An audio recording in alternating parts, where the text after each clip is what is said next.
Okay, Game Awards time. Once again, when there's like one thing that's going on, there is absolutely 0% chance I could do anything else. Everyone is being cringe and cancer as fuck.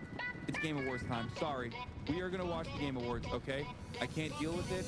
I know there's 20 minutes left, but they're already showing stuff, and nobody, and I mean nobody, wants to miss out on a single second of my fucking soy-facing ad!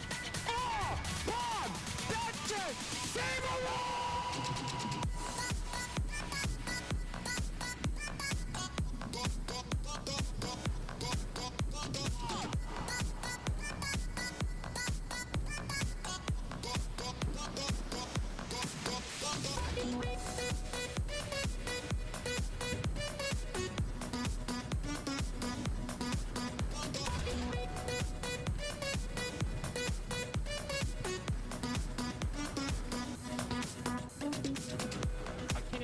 On this anymore because all you motherfuckers keep talking about the PlayStation is that you dude fucking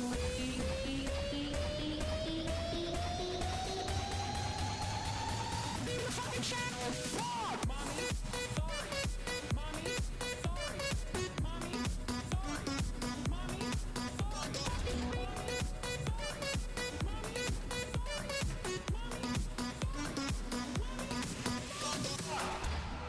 Dude, Megaphonics, this is literally just what's like going on, hitting... everybody? I hope everyone's having a fantastic evening, afternoon, pre-noon, no matter where you are in the world. I'm Hasan Piker, and this is the Hasanabi broadcast coming to you live from sunny Los Angeles, California, folks. We're live and alive, and I hope all the boys, girls, and MBs are having a fantastic moment because today's a beautiful day. Today's a wonderful day. Today is Saturday. It is Saturday, the 6th of September, 2025, 79 degrees.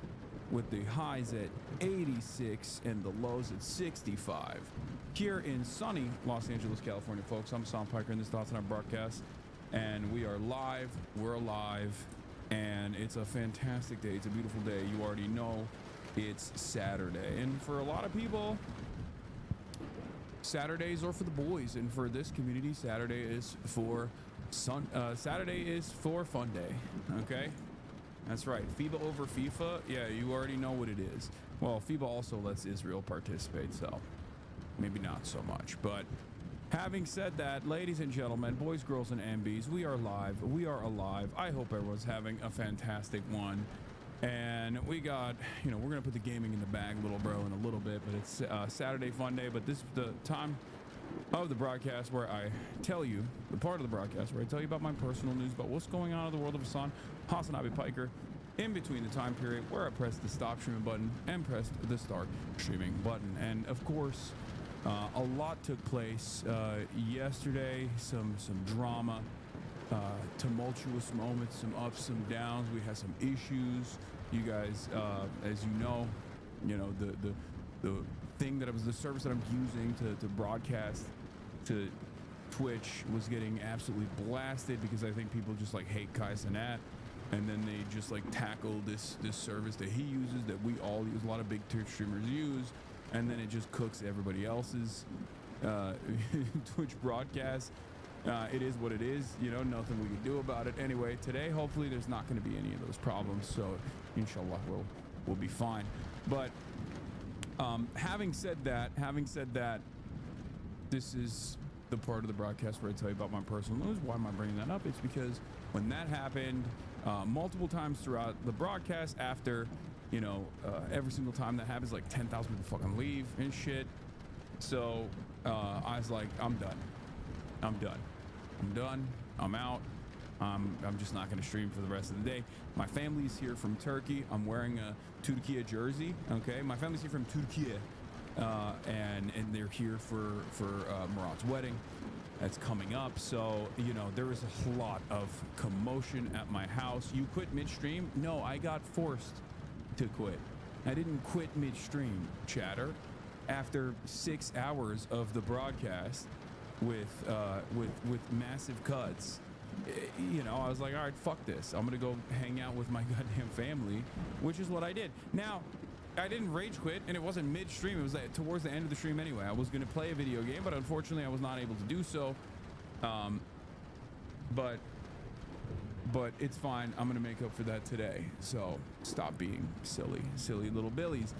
We got South Park on the docket. We got, you know, Farm Reacts on the docket. Adapt and Jason's stream got kicked offline like yours 4 to 5 times. That's what I mean. It's like after a certain point, you're just like, I can't do it.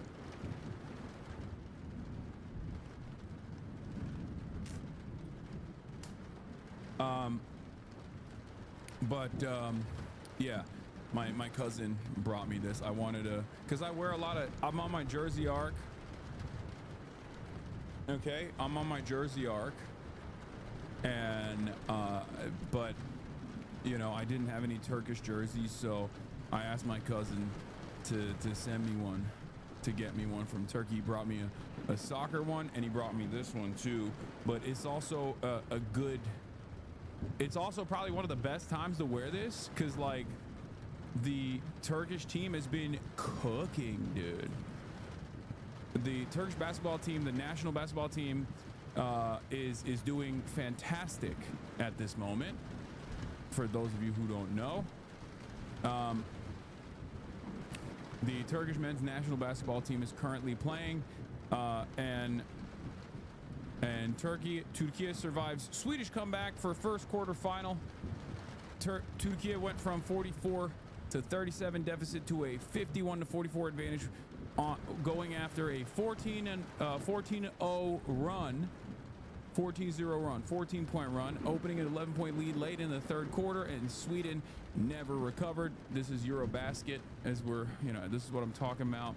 Alperen Şengün, obviously 2 days ago, out-dueled the Joker. Okay, so that's a huge one too. Alperen Şengün is for those of you who don't know, he's the big man for the Rockets, and he's dope. He's cool as shit, and he kind of looks like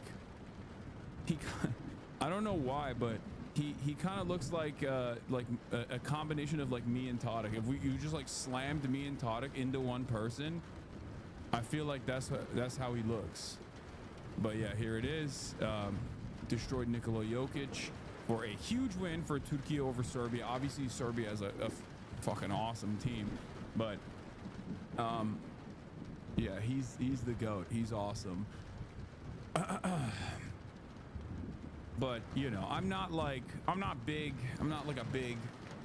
national pride type of person at all, as you guys know. I don't really give a shit, but it's like fun to lean into it every now and then. It's fun to get excited about it, especially because, like, you know, outside of this, the only time I ever feel a sense of pride is when I see LeBron James carrying the American flag in the Olympics. And you know, this is a different experience. Almost, this is a different experience to that, because I feel like LeBron James is like the best of us, you know what I mean, like humanity wise. Like, he has evolved into a different type of deity, a being that's just not like any other human. So you know, it's cool. How does it feel to be the LeBron in Palestine? Okay, that's crazy. I think she was just being nice yesterday. That's what she was when she said that. People ask like if they know me when she goes back to Palestine. That's like, I don't know. What is this? Why was our offline chat blocked today? We were told to shut the fuck up and suck it up, but our community was blocked with no notice and for no reason. Is it your community then? Do you want us to fuck off? Do you want non-wokies in your community? I don't know what happened, but I assume it's because you guys do this kind of like insane entitlement shit, and like the moderators don't have to put up with that. So I don't know why you guys like assume that everybody is at your beck and call 24/7. Like, this is a community surrounding the Twitch streamer Hasanabi Piker. It shouldn't be your only point of existence it shouldn't be your only point of connection to the outside world in any meaningful capacity. And every now and then, like, you know, people decide, but you see, you're doing it. I think this is proof in the pudding. We've never been blocked and offline. See, this is what I mean. You're doing it right now, okay? You're doing it right now. This is it. This is precisely the reason. It's because you do stuff like this, okay? You do stuff like this, and that's not good. Don't do it. Don't do it. All right?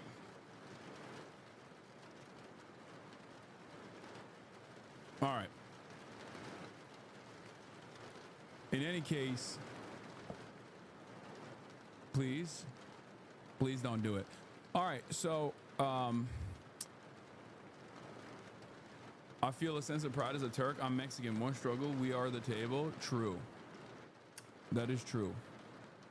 Yeah, I do wear the other Turkish jersey all the time, which is of course the national Mexico jersey. You made offliners touch grass today. Yeah, I don't even know what happened, but I'm not. Don't bring that up here. Don't do it. Don't do that. Okay, so what was I going to say? Hasan, I gave you that kufiya ring. Oh, thank you. I wear it all the time. It's sick. Can you guys see? Yeah. But yeah, where was I? Oh, I watched Hunger Games for the first time ever last night. I had not ever seen Hunger Games, and it's really interesting because like I used to have the biggest crush on Jennifer Lawrence like while she was popping off in the Hunger Games, and yet I never actually saw the Hunger Games, and it reminded me. Bro caught up to 2009. Yeah, I've never seen it. I had never seen any of it, and I watched it with the whole family, and it's great. It's a lot of it was great. It was we watched the first movie, and then we watched like pieces of the second movie. It holds up. It holds up.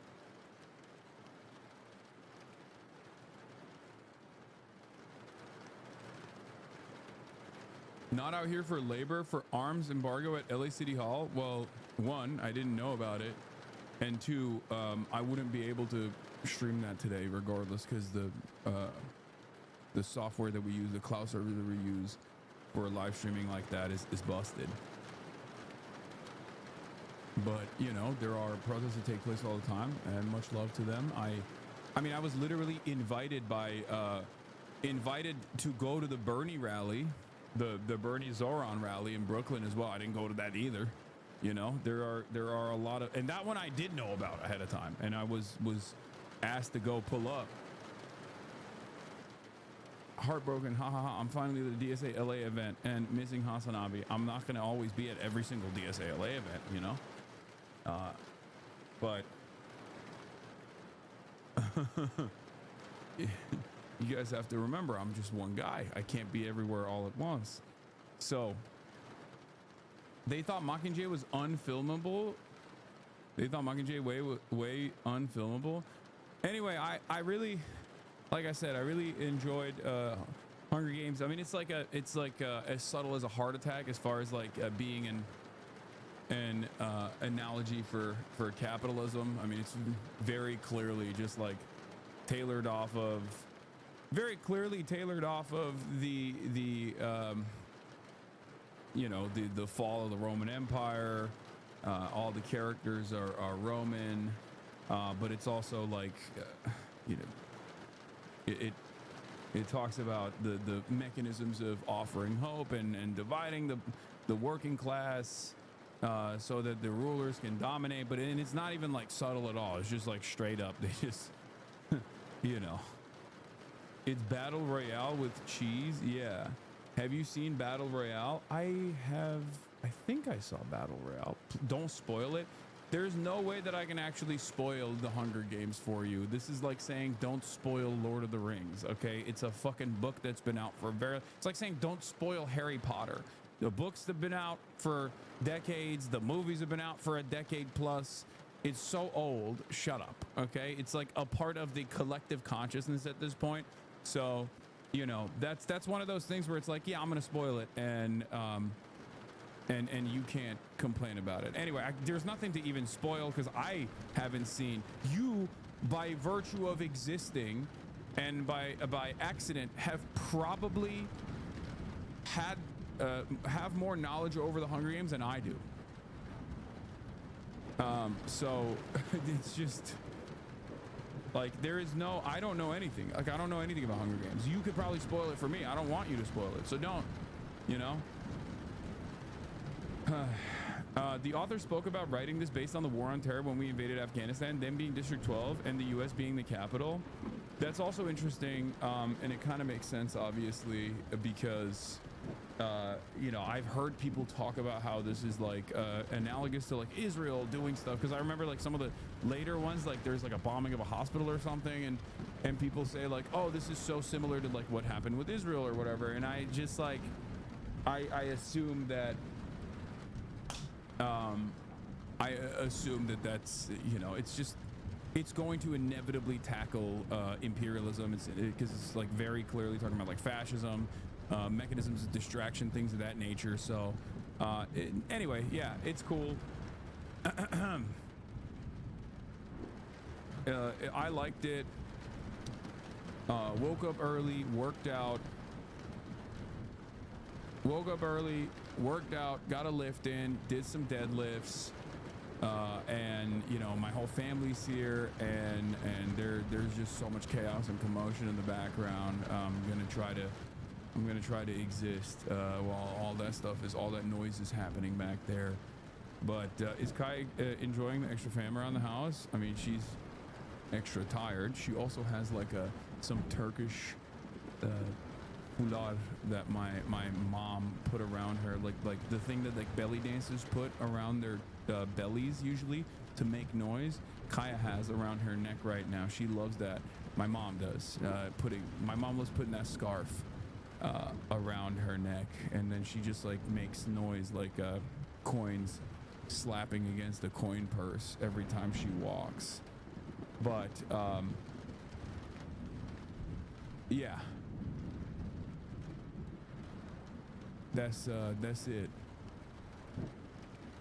That's it. So, like a cowbell. Most critical was in Hunger Games. I know, I heard that 1,000 times from you guys in the chat. Okay, calm down. What is this? Someone sent me this clip. Fucked up?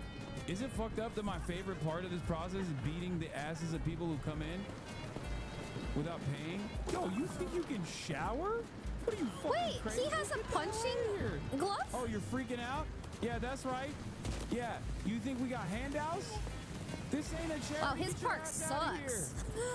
Yo, what the hell? Okay, that's a aggressive reaction to my beautiful water park. Like, what the hell's going on? That's crazy. Get the hell. Did you kill him? What is this? A 0-star resort? Can't relate. He should work on that. That's crazy. I was just, what is this? Why? I am just starting, okay, this blossoming new industry. It's kind of crazy. Also, how do you not even know that like one of the key components of owning a water park is having boxing gloves and using it on people who don't pay? So it's crazy that like she didn't even know that, and she's talking shit about my water park. That's weird. Okay, so what is this? What is this? POV, your man thought he was protesting ICE? What? Hey, y'all be careful. They're arresting people at work here. Hardworking Americans who build, you know, the ones who do all your landscaping, work on your cars, fix all your stuff. They come Thick Neck Ed or something? Coming out here taking them all. They're coming out here just taking everybody at work. Be careful, everybody. Don't go to work today. Where you work, child sex crimes. So. Oh, you do? Yeah. Never mind. He's a fucking weirdo. Never mind. He's a fucking pedo. You guys can do me a favor. You know, so one of the goals that we try to do with stuff like this is we really try to get a lot of people have a lot of victims out there, and they don't like. Your man thought he was protesting ICE? I mean, that is ICE's job as well. You know, they just don't really do that as much any longer. Look at his face on the rewatch. You guys can do me a favor. You know, so one of the goals that we try to do with stuff like this is we really try to get a lot of people have a lot of victims out there, and they don't like to talk to us. Got you. Yeah, like they feel embarrassed about things. So just our goal is to save children out here. So Absolutely. I'm 100% with that. This is the good guy. This is the good guy right there. We saving children. Yeah. I mean, this could be true. It is literally a part of the. It is literally a part of the job. That's not a joke. That's not a joke. ICE has a child sex trafficking crimes division. Except, this is so funny. I don't know if you guys can hear the little clinging in the background, but she's trying to drink. She's drinking water, and the fucking little coins on her neck are hitting the corner of the water fountain. I don't know if she likes it. Yeah. But yeah, ICE. So ICE took over some of the components that like other federal law enforcement used to do. Like FBI would do this, and I think still do to a certain degree. Like sex trafficking across borders, things of that nature, international sex trafficking. And before the Department of Homeland Security and before ICE existed, you know, pre-War on Terror, pre-9/11, there was the INS, which was, you know, that was like the government department tasked with handling immigration, which is, of course, a civil violation. So it was never like this militant. Did they do raids back then? Or not raids necessarily, but like, did they like still engage in like deportations? Of course they did, but ultimately it was far less militant, far less broad, and it wasn't like it was not the same thing it is now, right? But then when they developed ICE, they were like, well, we got to justify its existence, and part of that was delegating the responsibility that like the FBI previously was tasked with dealing with, like, you know, sex trafficking of minors and you know, people with CP, shit like that. So ICE does do that. The problem, however, is that ICE doesn't do that anymore because Donald Trump literally fucking was like, hey, some of the only reasonable things that this agency is tasked with, we shouldn't let them do that because that takes away from deporting. That takes away from deporting the random Guatemalan guy that's working at a factory.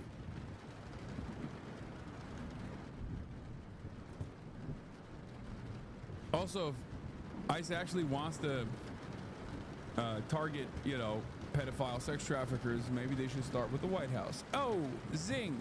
Got him. You know?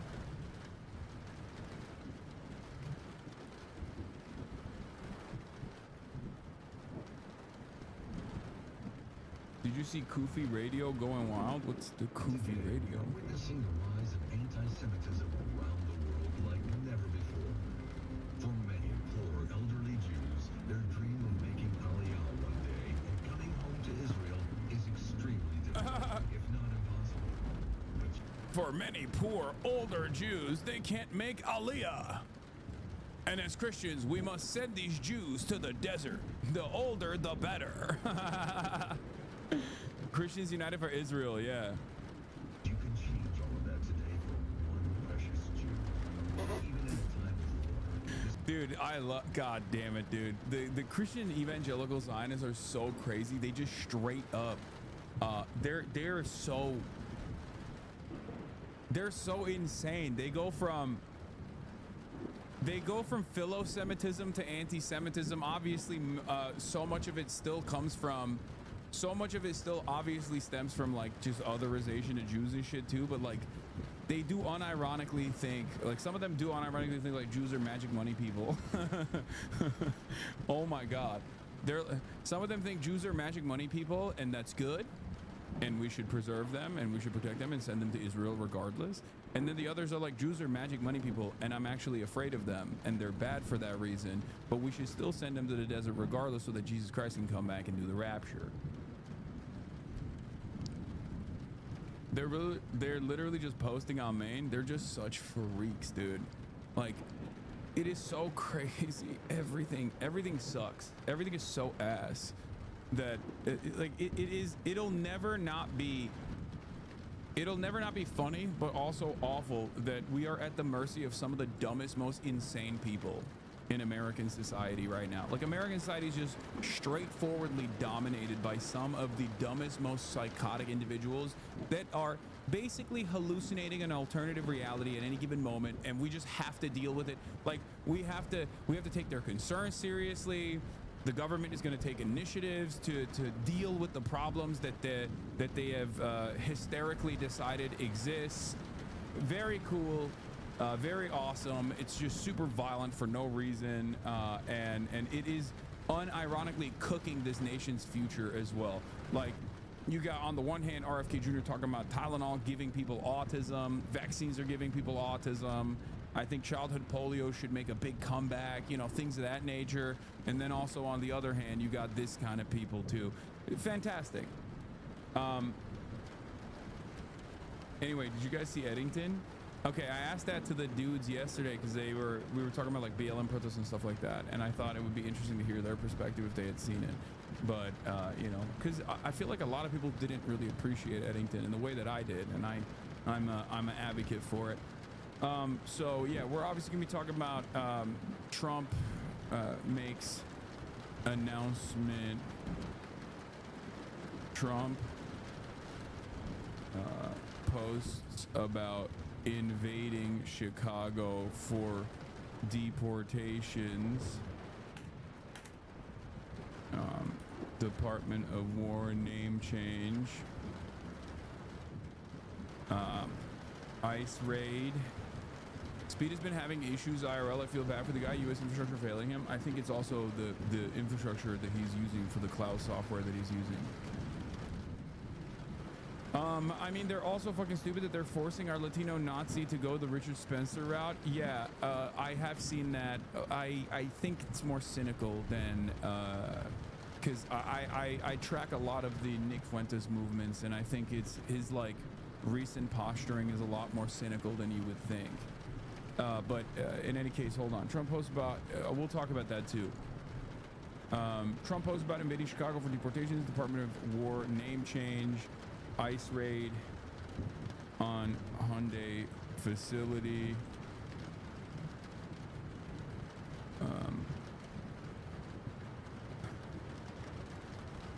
Also cloud software. Yeah, it's cloud software king. You got it. Zoran X Bernie rally and more. Actual gaming later. Get in now. Russia hacked IRL toolbox so America's hardest workers, streamers, won't be able to be as productive, bringing the whole economy to a crumbling halt. Yeah. I did not see the Dick Zuckerberg hot mic, but I assume it's you know, I assume it's real. I heard about it. Where is do we have a blast off meme or what? We'll spoil the Metal Gear 3 Solid sleepover. Okay, we haven't figured out how to do that. We haven't figured out how to do it yet, but I'm working on it. I'm working on planning it. Like we have events in motion right now. Do you think it's unrelated that Hyundai isn't American in origin? What?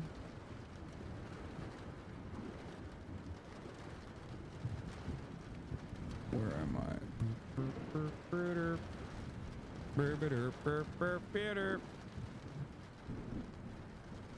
Everyone is tired of your gaming lies. Bro, I was gonna do gaming yesterday and I couldn't because IRL toolkit got cooked.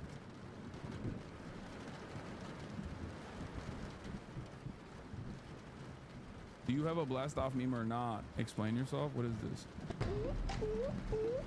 My name is Travis Kelsey. It's game day, baby! This is a guy that definitely put the black square on his Instagram account in 2020. The cardigan, I feel like I'm looking at a fucking mirror. I'm looking at my old self. It's like a shameful moment in my history. I have moved out west for the first time to Los Angeles in hopes of finding... Oh my God. No. Oh, I can't watch this. I can't. It's too much. No, I can't watch this. Go get it from your closet. I can't. I've burned all of that. It's gone. This is far too cringe. Oh my God. Close enough. Oh, stop. Stop. It's the same photo. Why would you do that to me? Why would you fucking pull that shit up? This is just 4 minutes of me reliving some of my most embarrassing. This is reliving some of my most embarrassing moments from like the era of woke, the era of peak woke. Okay, the 2016 era of peak woke. Thank you for going over the true Russian World War II history yesterday as a non-Jewish Russian with grandparents that survived a concentration camp. I really appreciate it. You got a blast off. What is this? Okay. All right, let's do it.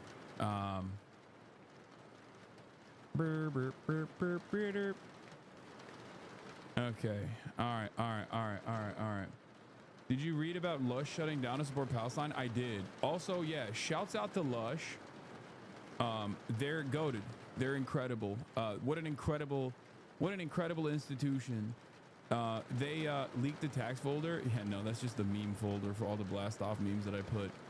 And the naming conventions are so strange usually. So, did I hear about the North Korean SEAL Team 6 operation? Yes, I covered it yesterday. Bro, Fear and is now top 10 for podcasts on Patreon. Y'all should do more for the subs. Wait, really? How is that possible? We are? We're one of the top 10 podcasts for Patreon? Are you serious or are you joking? Yeah, y'all are at 9. What the heliante, bro?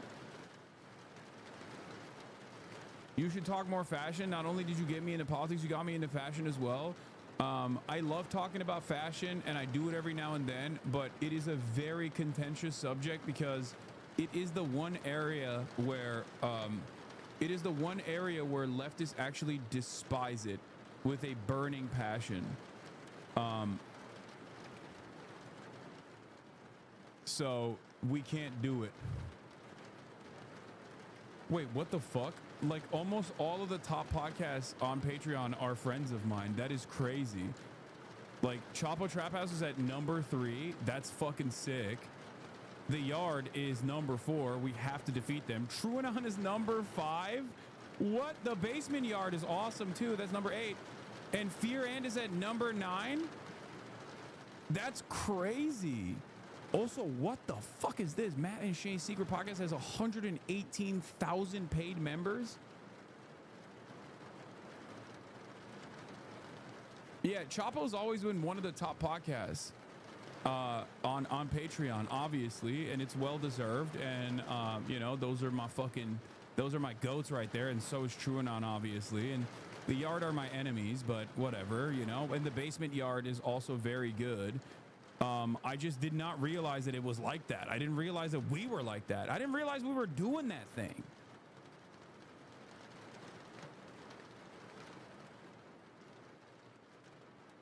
Basement Yard collab when? We have actually entertained a collabo with Basement Yard. Like I have personally, because I talk to them every now and then.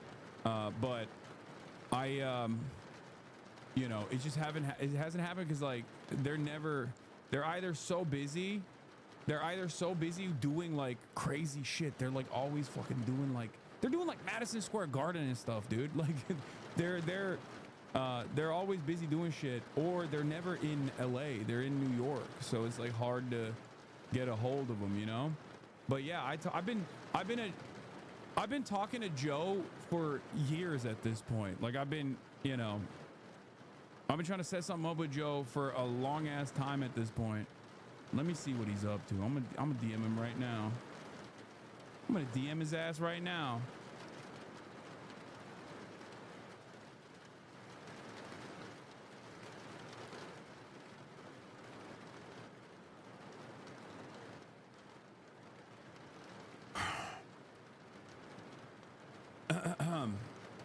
But yeah, no, Joe, the Italian stallion Joe.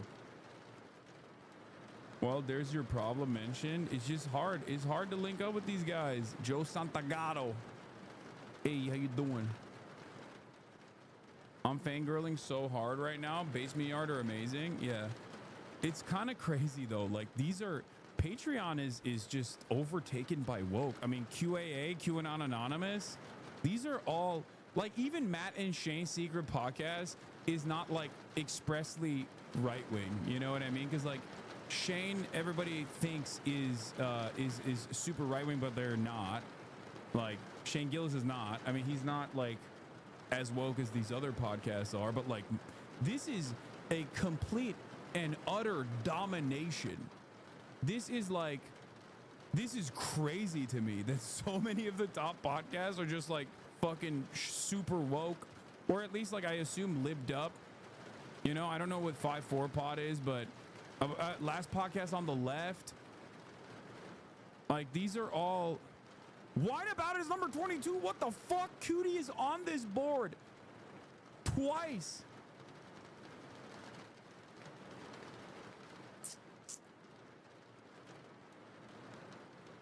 Yeah, the least woke people on this list is Ludwig. Ludwig fucking Ogren of MAGA Male. And obviously there's a delicate balance that's struck there. Thank God for Slime and Nick and Aiden that like keep him in check.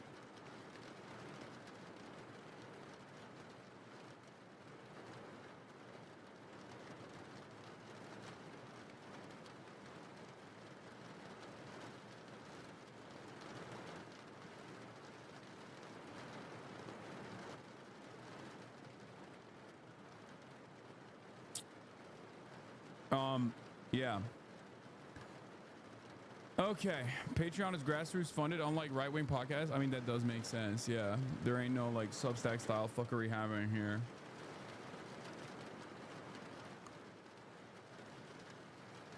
But yeah, this is cool. Aiden is right-wing. He wants a white paradise. Okay, I can't tell if you guys are memeing or if you're being sincere when you say shit like that. Aiden is not right-wing. And also, neither is Ludwig. I'm gonna stop making jokes. I forgot. The number one tenet of leftism is like the most principled leftist never makes jokes, because jokes are bourgeois decadence. Jokes are counter-revolutionary behavior. It's counter-revolutionary activity.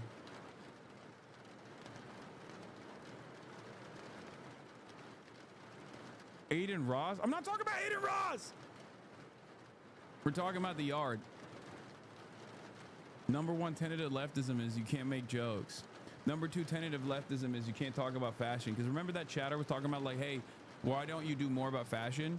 It's because for many years, like, I think it's just seen as like completely inaccessible, and people consider it to be like actual bourgeois decadence. E1 is number 189. This is bullshit. Sorry, Andrew. You're right. It's because you guys aren't selling out to big woke in the way that we are. Episode 1 is the least. It's the most anti-woke podcast out there. That's why. That's why. If you guys were more woke, I think you know, things could change a little bit.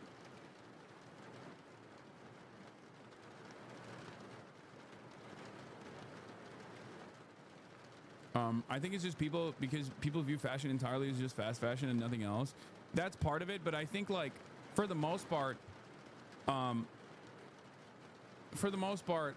it's because fashion is just not something that is in the realm of interest for a lot of people.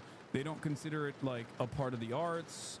A lot of people don't consider it a part of the arts. They think it's just like, and when you think something is like stupid, or you're not interested in it as a hobby, and you don't understand like the background of it, you don't understand like the artistic aspect of it at all, then you just don't care about it, and it's much easier for you to discard, because there's always like a valid counter argument you can make from an anti-capitalist framework for everything, for every type of hobby, because every type of hobby that exists under capitalism is still going to resort to capitalist norms, and it's going to be you know, commodity consumption, hyper consumerism, and obviously its ecological impact, especially with fashion. There's fast fashion and things of that nature that you can always point to, that many people actually don't consider, actually consider the downsides of their own personal hobby and how expensive it might be.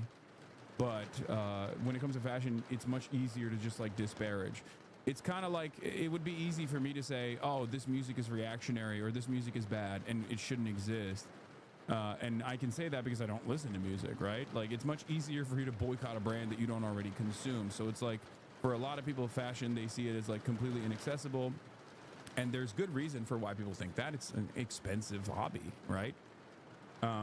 Because designer clothes, which ironically are probably more ethically sourced and created as opposed to like the least ethically sourced and created types of clothes, which are way more accessible, fast fashion, are incredibly expensive.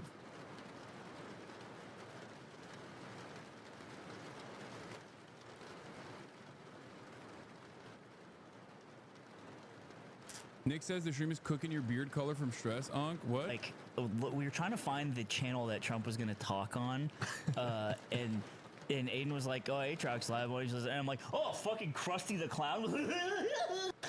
Oh, Trump is looking good. And I realized, like, so that's the caricature. Yep.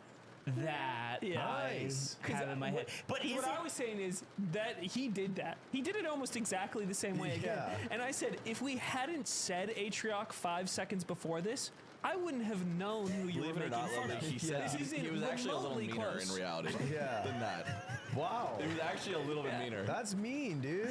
Well, I think, look. I think he sounds like the clown that's named as Krusty. I do think he sounds like Krusty the Clown. And I think if you're tuning in to Aatroc to like see what he thinks about President Trump, NGMI. Mind you, I walk in and it's Hasan on the screen plugging primes. That was also an NGMI moment. Yeah. We were all NGMI. You because really went to the fucking... Well, because I wanted to put on Associated Press where in the YouTube chat they're saying, I want to be the best pirate skull emoji. Yeah. Which is great. So what do you do? Great. I think that damn stream is turning Hasan's beard gray. I think it stresses him out too much. I think he's stressed. He's got that big gray patch now, man. Age is 36. He's at the president. Age is 36? Why is this motherfucker lying about my age, bro? Yo, jealousy's a disease, love. Get better, okay? You're old. You're old. You're 30. You're old, okay? That's number one. Number two is true. The beard is white. And yes, it is definitely stressing me out. The stream is stressing me out, okay? You see that? You see how Ludwig quickly hit that? Oh, he's like 36. Why did he say that? Because he's fucking 30. He's 30. He is experiencing twink death right now. That's what it is. He's 36? What? 36 damn years old. No, he's not. He's younger than me. Yeah. I think he is 34. He's a year younger than me. Thank you. I also have the same grays, but no one talks about it, but it's okay. Where? On the sides of my... It's not a big old patch. Oh, I see like a couple. Yeah, he's got the patch, which is an interesting... The patch is like pretty cool looking. Yeah. To be honest. I think he just looks good. But I got gray pubes, I got gray beard hairs. Not sure about the head. Don't know. Your pubes are all gray all over? No. Is it for Hasan age? They're just peppered around, you know. When you have all... This chapter is just titled Hasan. And of course, predictably, there is so much slander coming from the right-wing figure on the podcast. You see this? You see this? This is exactly what I was talking about. The Yard, number 3 on Patreon apparently, or number 4, I don't fucking remember, which we must defeat, by the way. Also, this is a crime. This is criminal behavior. You can't be doing this, okay? Black socks, black high socks with laceless Margielas, with the Margiela Gats, with a fucking, I don't even know, I mean, it's just like regular Dick's Sporting Goods, gray sweatpants, Red Bull hat. What is happening here? He used the laces to tie down his tent in Japan. Oh my God, cutie Cinderella, you have such a difficult task ahead of you. I feel so bad. It's crazy. No wonder she's stressed all the time. She's probably thinking, how can I make my boyfriend dress like a normal person? Like that shit would kill me, dude. That shit is, I would stress out. If I had to be seen, your fits ain't too hot either, that's crazy. That's a crazy comparison. You can say, sometimes I swing and I miss, and that's fine. You can say that. That's appropriate. That's fair, okay? You'd be stressed if your boyfriend dressed that way? Yeah, the greatest example of this is Austin. When my boyfriend did dress that way, I would lose my fucking mind. I would try to like constantly change. Both our throuple, me, Will Neff, and Austin show, our throuple was in a state of panic all the time because Austin would dress like shit. Thank God he doesn't any longer. A big stress has been lifted from my shoulders.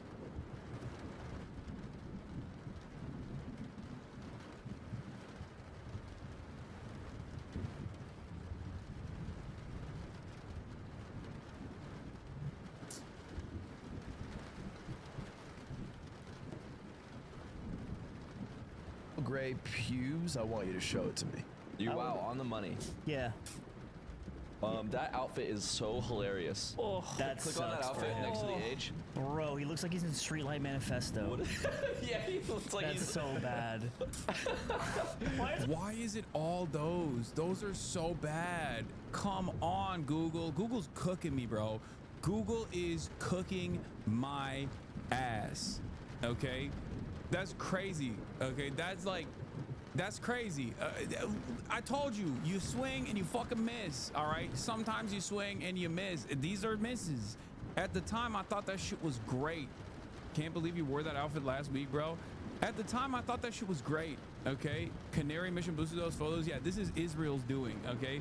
Israel, which has a $45 million ad contract with Google and YouTube, is doing this. Israel is doing this. They put these photos up. They boosted that shit.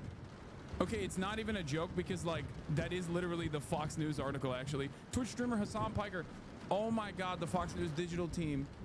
The Fox News digital team knows exactly how to slander me. Oh my God. Hold on.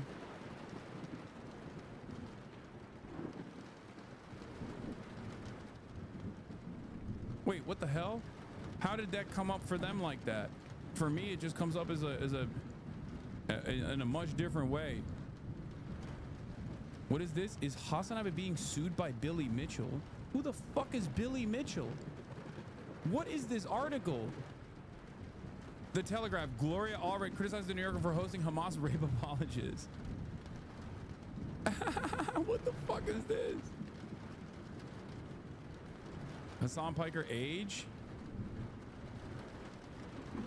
Okay, oh man.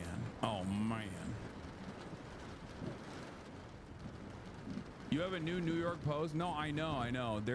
I told you the other day when the ADL came out with like a new release when they were just chirping about the New Yorker festival, having Hasanabi Piker as a keynote speaker or whatever. That's unacceptable. They like lost their minds. I told you at that point. Where it was going to get to this thing. It was going to be the New York Post was going to get their hands on it too, and probably even like Fox News Digital too. That's usually how it goes.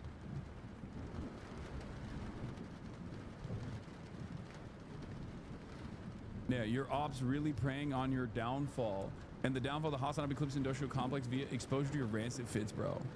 Is your father a billionaire? No, dude. What the fuck? It's so crazy. It's so crazy that there's like people just see whatever insert insane thing about me online and they go, that must be real.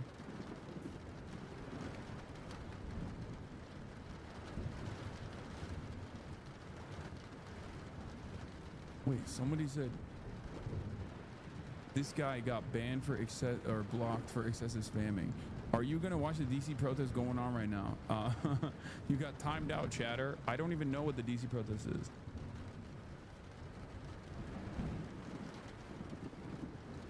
But yeah, that's what it is. I'm gonna be honest. I think it's Israel doing this. Israel is doing this. Okay, that's what they're doing. They're cooking me. They're cooking me. Another one.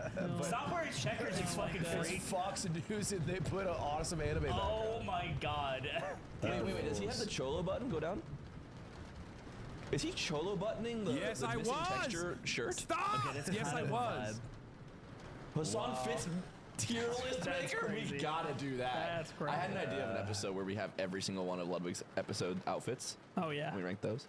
Oh, that's good. Well, we kind of did that with we did a little the 200th episode. Yeah, with like the worst. the basketball. What was the other tier list idea we had? Candy, all candies. No. It was a different one. I think we said it on M2AF. I forget, but it was awesome. All time impressions. Ooh. I do like that. Do you like An that? audio tier list? Yeah, because we don't ever think of them. I think about them Audio bits? sometimes. An audio listener meetup. Audio listener meetup. Meet. All right. Okay. All right. Enough. Pull up Luca versus Israel highlights. I already did that yesterday, chatter. That was yesterday's news. But we got this going on too. In this Spanish town, the Israeli cycling team was passing by and they just like lit it up with Palestinian flags.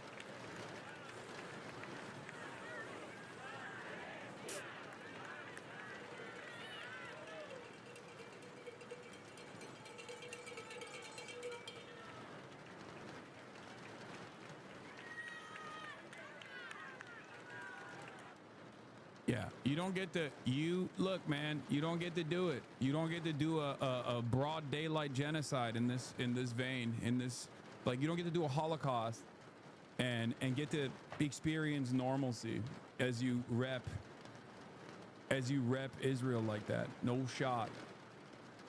No shot. They've been super disruptive at this event. Other riders are calling for them to leave the race. Yeah, they should. They should be. You know what's funny? Showers raid? Why is people saying showers raid? What the hell? No. The LA Holocaust Museum took down their anti-genocide post? No. Hey, Austin show. Oh, the showers. The showers. What's up, showers?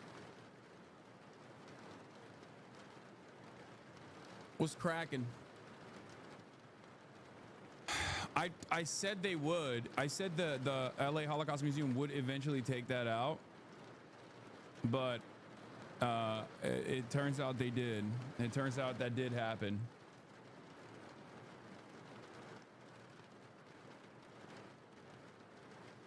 But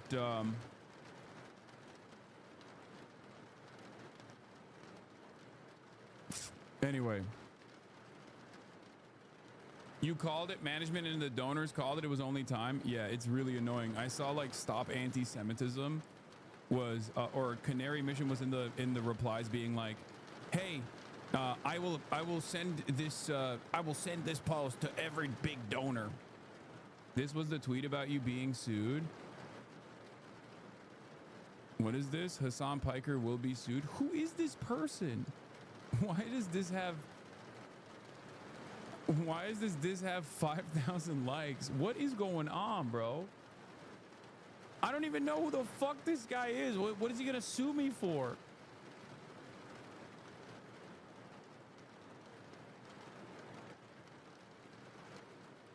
What?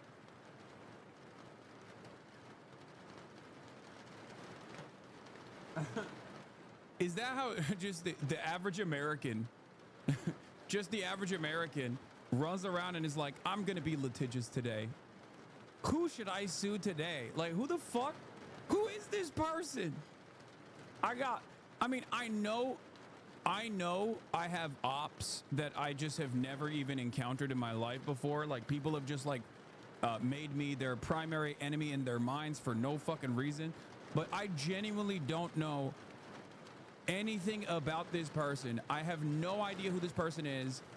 It says he invented Ricky's world famous sauce, Pac-Man and Donkey Kong world record holder. And he wants to sue me for what? Like, do I hold the record or something for Pac-Man? I don't know. I've played Pac-Man like one time in my life. The fuck do I have to do with this guy? What is happening? The Holocaust Museum LA released a statement too. Oh no. I hate to say I called it. Okay. This is one of those instances where, like, once again, careful, he's a Florida man. Okay.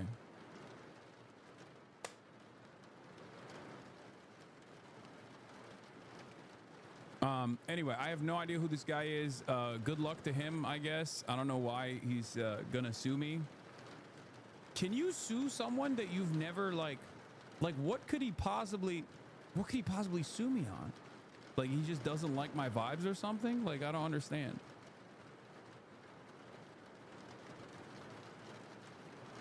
I'm thinking of like a comparison that I could make if I was just like, yeah, I'm gonna sue Dua Lipa's husband. You know what I mean? Just, yeah, he's gonna get sued by me. Haven't figured out for what reason, but I'm gonna do it. You know what I mean? It's like, what could it possibly be for? Like, can you do that? In the United States of America, maybe you can do that, where you could just like decide to fucking decide to just like sue a person who doesn't even know you exist.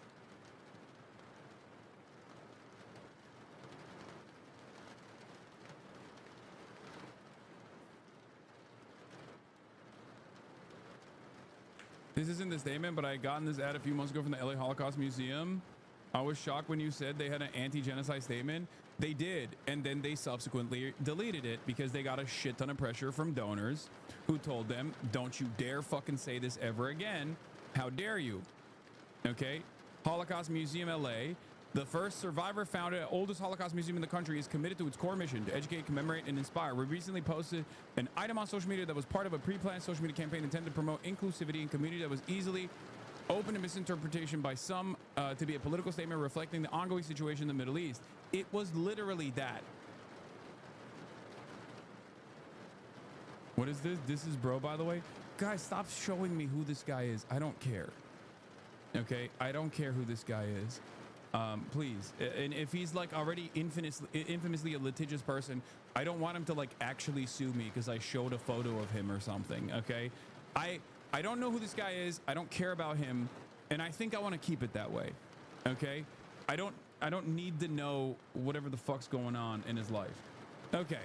Holocaust Museum LA, the first survivor-founded, oldest Holocaust museum in the country, is committed to its core mission to educate, commemorate, and inspire.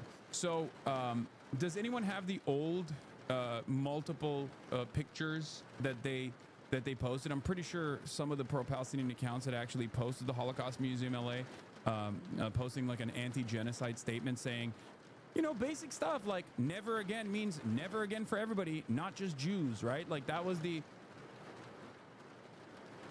this is how it happened. Okay, the Holocaust Museum of LA came out with this statement, said never again can't only mean never again for Jews. Jews were raised to say never again. That means never again for anyone. Standing with humanity does not betray our people. It honors them. Jews must not let the trauma of our past silence our conscience. And then everybody fucking dunked on it in the replies. They were going crazy. This is so disappointing. No, never again means just for the Jews. How dare you fucking say that shit like that, right? And it was crazy because like this is the most like wishy-washy statement. Like, and I told you guys, this was the most wishy-washy statement that they could have put out, but it was still bold for the Holocaust Museum. Why? Because a lot of the Holocaust memorial foundations and things of that nature in the United States of America and in the Western world have been actively laundering the reputation of Israel by using the Holocaust as a reason, right? This is just the truth.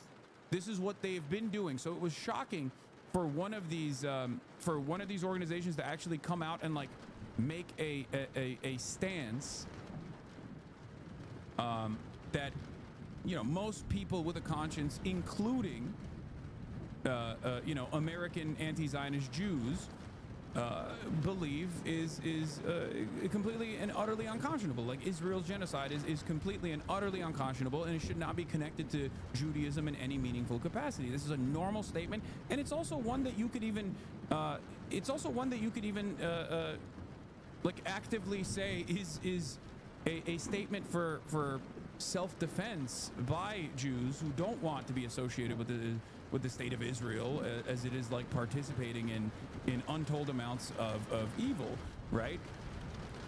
And they demonstrated moral clarity on this, even though it was done in a way where it was like targeted to be the least offensive way possible, to just like utilize something that all Jews understand, that is a core message that is taught to Jews from a young age. Like, never again means never again for everyone, right? And even then, of course, this tepid message was met with tremendous response from a lot of people, a lot of Zionists, and they literally, as I said at the time, they were going to inevitably delete this post, and we checked in yesterday, and they hadn't deleted the post, but it seems that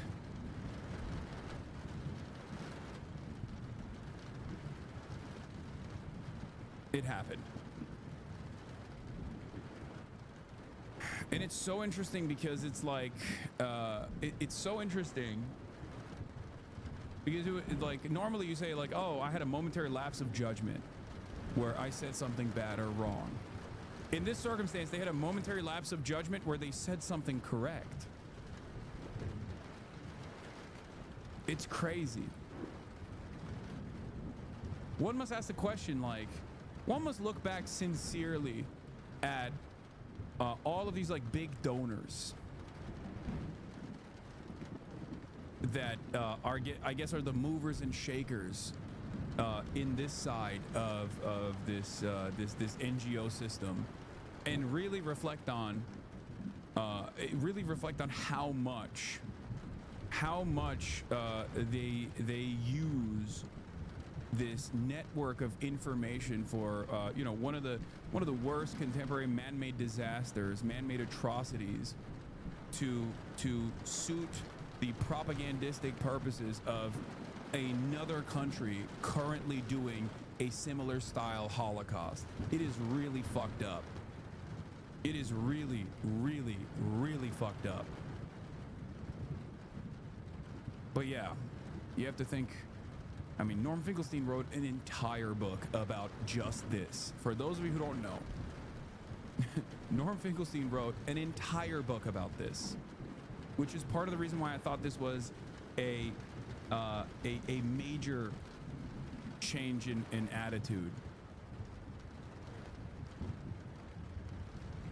We recently posted an item on social media that was part of a pre-planned social media campaign intended to promote inclusivity and community that was easily open to misinterpretation by some to be a political statement reflecting on the ongoing situation in the Middle East. That was not our intent. It has been removed to avoid further confusion. We promise to do better, and we will ensure that posts in the future are more thoughtfully designed and thoroughly vetted. We have taken actions internally to ensure our message always remains clear and reflective of our mission to inspire humanity through truth, which is so ironic. Yeah, Holocaust Industry is the name of the book. It's so ironic that these guys actually had a moment of truth, a moment of honesty, because I know there are young American Jews that work at these places who see right from wrong, and they want their voices to be heard, and they get fucking silenced by moneyed interest. They get silenced by people who say you're a bad Jew. They get excommunicated by a lot of the areas.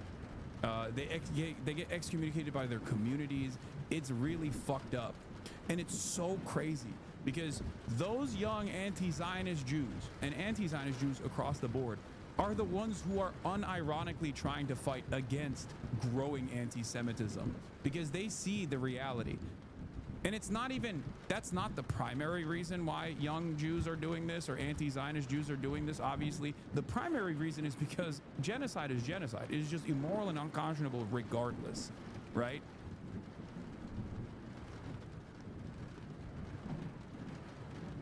But the secondary purpose of this is unironically to preserve the truth.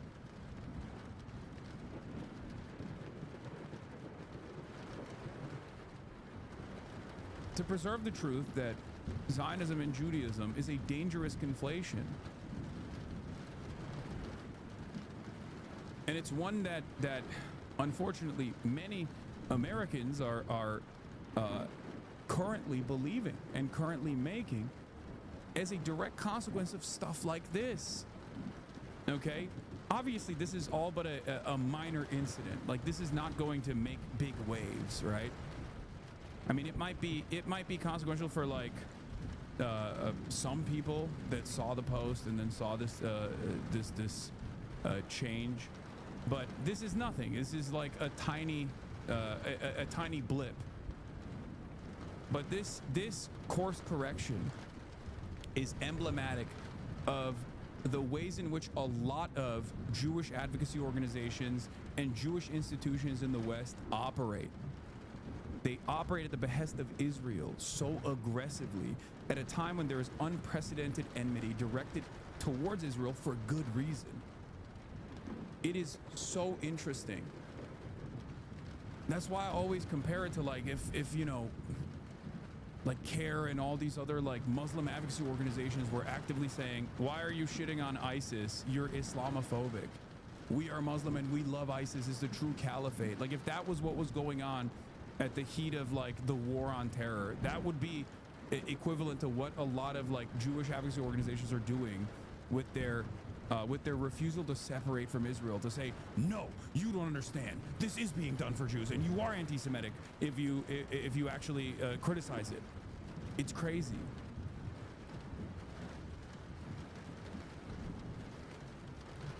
For those of you who don't know, the original post was literally just saying Jews were raised to say never again. That means never again for anyone. I feel so alienated from my Jewish community, dude. These people are so fucking depressing. How do we have what happened to our ancestors happen then to then go ahead and commit the same act of sin?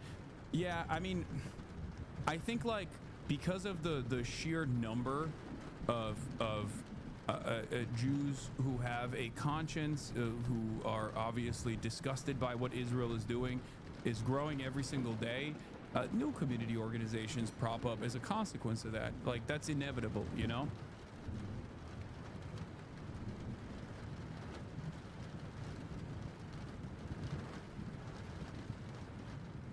But yeah, I said I said that this would happen, and it did.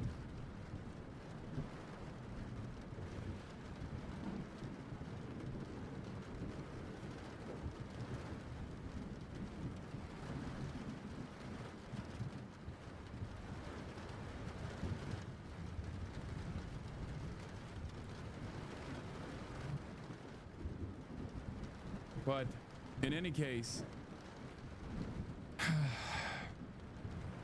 you know, it's unfortunate, but yeah, I mean, this is the type of stuff that they were like posting before, so it was unexpected for that reason as well, because they would constantly talk about like how anti-Semitism is skyrocketing and Jews are under attack in America, all this stuff, as was expected from a institution that talks about the Holocaust, because once again, as Norman Finkelstein detailed in his book, Holocaust Industry, a lot of what these guys do, a lot of what these institutions do, whether it be like any sort of like anti-Semitism combating institution or any sort of like Jewish advocacy organization, they are singularly invested. They are singularly invested in defending Israel. It's really, really fucked up, insidious situation. Your ninth best friend is becoming a trillionaire? Who's my ninth best friend?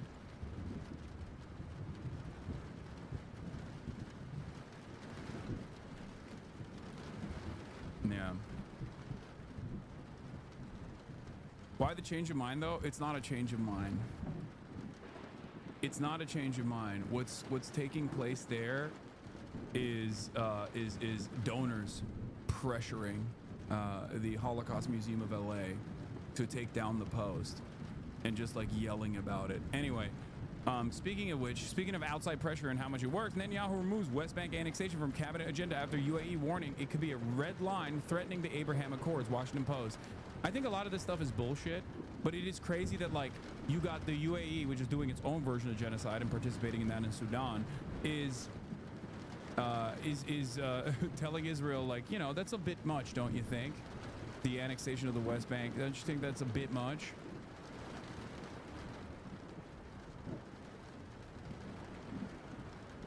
But I guess that's enough for for Israel to like just scale it back. They're not going to actually scale it back, but you know. Oh, also, yeah, UAE did not mind the 300K dead in Gaza. Of course they don't. So here's what I was going to talk about, like the insidious nature of people taking advantage of the void in discourse from like liberal and left advocates, well, not left advocates, but like liberal advocates for the Palestinian emancipatory movement, has created this unique media landscape where like Nick Fuentes is coming across as like one of these major anti-Israel voices. And I think he recognizes that because, look, part of the reason why I don't cover Nick Fuentes is one, because he has been for a very long time utterly irrelevant, unfortunately, has been platformed and revitalized his career directly as a consequence of like hanging out with MIGUELxLATACO, who openly talked about how he gave him a lifeline, and then, you know, going all the way to like hanging out with Kanye and even dining with the motherfucking current president. But ultimately, maybe not just a lifeline, maybe even more than just a lifeline. Anyway, but that's besides the point. So the other reason why I don't give him any give him any platform whatsoever on this broadcast is because, like, he is a skilled orator, a very dangerous and skilled orator who recognizes the media landscape and the media environment. You just don't get it. Epstein was going to de-radicalize his entire audience and instead ended up handing over half of his own and his own kid. I know. Yeah, that was a spectacular failure, by the way, in terms of like what you know, sex pestiny, molestiny, Epstein was trying to do, right? Like, he was like, oh, dude, his audience loved talking about how, like, you don't understand, dude. You got to debate this guy. Destiny's just like owning him in the marketplace of ideas, and while doing so, he's just like you know, destroying him in the marketplace of ideas and making his audience more liberal. And instead of that happening, it turns out his son is now a groyper and a Nick Fuentes acolyte, and many in his community are also in that same group now. I wonder how that happened. What a fucking spectacular failure. It turns out when you get chicken and waffles with the fucking neo-Nazi and you normalize him as just like any other type of content creator, or even routinely say you have much more respect for him because he's at least like honest and organizing for his values, as opposed to Hasan, who is a much more dangerous prospect for an American future, which are things that his community has routinely said. His community actively used to say that this supposedly liberal community actively used to say that I'm a more dangerous figure for American politics than Nick fucking Fuentes. In any case, that's what happens when you're so viciously anti-communist, viciously anti-socialist, that like you're only predisposed with like harming and undermining the left flank of the supposed anti-fascist coalition that's supposed to exist in this goddamn country. Okay?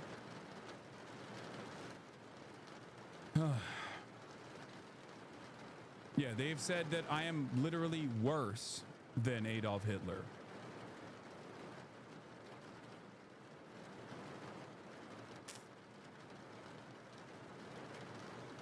Just an utterly insane fucking statement. Bro, you are falling off. I know. It's over for me. My career is done. It's devastating. Every weekend, the weekenders don't watch because there's like, no news is not relevant to me. And every weekend, motherfuckers come in here and go, dude, your career is over. And there's not a single person that you can point to that has fallen off to this degree. My fall off is still their greatest fucking viewed streams, unironically. So, you know. Having said that, let's get back to the point I was mentioning. So, like I said, he is a very dangerous orator, but a decent room reader as well, which is kind of insane to say about a dude who has in the past, like, obviously denied the Holocaust, and I assume he still does to this day, and not only that, but also has, you know, talked about like miscegenation being equivalent to like a white person marrying or having sex with an animal. You know, race mixing, he says, is the equivalent of bestiality. And you know, there is a target-rich environment. I mean, he has said a bunch of insane shit, right? But in the last couple of months, especially in the last year or so, he has become this figurehead that is a bold, loud, and proud anti-Israel voice. And in the process, a lot of the MAGA influence, and he's also like criticized Donald Trump a lot. He criticized Donald Trump a lot as well, and he still continues to do so, saying Donald Trump is not aggressive enough with his mass deportation policies. But more so, if you look at this kind of stuff through the clip culture that we exist in, I explained it yesterday as like the reverse, the bizarro Hasanabi hater industrial complex, where like my haters spend a good deal of time clipping me out of context to make me seem like a bad person, to make it seem as though I have like really bad opinions, really reactionary opinions or whatever, right? If you want to present me in a negative light to an audience that is reactionary, you point to some of the jokes that I make about, you know, leftist jokes that I make to say this, he's being sincere here. He wants to like kill all white people or whatever. If you want to make me look bad to like a pro-queer audience, you clip a weak moment of mine where I'm yelling at someone and you say he's transphobic. You want to, you know, clip me to a feminist audience. You go, he's gone to a brothel. Like there are, you know, it's a target-rich environment, right? The opposite is being done for Nick Fuentes by his fans. If you see him just online, and this has happened with like the Dan Bilzerians of the world as well, like many other content creators have been able to take advantage of the clip culture, the clip culture environment that exists by basically presenting themselves as like much more normal political figures that are like, if you watch him off of just clips that his audience is like pumping out on TikTok and on Twitter and whatnot, you would think he's like a left guy. You know, you would think he's like left wing, because like some of his commentary unironically comes across as progressive. And I think it's disingenuous, and I think he's doing that deliberately to basically farm a bunch of liberals who are anti-Israel to see him in a different light. And there are numerous clips like this, one of which I actually literally clocked here, and I sent it to someone just so I could, you know, just so I could show it on stream. Actually, this is my most boomer moment. This clip actually is a perfect example of what I'm talking about, because it features the turning point in it as well. Because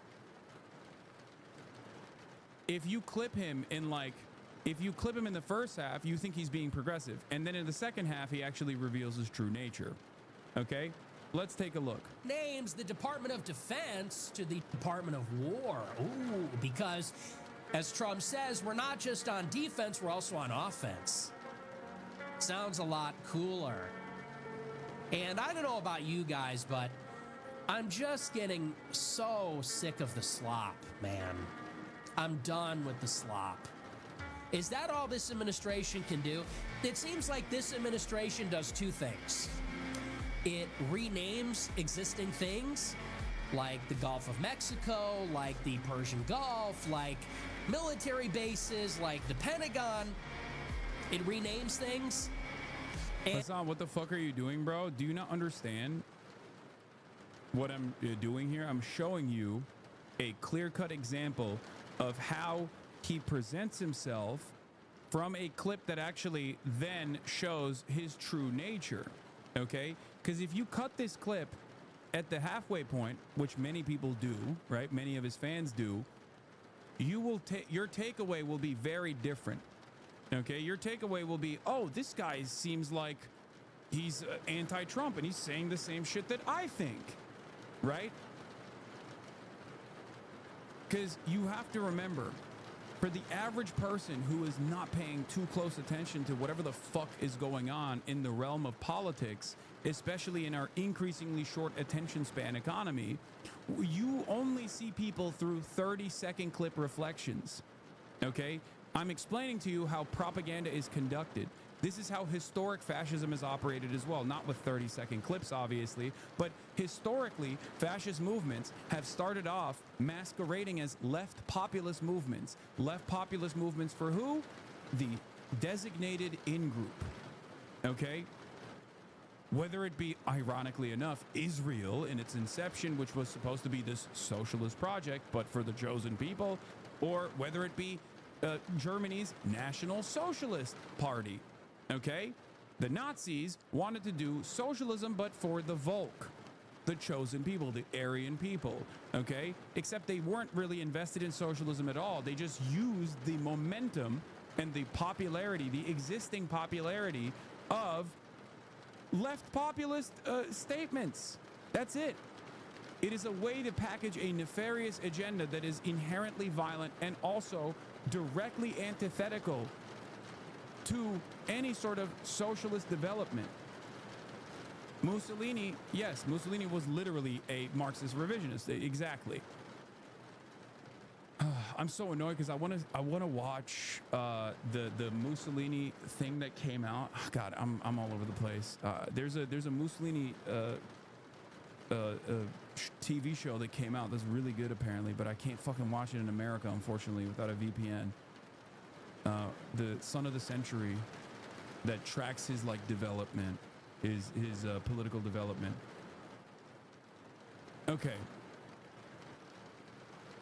Yeah, Mussolini, Son of Century is the show I'm talking about. Anyway, so here, listen to the first half and then listen to the second half. This is the reason why I pulled this clip is because it shows how he presents himself and what his actual real opinions are. And it polices anti-Semitism.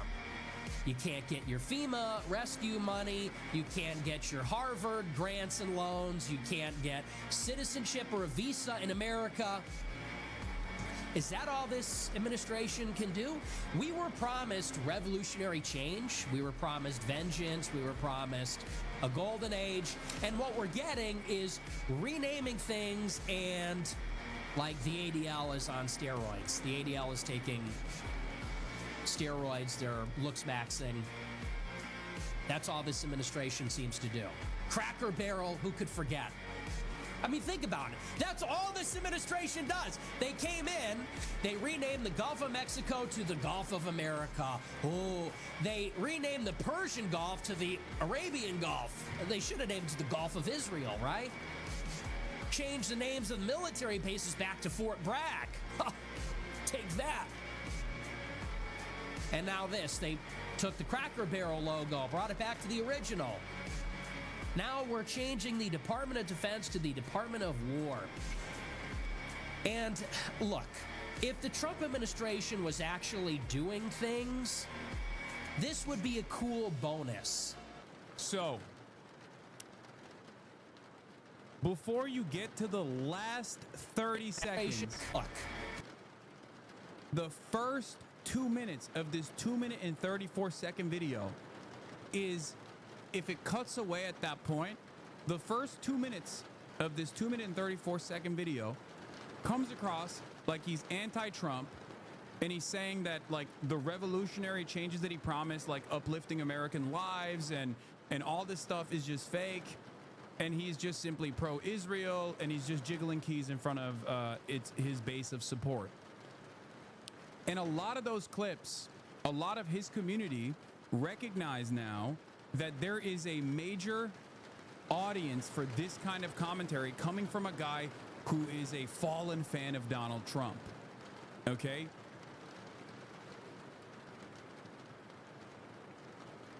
If you watch the first 2 minutes, you think, what the fuck's going on? And I see this a lot in the comments. People going, oh my God, I can't believe I'm agreeing with Nick Fuentes. I can't believe I'm agreeing with Nick Fuentes. I'm a black liberal and I'm agreeing with Nick Fuentes. What the hell is happening? Okay? That's what's going on here. He has been able to capture the attention of so many people. Him, Tucker Carlson, Candace Owens, many of these Republican right-wing commentary people on the independent media side have been able to capture the attention of so many liberals. Okay? And that comes from a void in the left flank. And it also stems from the reality that we are too predisposed with fighting against one another instead of ensuring that we have some semblance of messaging discipline on this issue, and also partially because the most moneyed side of the liberal media ecosystem is entirely pro-Israel. Okay? So when you do have a guy who is able to cut through the fucking noise and develop a major audience online, someone like myself, they get fucking tarred and feathered by dumb fuck liberals and also even dumb fuck leftists who believe the dumb fuck liberals and the dumb fuck Republicans. Okay? This is something that I tried to explain to people in the past where I was like, look, liberals, you did it. You did it. You successfully undermined your left flank. And in the process of doing that, of course, someone right-wing was going to rise up to the occasion and come across as a completely normal centrist, right? That's the Asmongold phenomena. The most consequential aspect of like the destinies of the world consistently coming after me for their own personal narcissistic vengeance quest has made it so that I have so many fucking ridiculous claims that are completely made up about me swirling around in the ecosystem for all of the dumb fuck apolitical people to tune into, with a network of slop tubers that are constantly pumping out this kind of content, that ultimately people that don't actually get any sort of fucking critical examination of their commentary or their worldview get to fucking rise up to the top. This is part of the reason why I have regularly maintained this idea that unless it's like literally someone being pro-Israel, I'm just not going to spend a whole deal of time attacking even liberal content creators. Okay? Imagine thinking Nick fucking Fuentes is a centrist. I'm not saying that. I'm not even remotely presenting it as such. But this is a byproduct of having a message void for the left and for the liberals in general, in terms of just like always fucking unconditionally and unyieldingly, uncompromisingly being coming at this issue from a pro-Palestinian side. When liberals are more predisposed with attacking their left flank for demonstrating true anti-fascist principles, then of course someone who presents themselves as a centrist like Asmongold is going to rise to the occasion and actually unironically build a momentum and an audience off of said liberals who now tune into him to think, well, he's at least better than Hasan. He's not fucking dangerous radical like Hasan is. Meanwhile, Asmongold is also a pipeline to Nick Fuentes.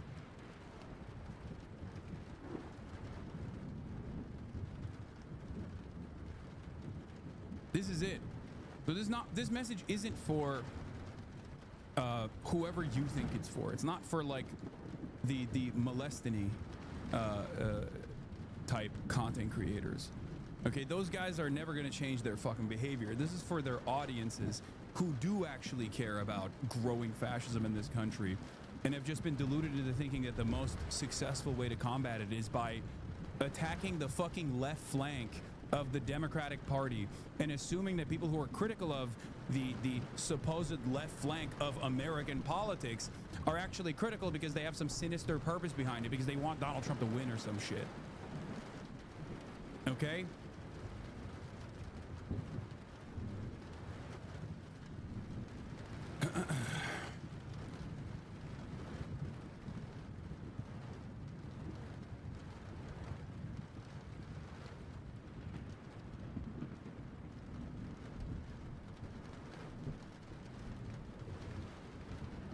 Because if you consistently consider, I mean, this has historically happened post World War II. It has happened leading up to World War II when fascist movements are growing. Liberals consistently engaging in appeasement for growing fascist movements out of fear that they're going to lose power, lose their grip on power, end up offering amenities and offering power to the fascists because they think they can just like wield some semblance of wield some power to I guess like maybe prevent full-blown fascist takeover. It is a failure. It was a failure before World War II, and it has been an abject failure after World War II. That's why you see so many anti-communists end up directly, like anti-communist liberals, like Canada is a great example of this, like directly becoming a critical supply line for consistent fascist movements. Because who are the most vicious post-World War II? Who were the most vicious and most successful anti-communists? Fascists were. The ones that weren't killed or the ones that weren't arrested post-World War II, they were immediately activated by liberals who wanted to engage in a Cold War, by liberal capitalist democracies that wanted to engage in a Cold War against the real scary enemy and keep the real scary enemy, the USSR, at bay.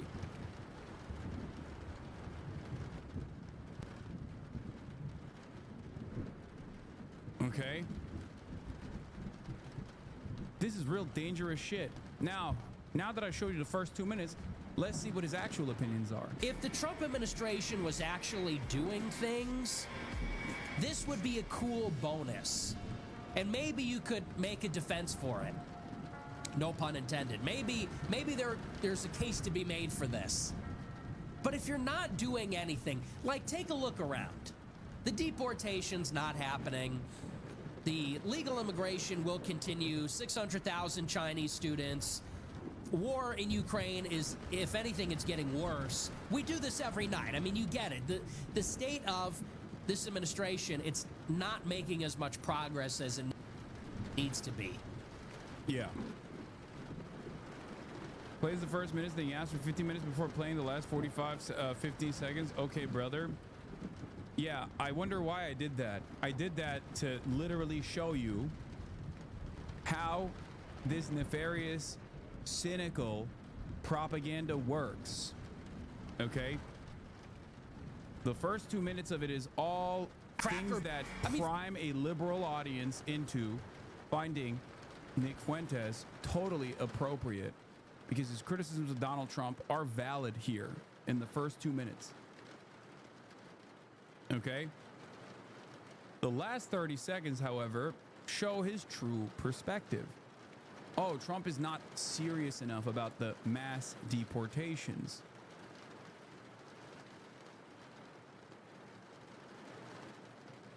You pause to explain, people yell at you. If you play without commenting, people yell at you. You cannot win. I know, it's stupid. So, that's it. So many of you are proving why Nick Fuentes is getting popular because you're so fucking TikTok brain you can't function past 5 minutes on a single topic. Yep. And there are a million different videos like this all over TikTok.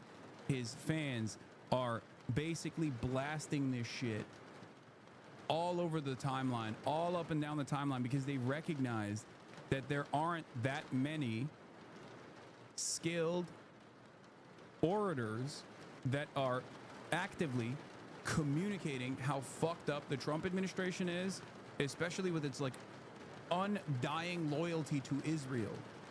Okay? And they are presenting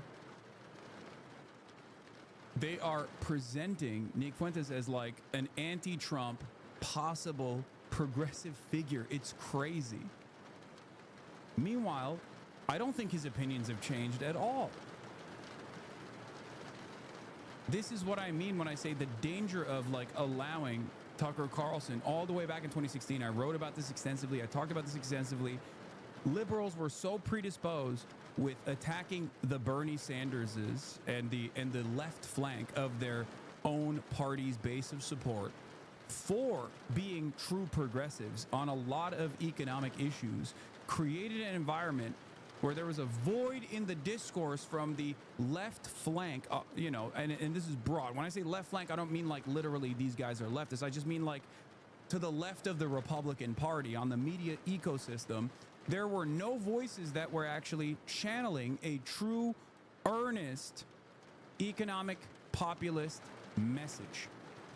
So Tucker Carlson took advantage of that on Fox News every night and presented himself as one of the only voices that was actually channeling left-wing economic populism.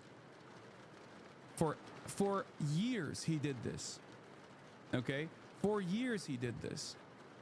And a similar thing is now happening with Israel. Okay? That's it. There's a reason why people think like, well, some of the most, you know, visible, some of the most like, some of the loudest voices for Palestinian emancipation are you know, right-wingers and far-right people.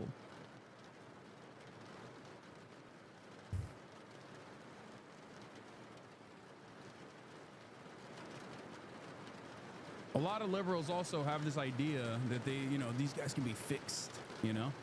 Meanwhile, they don't realize that in that process, they themselves are actually leaning into the nefarious part of his agenda, the nationalist message. Okay? Yeah, those people are just freaks. The whole, like, look, anyone that has any genuine racial hatred, we have to just say there's something wrong with you. I understand not wanting to live around black people. I get it. And I understand when you see what black people do, some of them, I understand hating that. But this whole, like, autistic racial, like, actual racialism, actual racial militant hatred, it is like a freak show, you know? You know, because that comes from an emotional place. It is one thing to say that, like, there are whites and blacks, and black people clearly are not on our level of development, and that's why they're struggling. That's why they're not integrating well, and that's why there are these problems. Like, it's one thing to say that clinically, and it's one thing to see what they do and get frustrated by it and get angry about it. It's a whole other thing to have this, like, persistent, like, antipathy for vast groups of people. That is just like a low IQ, a like dysfunctional thing. And everything, oh, well, but that doesn't make you mad. It's like, yeah, it makes me mad. I'm not filled with like racial hatred for an entire group. Even the Jews, even the Jews, as much as justified as it would be. No, you know, but even like I do actually like a lot of Jewish people. Like I even though Jewish people have ruined my life in many ways, and like they do horrible things, I don't have a hatred for them as a group, and I could say nice things about them, you know?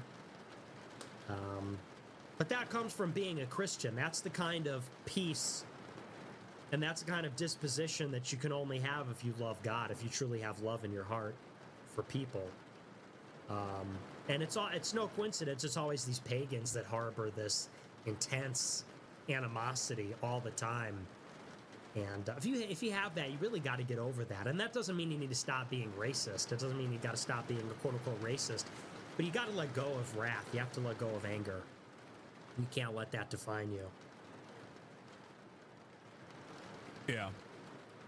He's like, his racial animosity stems from a totally reasonable anger that he feels, born out of maybe even the structural undermining of black people. Like, do you understand how he is nefariously packaging just like regular ass racist opinions, but recalculating and restructuring it in a way where it like is supposed to make sense to the normie, to the average normie, while simultaneously casting people who have racial animus for, you know, as he calls it, like autistic racial purity and race realism opinions. He's saying in this video, in this short video, he basically says that black people are undermined structurally, and it creates an environment where like they end up behaving in violent ways, and that creates resentment, and that's an understandable resentment to have. Okay? Of course, ultimately, this is not, yeah, I mean, ultimately, he doesn't even believe that. He does believe the racial purity politics. He's a fucking Nazi, right?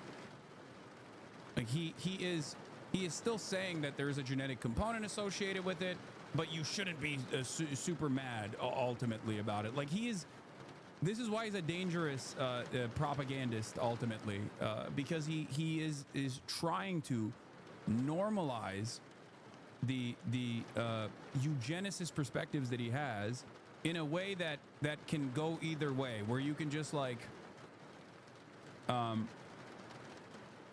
where he gives himself like a level of plausible deniability by saying like, I'm not like those kinds of racists, when he very clearly is those kinds of racists, and his entire community is that kind of racist. And of course, the hallmark of Republican thought is once again always saying a whole bunch of debunked and insane nonsense, and simultaneously packaging it as common sense, right? One example that immediately comes to mind is like one of these fucking Nazis on Twitter that went viral a while back, which is, of course, it's always happening, unfortunately, was the idea that someone was trying to like do this like normalized racism argument, though, I mean, like, who even actually is fond of their black neighbors, right? And I think it initially went it initially went viral. One of your bots banned me for a reason. I just disagreed. Dude, please stop. I don't care, okay?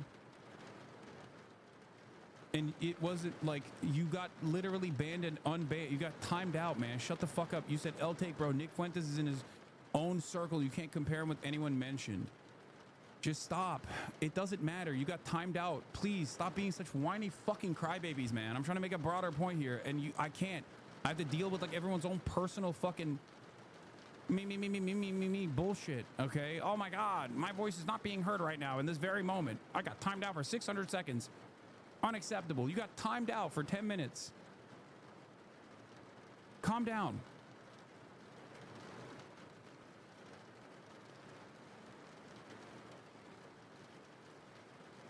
God.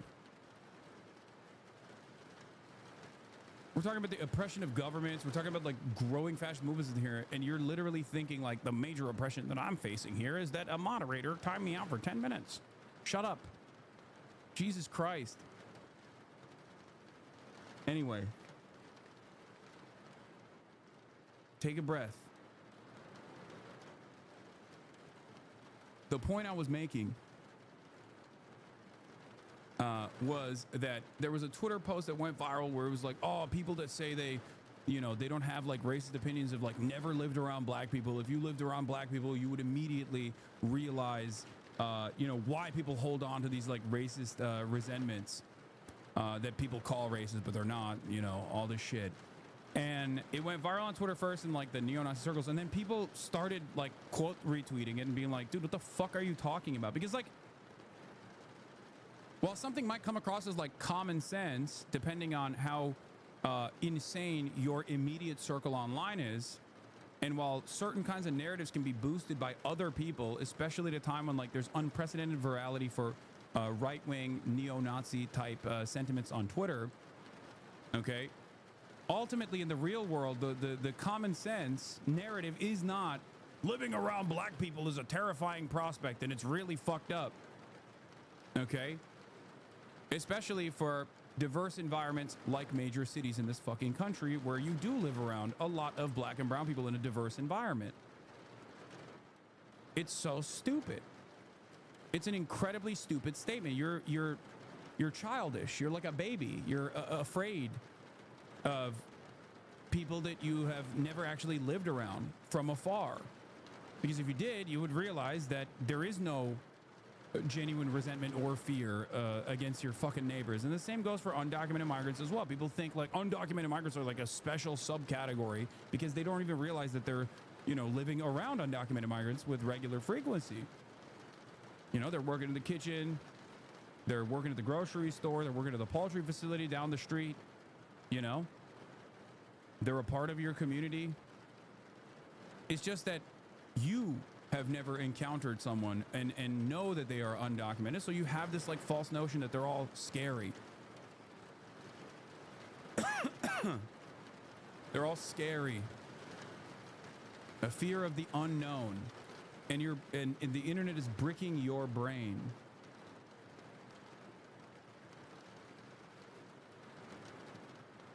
That's it. And many of these issues would be solved if you actually did live around these people. Okay? But my point is, ultimately, clips that you see of far-right neo-Nazi style figures like Nick Fuentes are becoming increasingly more dangerous at a time when there is a real need by the left, by liberals, for bold anti-Trump, anti-fascist voices. And a skilled orator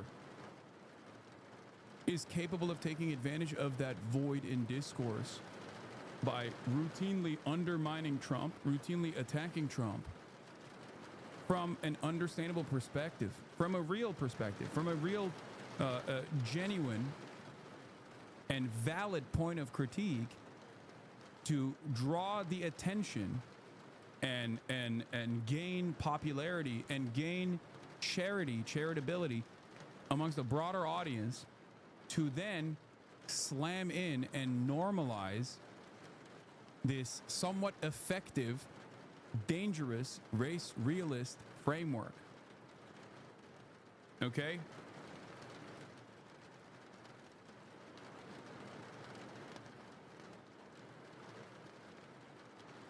That's it.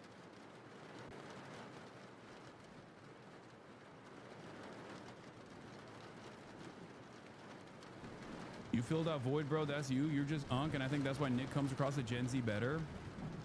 I think a lot of Gen Z's first interaction with politics has come from like apolitical slop tuber shit, and those apolitical slop tubers who present themselves as like centrist liberals are also more far right than they actually present themselves. They're also capable of leaning on pre-existing systems of violence that people have normalized. You know, homeless people are scary, dangerous, violent. Undocumented migrants are scary, dangerous, violent. There's a real crime problem. The Democrats are not addressing it. All this stuff that literally led to the Trump victory. And when their first foray into politics is like, there's a fucking leftist guy out there that's a radical piece of shit, they go, oh yeah, fuck this guy. I'm writing him off. I'm not going to listen to what he has to say. After years and years of fucking this kind of commentary just circulating all around the apolitical drama slop tuber sphere. Of course, a guy that hasn't gotten that level of attention and that level of critical lens, who is also a skilled orator who can read the room, okay, will then turn around and look for alternatives that they think are better versions, better speakers.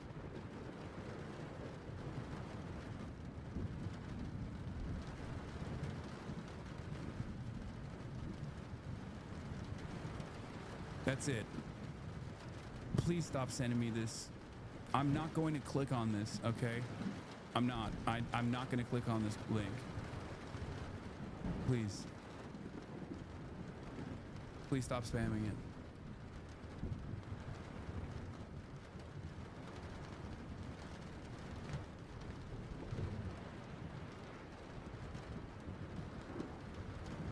Tommy Vitor from Pod Save has talked about this. You should talk to him. I do talk to him about this as well as other shit. But do you understand? You understand why? Because if you listen to Dan Bilzerian for 30 seconds before he starts talking about the Talmud and how this is the nature of the Jew, you think, what the fuck's this guy saying? I thought this guy was a real piece of shit. Now he's talking about the humanity of Palestinians and how they're being unjustifiably slaughtered by Israel. That makes a lot of sense to me. And if you only see the first 30 seconds, your takeaway might be, wow, Dan Bilzerian's kind of woke. I agree with him. Not realizing that there's a lot more to that argument from his perspective.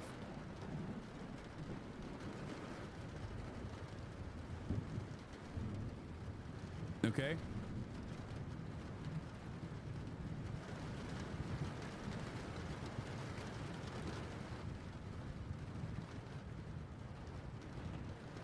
In any case, you know, the danger is here. And it's crazy to me that people don't recognize that danger. And one of the more mainstreamified versions of this is the establishment Democrats and their refusal to support a Democratic candidate because of the concerns of advocates of a foreign country, the country being Israel. Okay?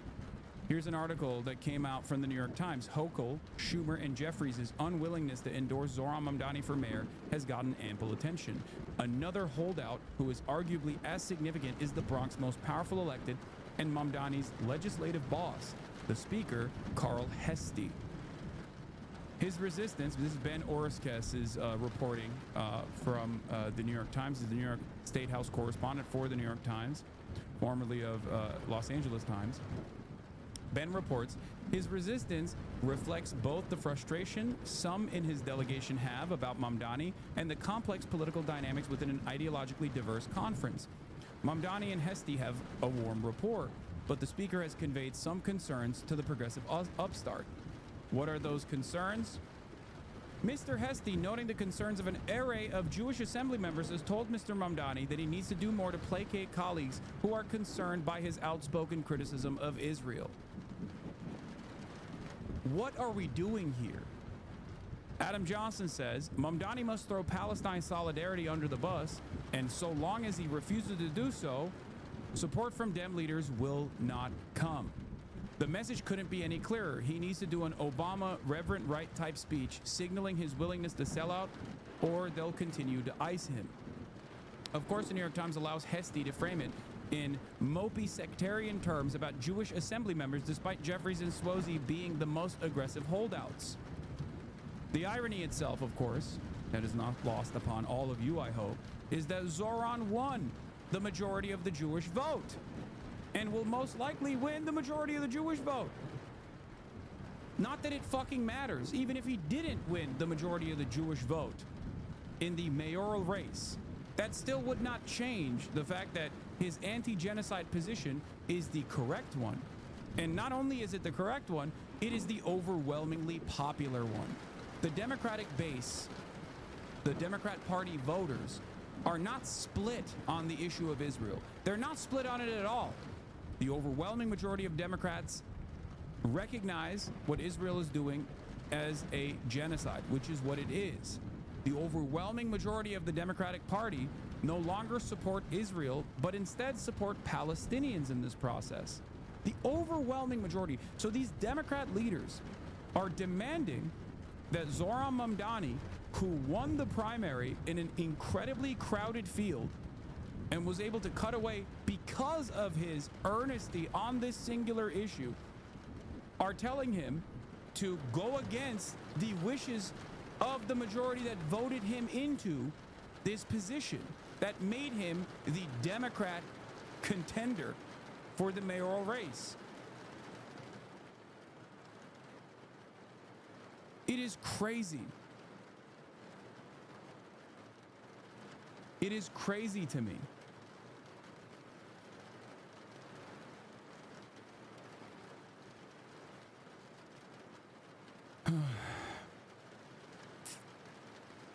What are we doing?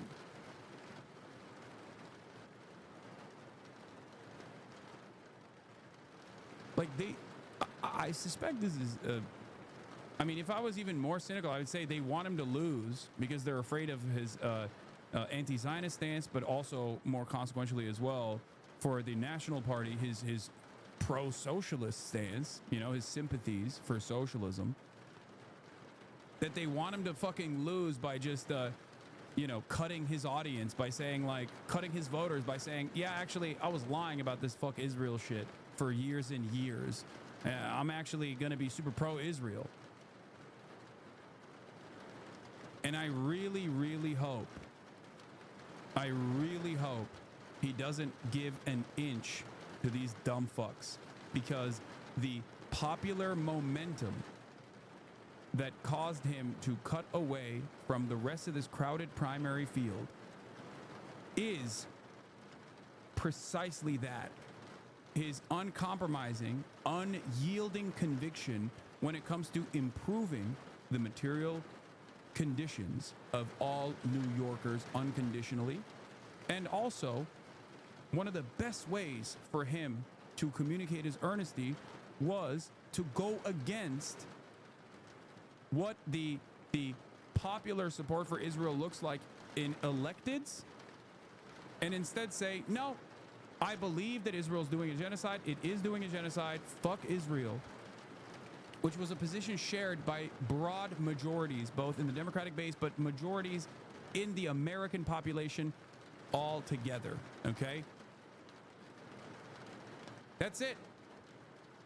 And I really hope he does not get sucked in to the compromise position by Democrat Party operatives who are, you know, on the one hand, doing this shit, refusing to endorse him, but also in a more cynical fashion, I worry that on the other hand, you have the Richie Torreses of the world going up to Zoran and being like, please, you're actually good. Just, you know, dial it back a little bit. Dial it back a little bit. Even Bernie Sanders, as reported, told him to tone down his anti-Israel stance. This, to me, is unacceptable. And the reason why I say that, and we're going to watch his rally today, the Fighting Oligarchy Tour, and I'll look at it.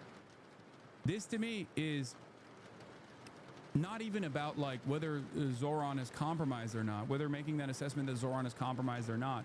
This, to me, shows whether or not he's actually the candidate who can change the trajectory of the National Democratic Party through entryism, or whether or not this will be yet another point of failure for entryism altogether. Because if electeds turn around and do a full reversal and become complacent, then they just become a part of the Democrat Party machine, and therefore they become the same losers that the rest of the Democrats were. This can't happen. We need bold voices. We need bold voices to stand strong. Bold voices who are unafraid to lead on this issue, even when there isn't seemingly a popular support for this kind of thing, because they recognize that it's still wrong. And Zoran was that voice for his whole life leading up to this moment, and I don't assume that he will change. Okay? Like, I would go so far as to say, like, with AOC, with Bernie, there's a different calculation there, but AOC not as knowledgeable on issues that pertain to foreign policy before becoming an elected, whereas Zoran was an activist that came from the Students for Justice in Palestine, that was like a BDS, was a BDS advocate as well, longtime DSA member. So his background shows me that he is not as corruptible. This is a real opinion that he has on this issue. It's an earnest opinion that he holds.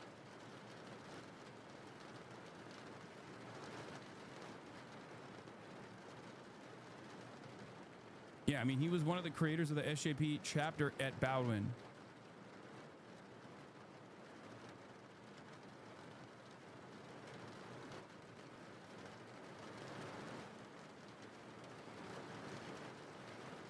Bowden, sorry. So Has AOC been outspoken on Israel? Yes. AOC has been outspoken on Israel, but not from the same, not to the same degree as Zoran. 100%.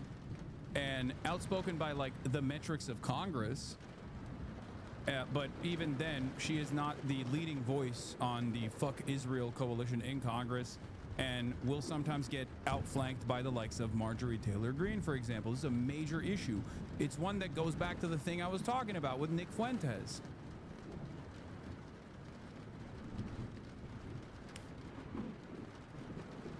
That's a huge problem. You cannot get outflanked by Marjorie Taylor Greene.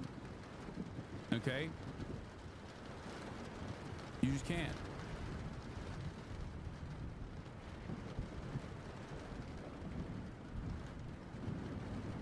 Once again, the only two uncompromising and unyielding voices that have been against Israel without any significant issues on their record would be Ilhan Omar and Rashida Tlaib. Al Green has been pretty good too. Van Hollen has been pretty solid as well. Peter Welch has been pretty solid on this issue. There are some out there. Summer Lee is another great example of this. She's new. On the greener side. Cori Bush was fantastic on this issue and she got penalized for it. Jamal Bowman was great on this issue and got penalized for it. Lost their primaries with unprecedented amounts of money from AIPAC and other pro-Israel lobbying groups that dumped, 12 million and 20 million into two of those different primaries without ever really talking about Israel too, by the way. That's how nefarious this shit is. But ultimately, on the one hand, like I said, I have two different ratings here. Matching it up to the rest of Congress, even the people who I do criticize, like Bernie Sanders, actually stand above the rest of Congress. But they should be going way further, okay? And they should never be telling Zoran to dial it back. That is unacceptable. This is the CNN piece from Edward Isaac Dover, who fucking hates Bernie Sanders, but wrote and hates me as well, by the way, but wrote a fairly positive approach to it. What Bernie Sanders told Zoran Mamdani about anti-Semitism and pushing back on Democratic leaders. Sanders urged his now protege to be firm in calling for Democratic leaders to rally behind him, but also to more carefully address what he said about Israel. Sanders, who was Jewish, urged Mamdani to be cautious about how he approaches talking about Israel. According to the person familiar with their conversation, Sanders told Mamdani he had to do a better job explaining that his criticism is not anti-Semitic and to not let himself seem like he's minimizing the fear Jews in New York and elsewhere feel from the threat of hate against them. Okay? Now, I don't know if that is an exaggeration or a weaponization of Bernie Sanders' maybe reasonable arguments that he made. Hey, they won't let you win the fucking election if you even come across remotely as being if you come across as even remotely saying you don't care about Jewish feelings on the matter or whatever, or maybe he just genuinely thinks that.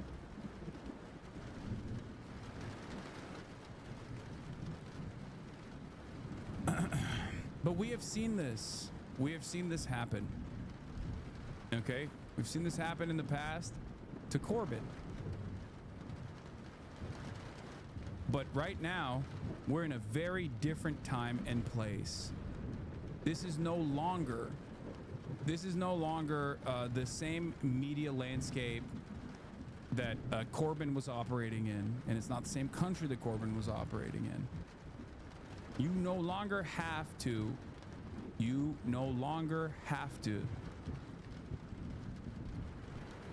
turn around and refuse to actively criticize Israel.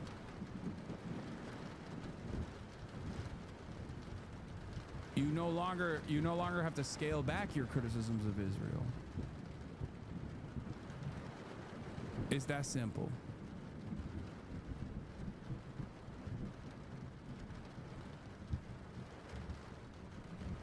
This is an older piece from This is an older piece from a long, I guess, from 2021.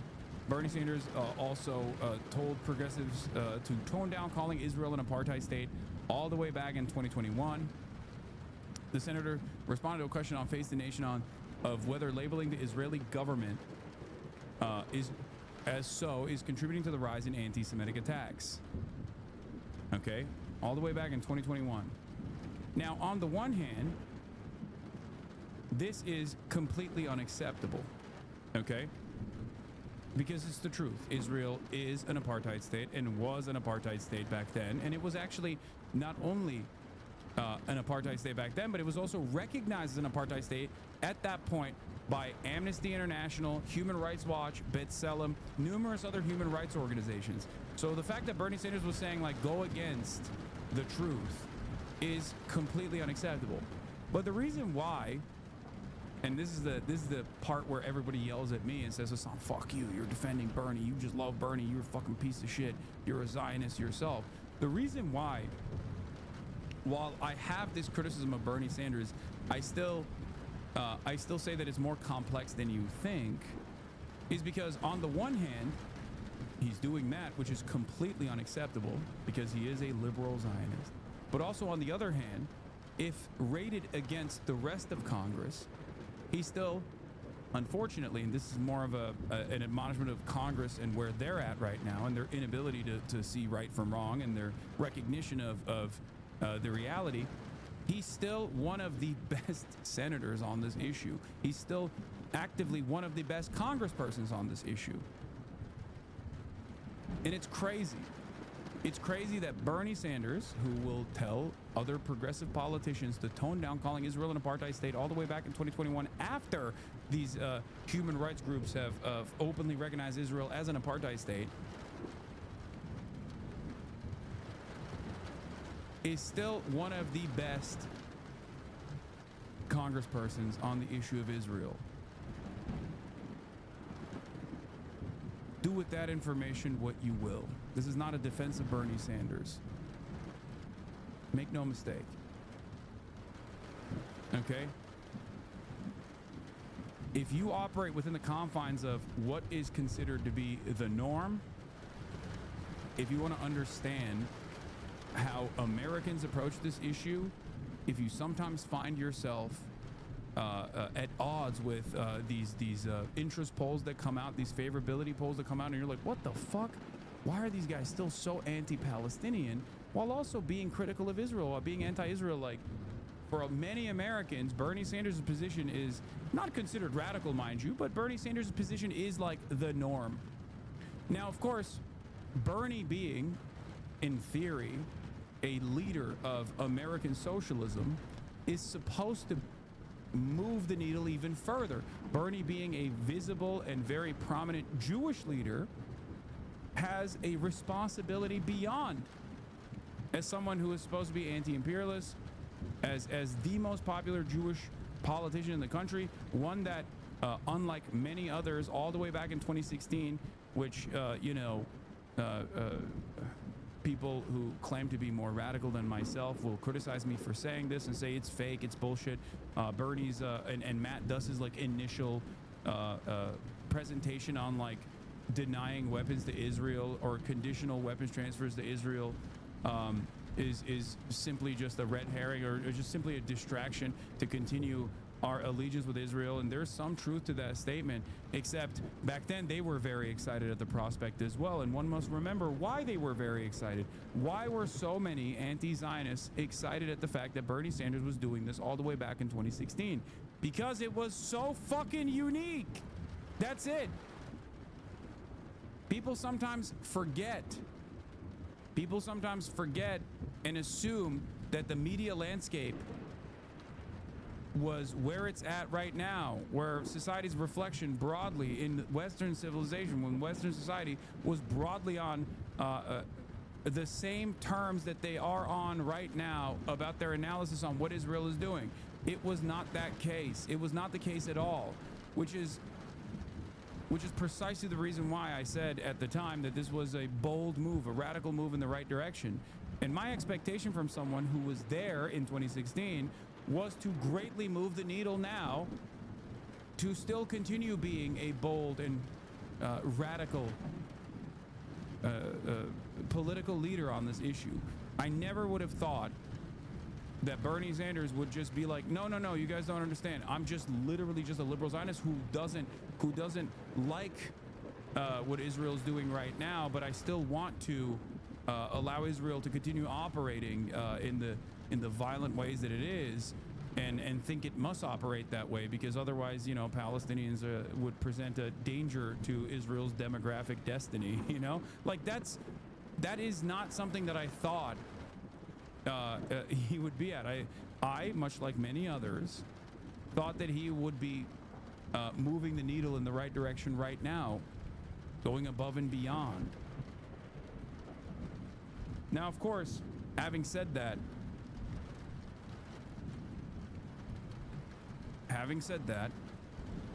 the one thing that I will still credit to him is that despite his shortcomings on this issue as a liberal Zionist, he doesn't get in the way of people who are anti-Zionist. So that's why I think today's rally will be important. Because clearly he does not mind people who are anti-Israel, and he will always support them. He has supported progressive candidates who are anti-Israel over and over again. Candidates who are far more anti-Israel than he is, whether it be Ilhan Omar, whether it be Rashida Tlaib, whether it be Dr. Abdul El-Sayed, whether it be Zohran Mamdani. Okay?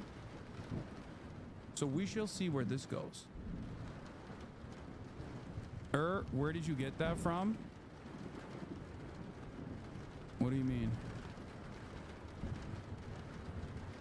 What? It doesn't matter. I mean, that's all you ever do. He isn't a leader. He refuses to lead. In fact, you haven't been paying attention. Where did you get that from? Where did I get the fact that Bernie Sanders has routinely supported and endorsed candidates that are far more radical than he is on the issue of Israel? That's just the truth. If you have a counter narrative, if you have a counter example to this, you know, please present it.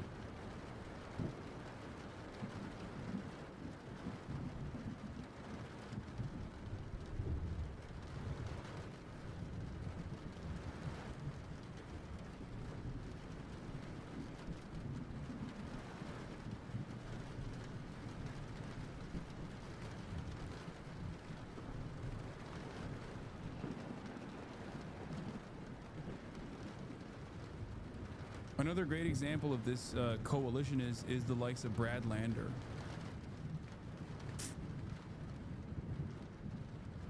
Brad Lander was like a Jewish human shield to all of the unjustifiable criticism that Zohran received, many of which was just straight up racist, like Islamophobic. Jerry Lander is even a more insane example of this, because Nadler is like more pro-Israel than Bernie Sanders is, more pro-Israel than Brad Lander is, and yet has also straight up, like, he's been very active about defending Israel until like recently, but one of the first endorsements that Zohran got straight up immediately was like, you guys are silly, calling him anti-Semitic. I don't know what these guys are doing when they make these calculations. Okay, I don't know. I don't know why. I do not understand why someone who is a liberal Zionist still does not see anti-Zionism as a deal breaker, okay? But as long as they do not get in the way, future AIPAC money, silly. Wait, what? No, Nadler is fucking 750,000 years old, and he's already, he's done. He's retiring. He's not even running for office ever again. He literally just announced that he's retiring.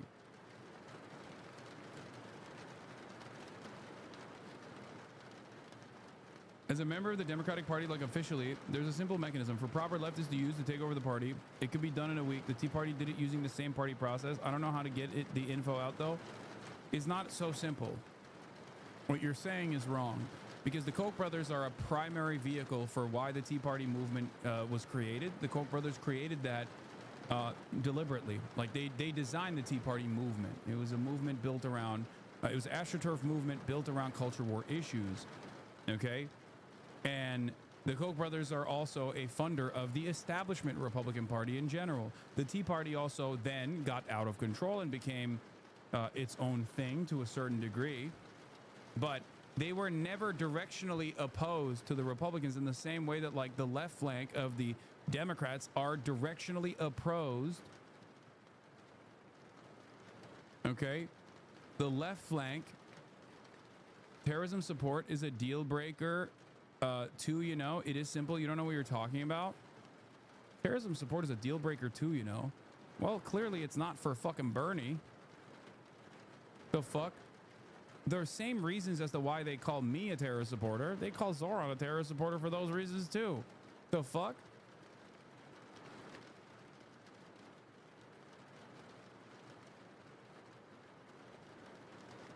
The real terrorism here is what Israel is doing, for the record. That is the ultimate terrorism, genocide. That is the ultimate fascist terror. So in that respect, it is somewhat of a deal breaker, no matter which way you cut it. You are a supporter of it. You are anti-Seaman. You love pirates, huh? I love that these guys, after I have been vindicated a million times over, still try to hit this fucking Houthis line, okay? Dog, the Houthis are an infinitely better force of good in the region when compared to the state of Israel. They are not doing a genocide. They are actively trying to fight back against Israel, doing a genocide. And therefore, they are on the right side, regardless of their domestic affairs, regardless of whatever the fuck their banner says. They are absolutely trying to the best of their ability, as the poorest nation in the fucking region, poorest nation on the planet, as a matter of fact, that has been bombed into oblivion by Western interests and Western-backed groups like the UAE and Saudi Arabia, are still trying to hold up some semblance of international law. That's it. That's it. Yeah, the Houthis are not a belligerent occupier of Syria or engaging in bombing campaigns on Lebanese territory. They are trying to enforce a blockade against Israel to cripple Israel's economy, and have done so successfully. You can just get mad about it. You can just keep calling them a terrorist over and over and over again, but it doesn't fucking matter. It doesn't change the truth. It's that simple. Okay? Asmongold is great, by the way. Awesome.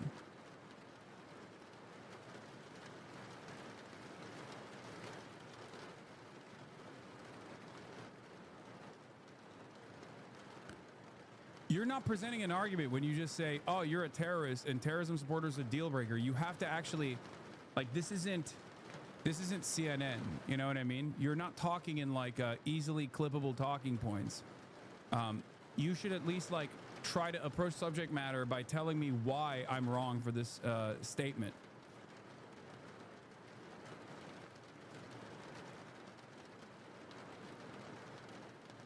Just block that trash? No, it's fine.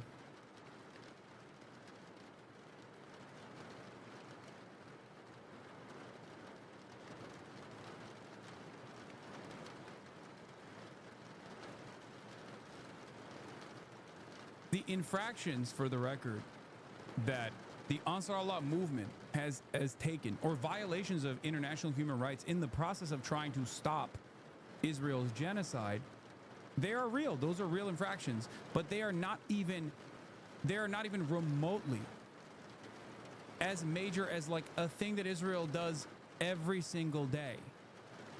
Okay? It's like getting mad at resistance groups like Jewish partisans for blowing up supply lines as the Holocaust was happening. You're like, oh, well, you know, these Jew partisans blew up supply lines that were taking food to civilian territory. How dare they fucking do that? Of course, if you were to say that, no one would take you seriously, right? But I think that's part of the problem.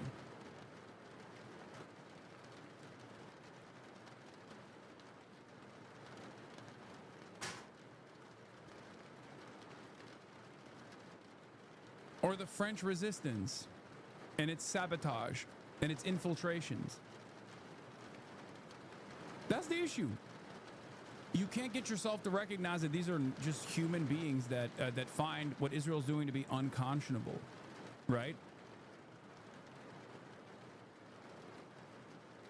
Look, this guy said, wait, so it's good when Jews starve people now? Oh my God, dude. What a way to fucking misunderstand the point. Jewish partisans disrupting supply lines for Nazi Germany during the Holocaust was an objective good. Okay? They were moral and they were right. The fact that they were, you know, violating international standards that came after it does not change that reality. Okay? That's it.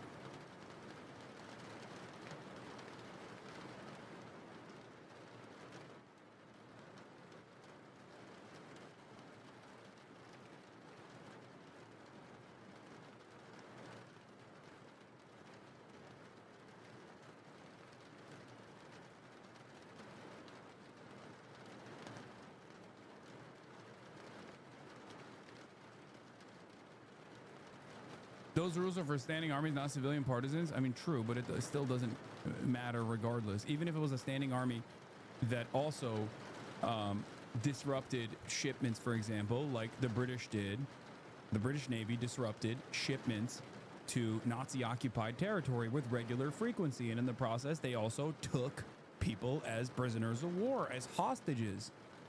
They even killed civilians, often by accident. Okay, because they were engaging in commerce and sending supplies into Nazi-occupied territory.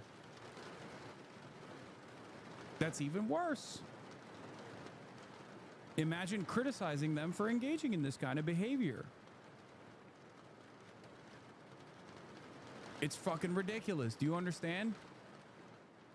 The only difference here, of course, is that you just don't see Arabs and Muslims as a whole as human beings. You see them as like barbaric anti-Semites, whereas this, whereas this other group, when we talk about like the partisans, comprised of Jews and Slavs, or the resistance network in France, or the Allied forces and their military operations against Nazi supply lines, you see those people as human beings.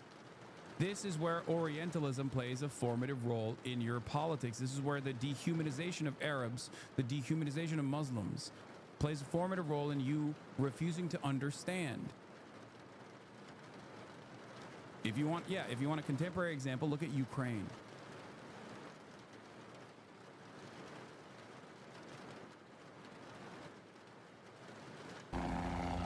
It looks like troops heading into war. But this is President Donald Trump's immigration crackdown in action. Hundreds of federal agents descended on a small southeast Georgia community and raided a sprawling plant, taking away hundreds of workers in hard hats and high-vis jackets, most of them from South Korea. This was a crazy moment, by the way.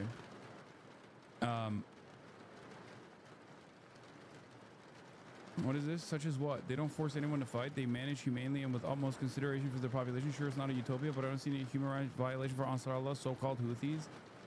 I'm not gonna get into it because it's utterly irrelevant in the grand scheme of things. Okay, there's no that part of the conversation doesn't need to happen right now. It does not matter.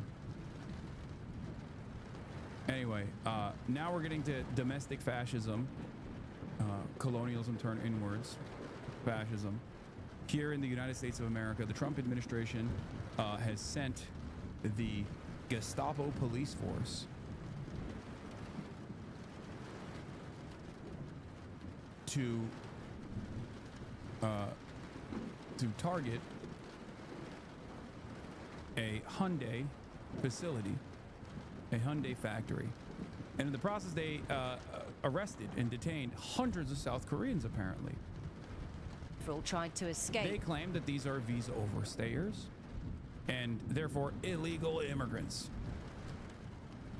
Some running into a sewage pond. Immigration and Customs Enforcement, or ICE, say they were working illegally, Around 475 were arrested. South Korea's foreign minister vowed to support them. Our president emphasizes that in the course of US law enforcement, the rights of our people and the economic activities of... Dude, that chain shit is so dehumanizing.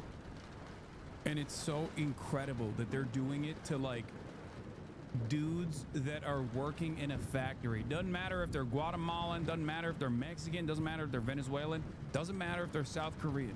It is, like, there is no necessity for this, okay?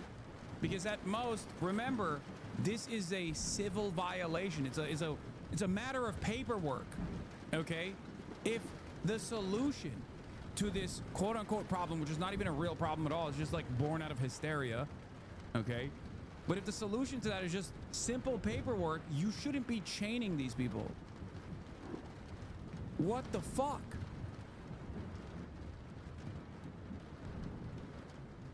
South Korean investors in the US must not be unjustly infringed upon.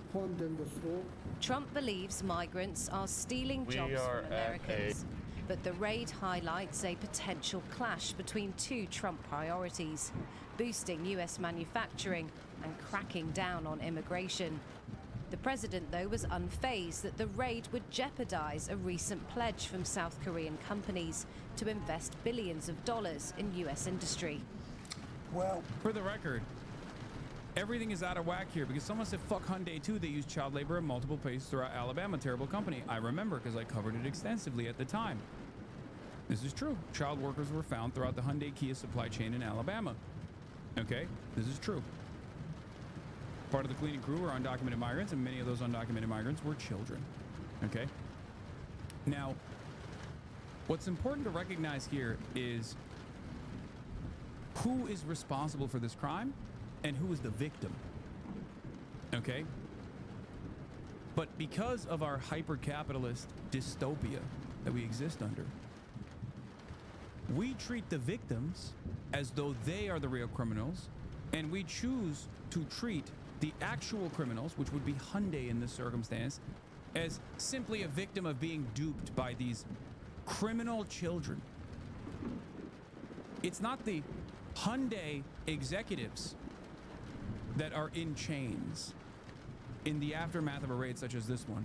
It's the South Korean migrant workers that are in chains. They are the ones who are being sent to detention facilities. Hyundai executives and Hyundai profit seekers, however, get nice deals from the Trump administration. Do you understand? It's completely ass backwards. This is what I brought up with the raids that were conducted on that former cop, that like ex-police officer's fucking marijuana plant facility or whatever, right? They were just like, they were arresting and apprehending the migrant children and all of the undocumented migrants and documented migrants alike, rather than the actual fucking criminal in that process is like knowingly hiring the kids.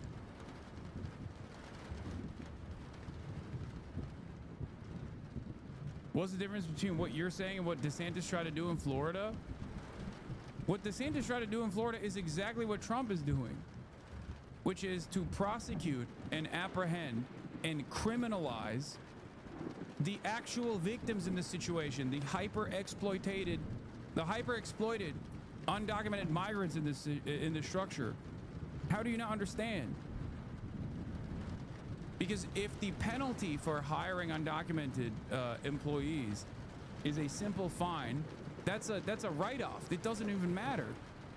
It's in the grand scheme of things, and the way that these guys look at it, is that it is far more favorable for them and for their profit margins to continue hiring undocumented employees, knowing full well that they're undocumented.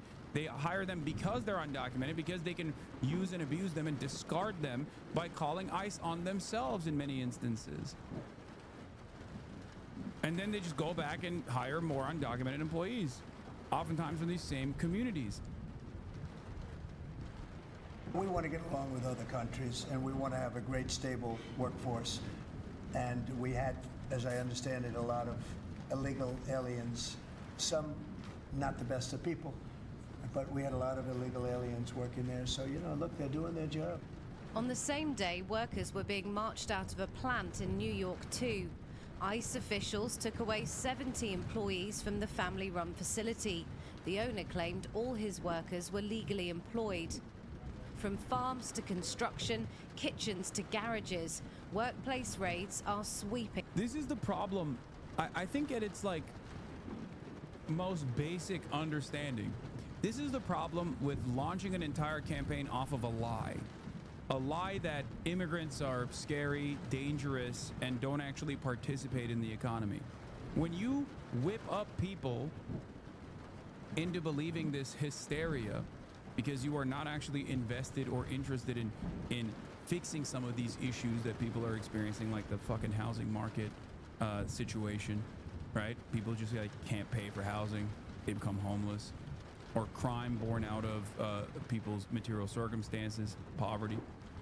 When you're not invested in doing that and you want to just like distract people with a militant approach towards some of the most vulnerable people in this country, and you beef up this white supremacist hysteric narrative, white supremacist hysteria surrounding migrants being an ever-present danger, your solutions are also going to, once again, be incredibly violent, incredibly cruel, and also harmful to the economy in general. That's it. That's what happens. If your whole worldview and your legislative agenda revolves around a lie that you designed for yourself, a completely racist, made-up, hysterical situation, then you, of course, are going to end up creating solutions that are simply exacerbating the major problems that you're avoiding altogether. The major problems that you're avoiding to solve are economic problems. So this is nothing but a violent, cruel distraction. In America, but this one in Georgia is the largest of its kind, and entire cities are bracing for mass raids too. In Chicago, parents dropped off their kids for school on Friday, while teachers handed them flyers, not for a bake sale, but for their legal rights if ICE came calling. There's a major crackdown expected in the city on undocumented migrants. Residents say they're preparing for an invasion, not from enemies, but from their own government. This morning, as the Chicago area braces for a surge in immigration enforcement. For Homeland Security, we have a search warrant for the whole site. On Friday, in Georgia, we need construction to cease immediately. We need all work to end on the site right now. This video, posted on social media by a local activist, shows the Department of Homeland Security raiding a Hyundai plant.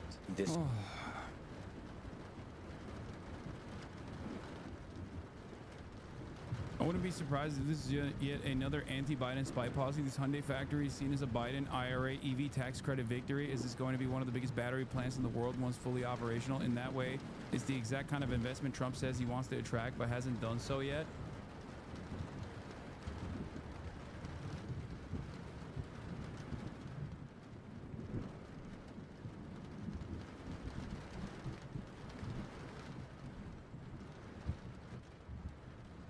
I don't know what I just don't understand what the purpose of this is beyond just like sheer cruelty for the purpose of cruelty alone. That's it. In fact, was the largest single site enforcement operation in the history of Homeland Security investigations. The video inside of a construction site at their electric vehicle plant in the community of Elabel. 475 people taken into custody, most of them South Korean nationals. This investigation is focused on... By the way, this should be a somber reminder for Asian Americans who might have found themselves in the throes of reactionary sentiment that while many people think that they might be a part of the minority group that has like some kind of closeness to whiteness, you are still ultimately not seen as white, you know? You are not a part of the in-group. There is no such thing for these guys. There's no such thing as like a good immigrant, okay? That's it. That's it. some racists, as I've seen here, are like, bro, why the fuck are we deporting Koreans when there are entire villages of Somalians up north? Okay, that's some reaction. Okay, but this whole like model minority myth is concocted in a way to use like some marginalized populations or minority groups as a shield to do white supremacist nonsense.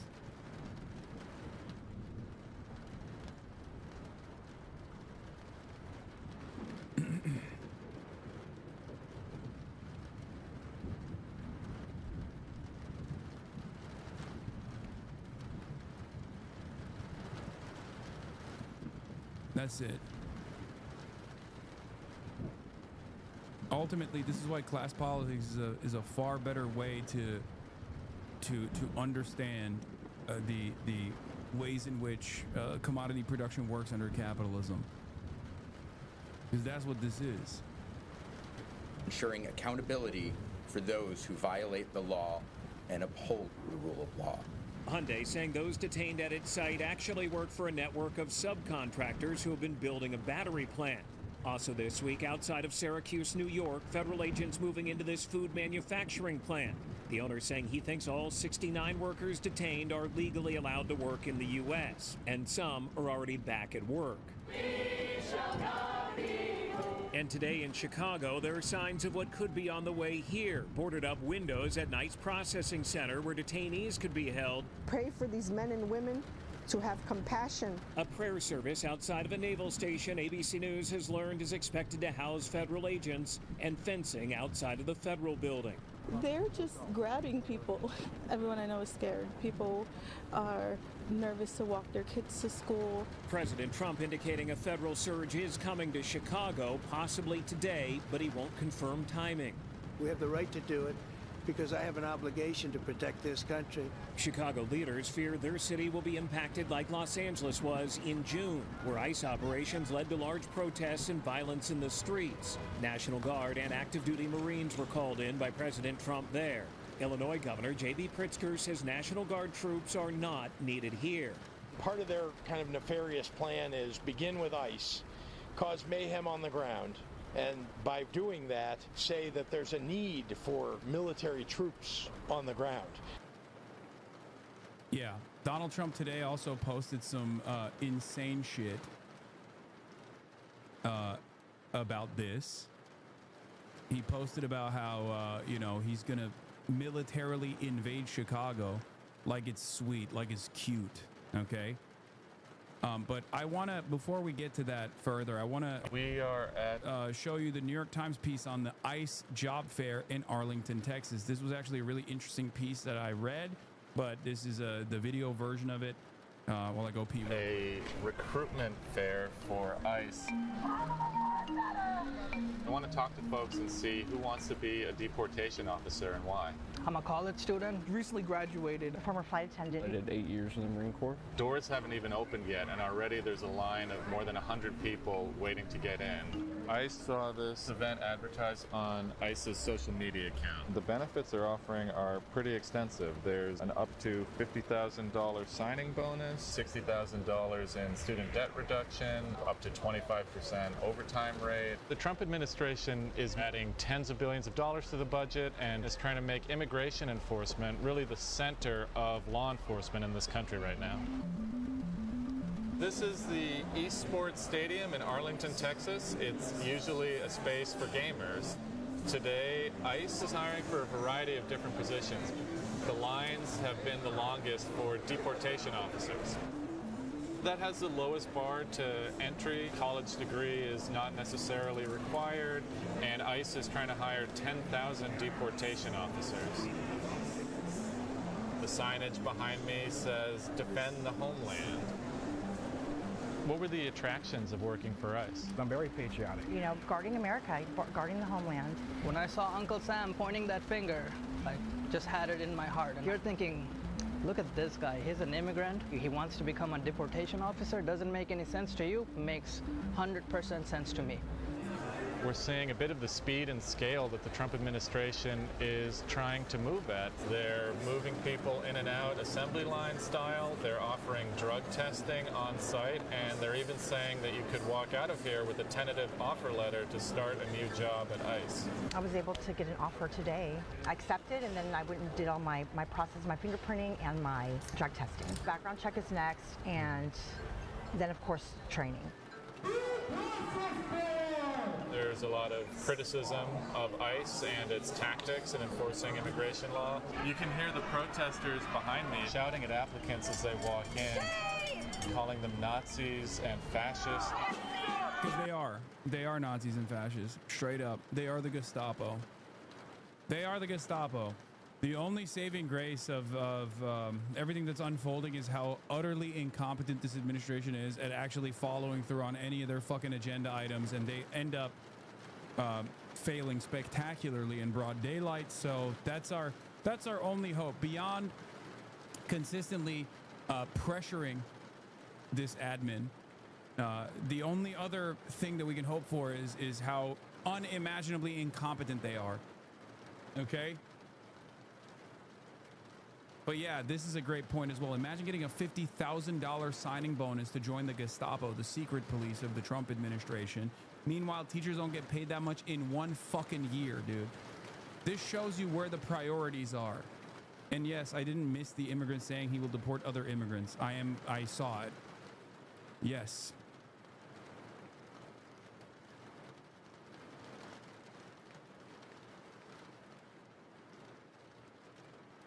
You seem to be falling into the maybe he got sick syndrome.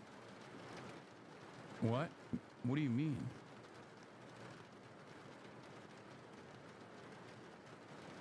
No.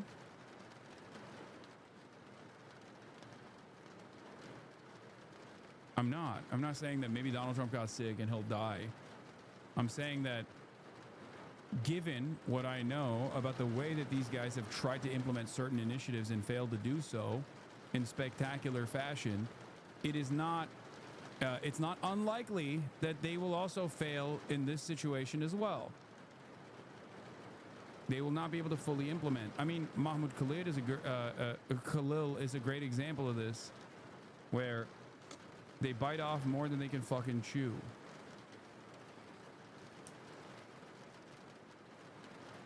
Even Kilmar Brega Garcia is another example of this. But yeah, this was another part of the piece. People are apparently joining ICE recruitment fairs out of desire to specifically deport and beat up Indian employees of IT firms based on inflammatory information gleaned from memes. Tucker has also seen news stories and images on social media showing masked ICE officers aggressively taking immigrants into custody, and heard the concerns that the agency is violating people's constitutional rights. But he said those reports don't move him. Things are posted for certain reasons, Tucker said. You can see the same story on different channels, and there are different narratives. On social media, you are going to get stories that fit what you want to believe based on the algorithm. You'll never get the true story. Reports of rough tactics don't bother Aaron Eli either, a former bantamweight MMA fighter who went by the ring name The Cyborg. Eli settled on an IT career after his hip gave out. He limped into the hiring expo last week hoping ICE could use his computer expertise. He said he felt he was no longer able to advance in the private sector because the market is crowded with candidates from India willing to do the work for less. I keep seeing these memes where Indians are bragging about taking our tech jobs, said Eli 36. So I said, oh yeah? Well, I'm going to work with these guys that are going to arrest you, slam your face on the pavement, and send you home.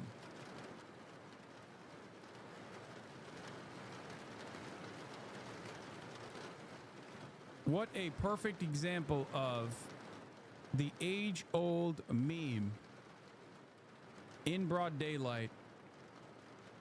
The you know, capital owners take all of the pie, give you only crumbs if you get it at all, and then turn around and say, you know who's actually taking the rest of this pie? Those goddamn Indians, those goddamn Mexicans.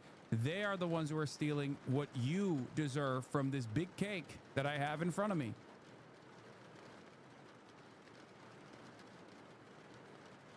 That's it. That's it. Desperate people, angry people, when left with no other alternatives, find themselves slowly but surely moving in the direction of fascism, because fascism offers a sense of comfort that it's not your fault, okay? And it isn't. It is not their fault in many respects. These are structural inefficiencies, structural inequalities created to churn out super profits for our mega corporations owned by people who will never see the factory floor, owned by people who will never understand what your day-to-day existence looks like. And neither side wants to address that real problem, that real structural inequality. So one side turns around and says, everything's fine, actually. Don't worry about it. Things are going to get marginally better. The other side says everything sucks, and it's because of Mexicans. They're stealing your jobs, but they're also lazy at the same time and stealing your welfare too. So a lot of people go, I guess it's the Mexicans. I guess it's the Indians.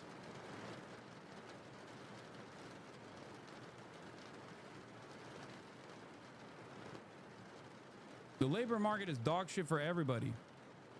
Okay?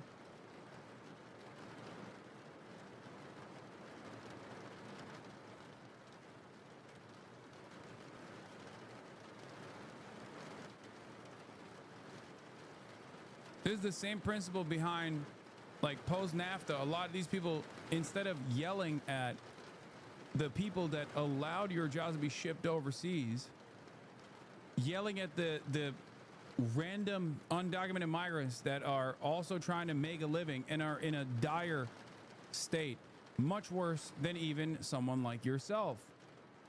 Okay? It always has been and always will be those who are the powerful that are designing society in this way. It's ridiculous. But unfortunately, it's not even a matter of critical thinking. I think it's weakness ultimately. It's vulnerability, it's insecurity, the assumption that, like, the hidden underlying fear that you kind of recognize but choose not to communicate, which is that you can't fight the powerful because you're alone. You can't fight the powerful because no one else will fight it with you. It's too hard. So then you choose to redirect that anger towards a group that you can actually affect the lives of in a meaningful way, and that gives you a sense of control. That's what weak bullies do. That's what fucking cowards do. Okay? You can extrapolate that to every other aspect of regular day-to-day existence. Okay? The leftist, liberal, woke version of this is trying to, I don't know, sanitize language or something. Trying to yell at a fucking Twitch streamer, for example, who is more accessible than your local congressperson, right?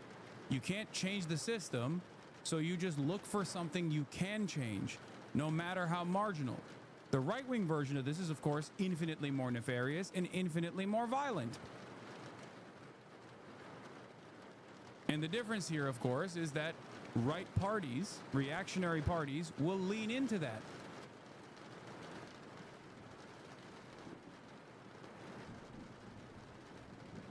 In many circumstances, leaning into that doesn't even harm the hierarchy anyway.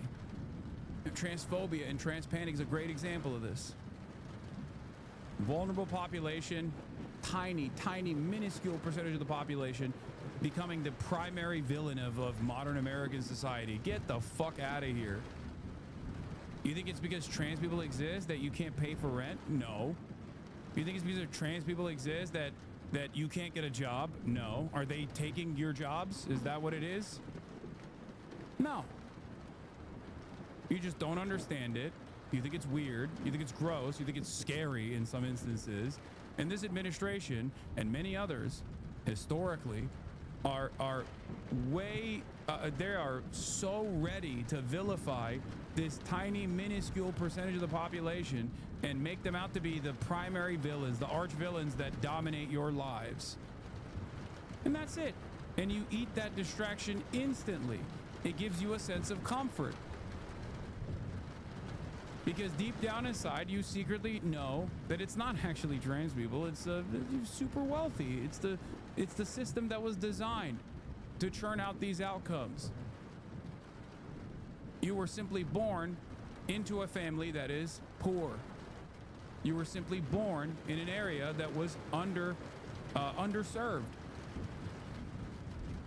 Maybe you were told that you were going to make something of yourself. Maybe you look to your parents and realize that, you know, they worked hard and they were able to at least get a home. Now I can't. Why is that the case? But because a real alternative, a socialist alternative, is so far and virtually seen as impossible, if not scary, outright scary, because everyone tells you, these people in positions of power tell you, because they have an obvious interest in making sure that you're fearful of this socialist alternative, that it's actually really bad. It'll be like Russia, the USSR. They'll kill you. You'll starve to death. That you just develop this antagonistic approach to a real alternative that would genuinely improve your life. And in some instances, you think that kind of change is impossible. That kind of change is so far in the distance, and it feels like you're not actually moving in that direction at all. So you choose to make changes so that you can feel powerful in your life again, to have a little bit of control over your own life. And you do that by leaning into a successful movement that does actually target villains and chooses to fuck their lives up. The right-wing movement does this perfectly with undocumented migrants, trans people, women in general, in terms of bodily autonomy. And you think your life will improve as long as there's someone worse than you. But it doesn't improve your life at all. Maybe your life looks better in comparison to those who are now experiencing unimaginable violence, but it didn't actually improve from, you know, a decade prior. It got worse. And in many circumstances, these fake solutions that these guys provide, like mass deportation, unironically accelerate the worsening of your living conditions. And even identifying them by name, they're looking up people's license plate numbers. So are you worried about being called a Nazi? You know, I don't mind risking my freedom to safeguard yours. ICE has become kind of a really polarizing agency. Is this a father and son? Yeah, he's really safeguarding my fucking freedoms by deporting a dude who's just trying to feed his family, and also doing it for pennies on the dollar, and feeding our families as a byproduct of that. It's fucking awesome. You really saved us, dude. Cowards, man. Cowards. And it reflects the big divides within America. It's a flashpoint for how people feel about Trump's mass deportation agenda.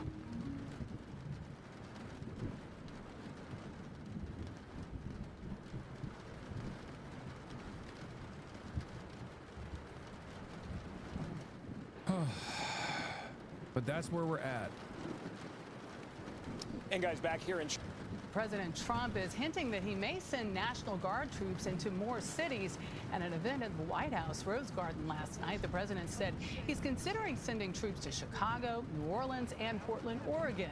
The president deployed troops to Washington, D.C. last month, but now there's also new controversy stemming from how the Justice Department is handling a surge of arrests and cases in the Capitol. CBS News Justice correspondent Scott McFarland explains from Washington. National Guard officials tell CBS News there are now approximately 2,300 troops deployed here in Washington, and the D.C. National Guard concluded the week announcing their deployment will continue beyond. I know a lot of Hispanic immigrants are somehow still under the impression that they're part of the team. Cuban Americans specifically, I know this from my own family. Yeah, with the exception of Cuban Americans, I think like a lot of a lot of the Hispanic population that thought that they were on board with this regime very quickly came to the recognition that they were not. They were actually going to be in the crosshairs.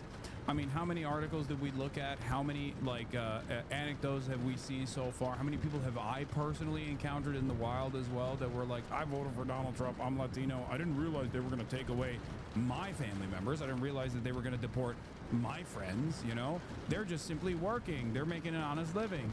And the interesting component here is obviously, how the fuck do you get to that?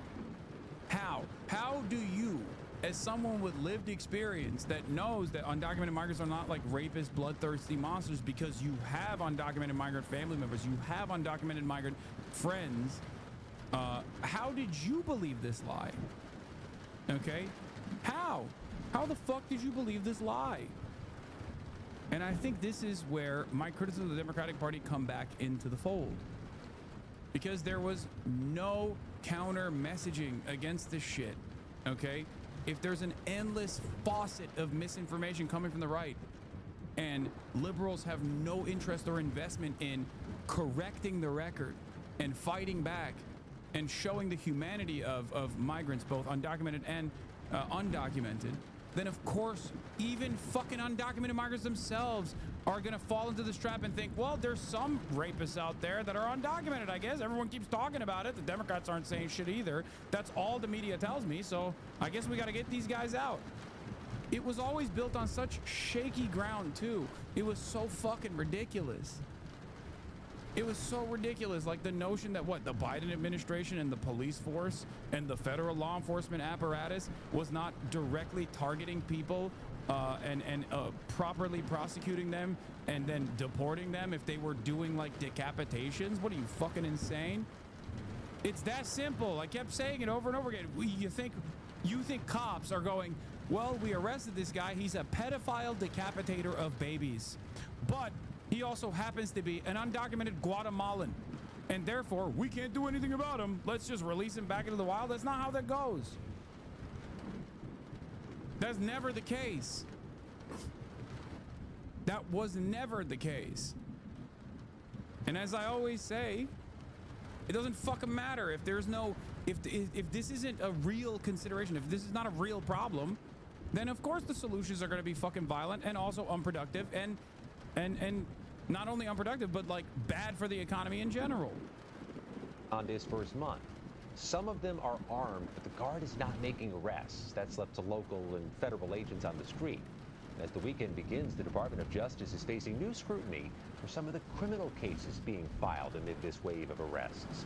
A federal judge unleashed fierce criticism in court Thursday, accusing the administration of playing cops and robbers like children, bringing serious charges against some people, jailing some of them, only to backtrack days later and drop the charges.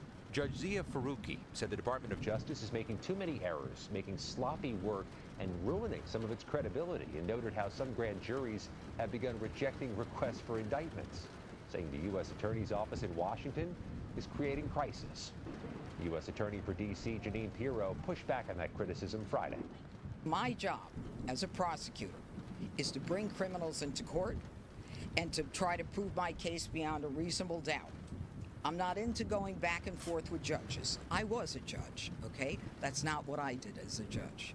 So we need to leave politics out of it. I'll do my job. He should do his job as a judge and leave his politics out of it. The mayor of Washington, D.C. has been supportive of some of the additional federal resources, but said having National Guard troops on neighborhood streets is unnecessary and un-American. For CBS Saturday Morning, Scott McFarland, Washington. Out front of the White House is a blue tent that originally was put there to be an anti-nuclear tent for nuclear. Take it down now. Trump orders Secret Service to remove radical leftist tent outside of White House. Radical leftist tent. Woke tent.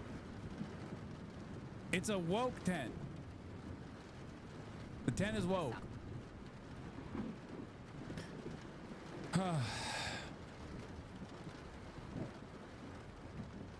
Yeah, we got the Zoran stuff too. Oh, Here is yet another byproduct of obviously Trump's deportation policies and his tariffs policies as well.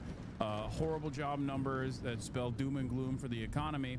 But of course, when CNN is directing a question to a Republican such as Randy Fine, one of the worst scumbags, by the way, should be in fucking jail for some of the things that he has said.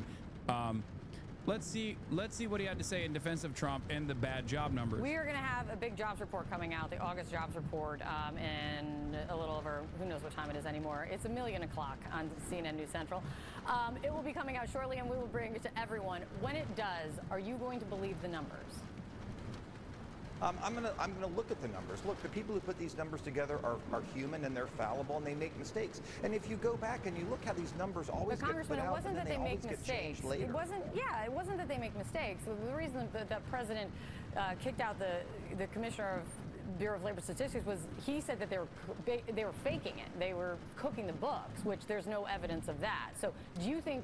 When the numbers are always wrong in one direction, you have reason to be suspect, and so there's no I evidence understand of that. What I can tell you is it's when more the businesses respond and give the information and submit and respond to the ask from the Labor Department, then they can adjust what they have. It's like I get more information, we can adjust the numbers. That's been happening from the beginning of time. Yes, there has been more variable. That's for a lot of reasons, which they say fewer businesses are actually responding to these surveys, but that doesn't mean they're cooking the books. Well, I think that when there's problems with methodology, sometimes it's intentional, sometimes it's not. But when the numbers are always wrong in one direction, there's reason to have. I think the methodologies were problematic, and we see this in all kinds of things where numbers always tend to benefit the left, and when the facts come out, they don't anymore. And so I think the president did the right thing there, and we'll see what these numbers are like today. I can't begin to explain to you how much I hate Randy Fine. Like, I just... God, he is so fucking... Oh, my God.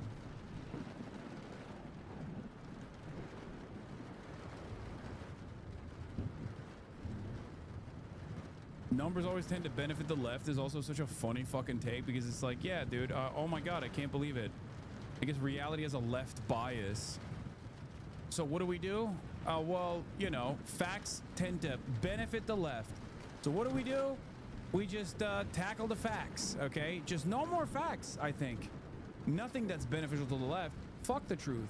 If the truth is beneficial to the left, then we say fuck the truth. What I will tell you is I did 81 visits in my district over the August recess, met with manufacturers of all types, and they're very optimistic about the Trump economy. It was extraordinary. I met with boat builders and fishermen and all kinds of different companies. Yeah, again, he's literally doing the... He's like, well... You are bringing up facts about the imminent collapse of the American economy, but have you heard of the feelings of a bunch of random people that I talked to that I'm just making up on the spot right now? They feel very confident that the future is great. Oh shit, dude. Never mind then. My bad. Well, I thought I was talking to a serious person. Didn't realize I was talking to some random dipshit off the fucking street. You're a goddamn congressperson, dude. What do you mean?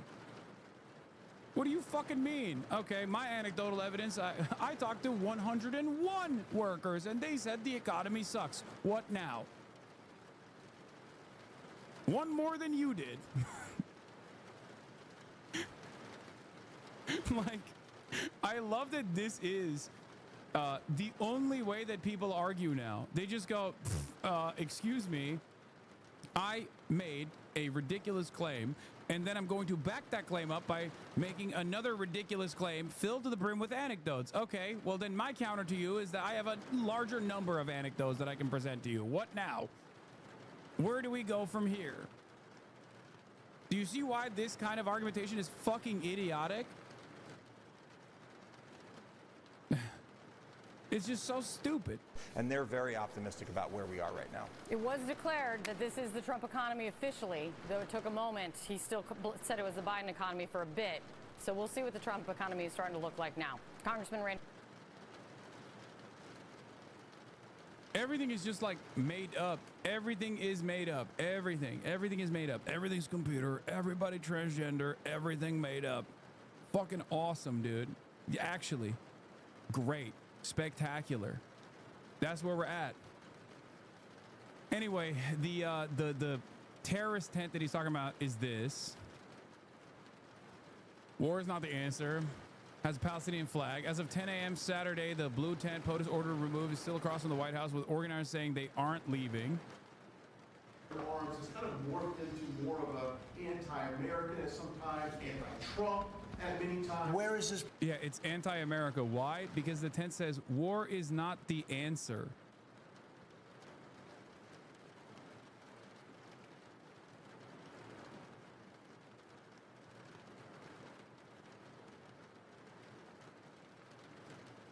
Sick. This is like when pro-Israel people go, how dare you say something so anti-Semitic? And then you look at the thing that the person was saying and it's, please can you stop killing children? Let's say no to murdering babies. And then Israel supporters go, whoa, that's me. You're talking to me. I love murdering babies. How anti-Semitic of you. Someone comes out and is like, please, can we stop war? I hate war. I hate violence. And they're like, well, what do you mean? Violence is fucking awesome. I love war. Fuck you. You're going to get war now. I'll show you war. Lieutenant? Right in front of the White House on the north lawn on the other side of the Black Gate in Lafayette. I haven't known this. All of us in here walk right by it every day. It is an eyesore. Oh, I didn't know that. Take it down. Take it down today, right now. Nobody told me that. So you're saying there's a blue tent? It's been there for 30 plus years. It was originally a peace tent, but it's kind of morphed into something. Yeah, morphed into radical left. Okay. Well, but I've heard. Is it in the ellipse? Where is it? No, it's in the Lafayette Park. Why would a 30-year-long peace tent not be radical left forever? Being anti-war is unironically anti-America, though. I know, man. I know. Lafayette Park. Take it down.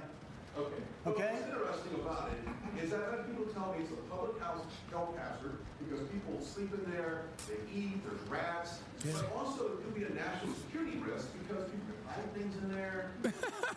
This guy really wants the tent gone.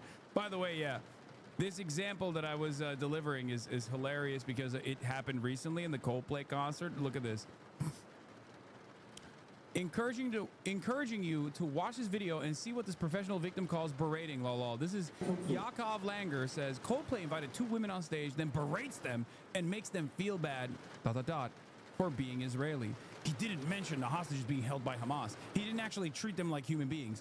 Disgusting. Now Coldplay, not my expectation from Coldplay. Okay, you get pulled up at a Coldplay concert. I don't think he's saying something so radical. Let's take a look at what he said. Where did you come from today? From Israel. Okay, well. Okay, well, listen. I'm going to say this. I'm very grateful that you're here as humans, and I'm treating you as equal humans on earth, regardless of where you come from or don't come from. Thank you for being here. We're grateful, and thank you for being loving and kind. And although it's controversial, maybe, I also want to welcome people in the audience from Palestine, because we have a belief that we're all equally human. And yeah, when you're a fucking psychotic racist, you hear this and you go, how dare you? This, like, if you pulled up a fucking Klansman on stage, okay, and you're like, oh wow, you're a Klansman, okay, well, you know, thank you for being here, I love you, okay, you're a human, and you know who else are human? Black people. And then all the other Klansmen go, how dare you fucking say something so goddamn anti-white? Why don't you talk about all the rapes that black people are doing? They're violent. One of them drinking the same water fountain as me. That's it. That's literally what this is. Because Israel is a fascist state. It is a Nazi state. So, of course, all of the people that are defending Israel are also fucking fascist Nazis. But the point is, we have looked at the situation for years and years and gone, oh, well, it's the Jewish state. Oh, the Holocaust happened. So, like, people do not fucking see it in the same way that they see fucking Klansmen. But they sound like Klansmen. If you're defending Israel, you're no different than a fucking Klansman. You're no different than a fucking Nazi. That's it. How can you look at the situation and go, how dare they become so anti-Semitic? thank you for being here.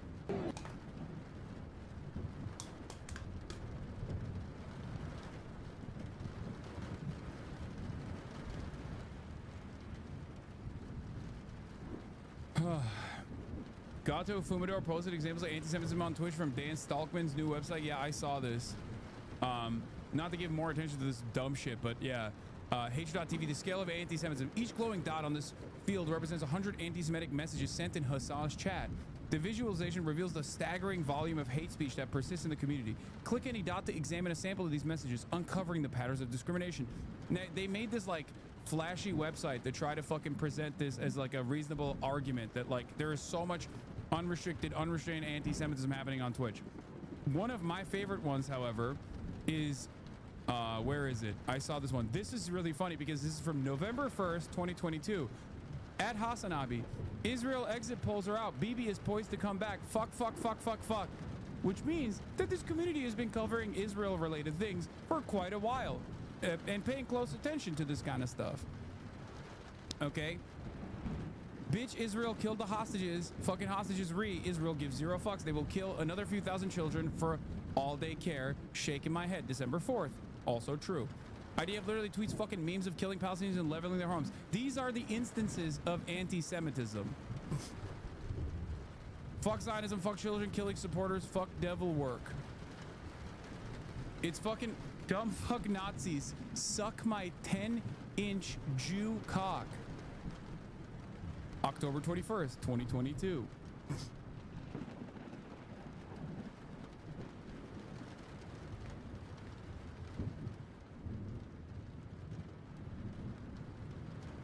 This, you can only arrive at this conclusion if you are just a hysterical person.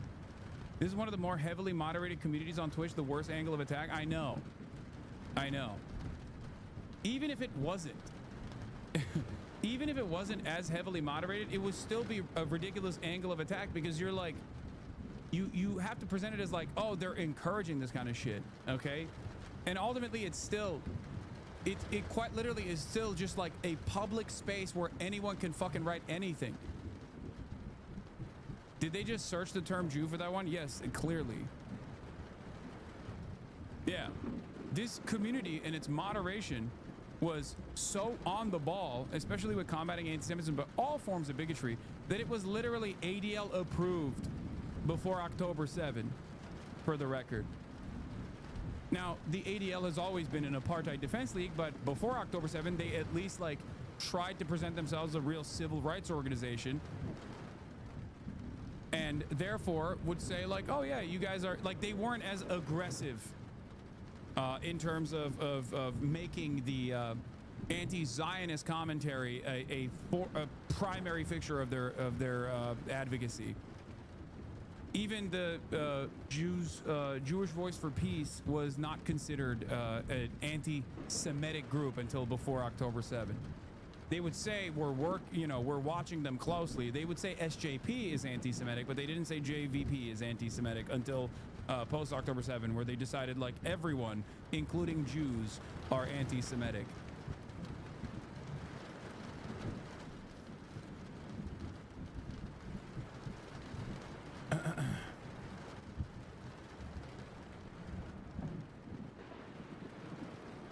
Anyway, but it's pretty funny to look at a guy who just says like the basic shit. To look at a guy who says like basic shit, being like everyone's a human, including Palestinians, and then fucking lose your mind over it. Once again, you're just showing your ass here, okay?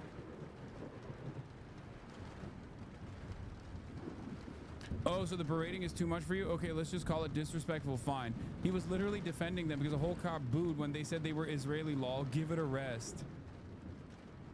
Oh, you're from Ukraine? Well, big shout out to all the Russians in the audience. Yeah.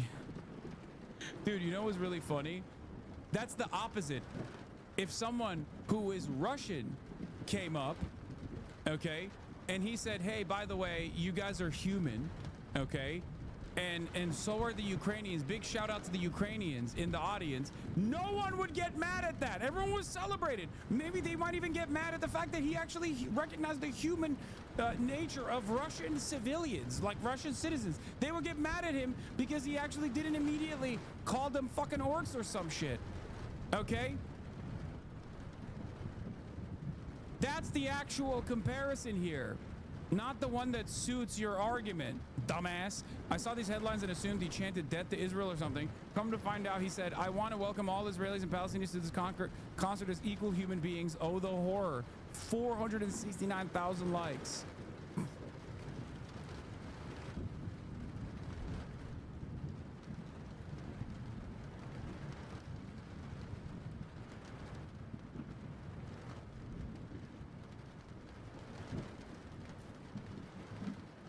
If you looked at what Israel has done to the Palestinians and think that like the Palestinians are the Russians in this equation, you are the most insane person on the fucking planet.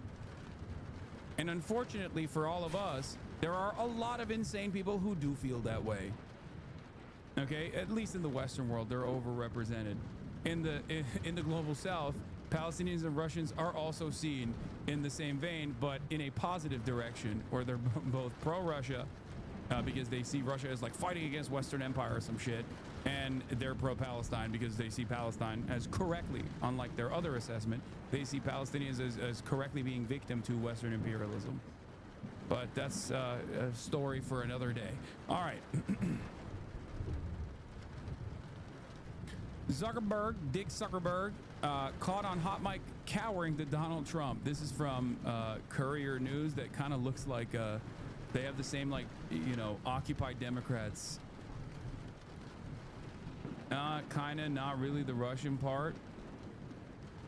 No, I'm not talking about, I'm talking about why people always ask me, Hasan, why are there like random fucking, why is there a pro-Russia, pro-Palestine position, especially commonly advocated for outside of the Western world?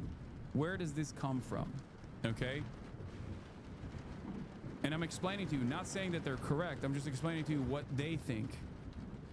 Okay? And it's not just leftists either. Like, there are fucking people you would probably consider liberals in the global South that would also come to that same conclusion. It is, of course, by the numbers, probably the most popular position on the planet. Not by power overall. How much are you spending, would you say, over the next few years? Oh, gosh. I mean, I think it's probably going to be something like, I don't know, at least $600 billion through 28 in the U.S. Yeah. It's a lot. No, it's significant. That's a lot. Thank you, Mark. It's great to have you. Paying attention, but sorry, I wasn't ready to do a for announcement. He said I wasn't sure what number you wanted to go with.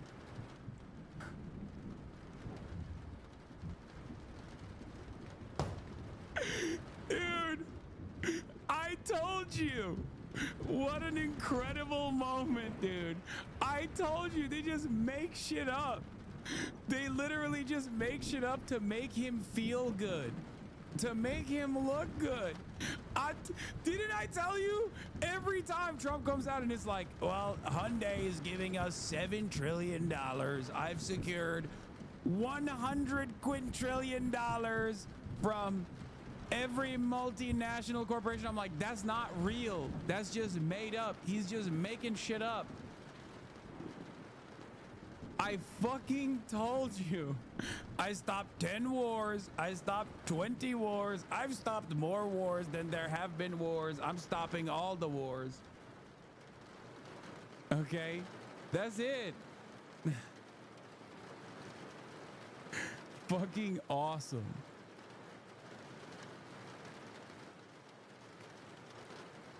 During the Arab Spring, Obama White House thought that Facebook and Twitter were going to democratize the Middle East and maybe the world. Zuckerberg now to Trump. I'm sorry, I wasn't sure what number you wanted me to give.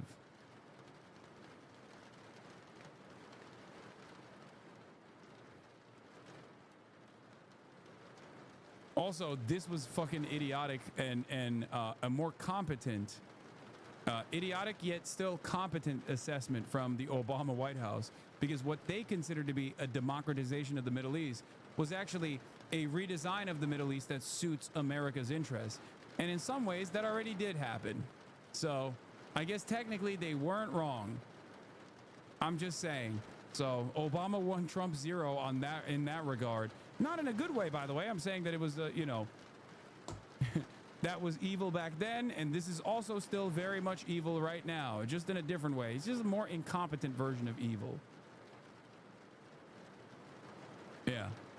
The Arab Spring was going to bring about democracy in the Middle East. How the fuck did we get here where if you just go to any Arab country and they are diametrically, the population's opinions are diametrically opposed, when it comes to Israel, for example, to the administration's opinions?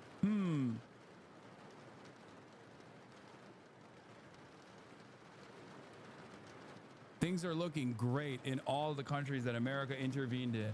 So great. Tim Apple thanks Trump 8 times in 2 minutes. Done an incredible job with Apple, little company called Apple. Thank you, Mr. President. Very, very few people have been able to do what you've done. Congratulations. Thank you, sir. That means a lot to me. I want to thank you for including me this evening. It's incredible to be among everyone here, particularly you and the First Lady. I've always enjoyed having dinner and interacting. I want to thank you for setting the tone such that we could make a major investment in the United States and have some key manufacturing, advanced manufacturing here. I think that says a lot about your focus and your leadership and your focus on innovation. I also want... I too like dinner and interacting.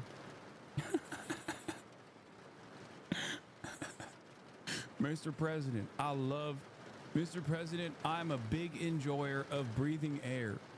And being around you has allowed me to continue breathing the air, and it's an enjoyable experience. I also like to eat food.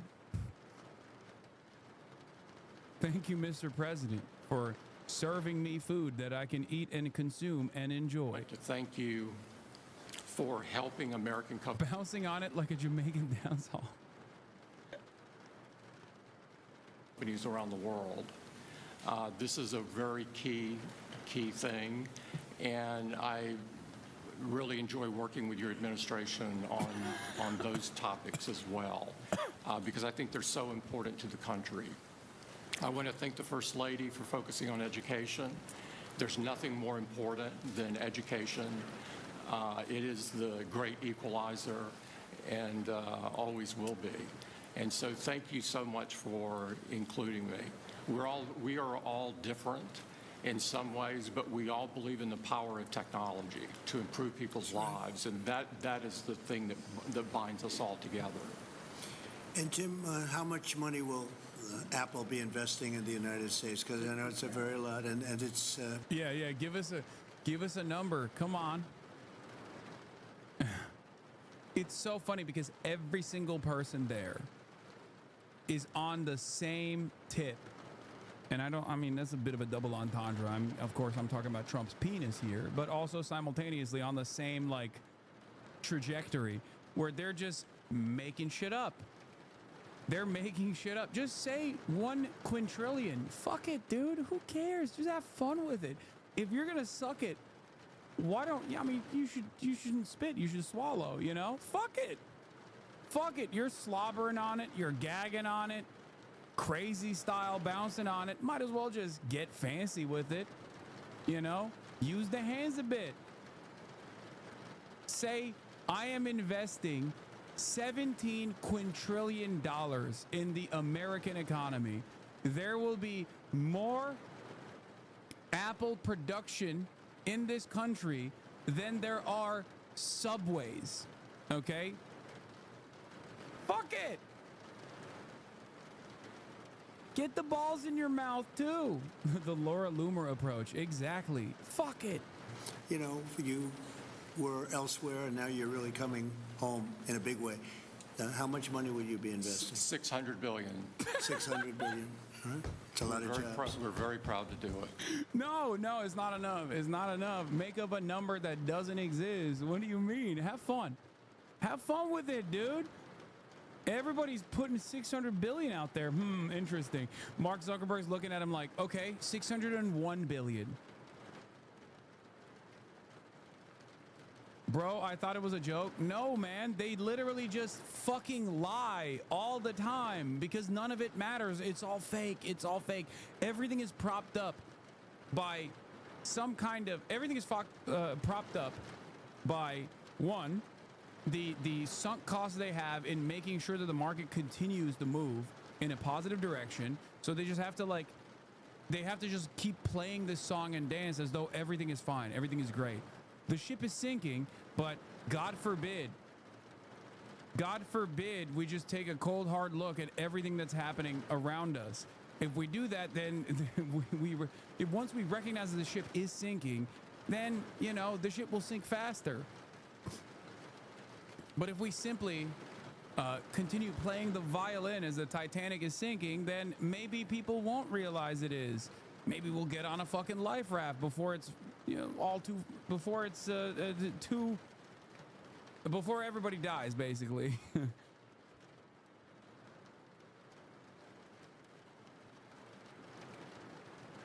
That's great. Thank you very much. Thank you.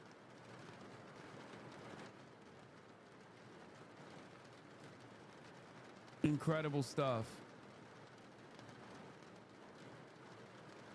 Zohran Mamdani, thank you very much for being here. This was an interesting conversation with Zohran Mamdani where Abby Phillips asked some really weird questions, but it was good overall. We're going to take a look at this, obviously. And then I have the South Park thing as well.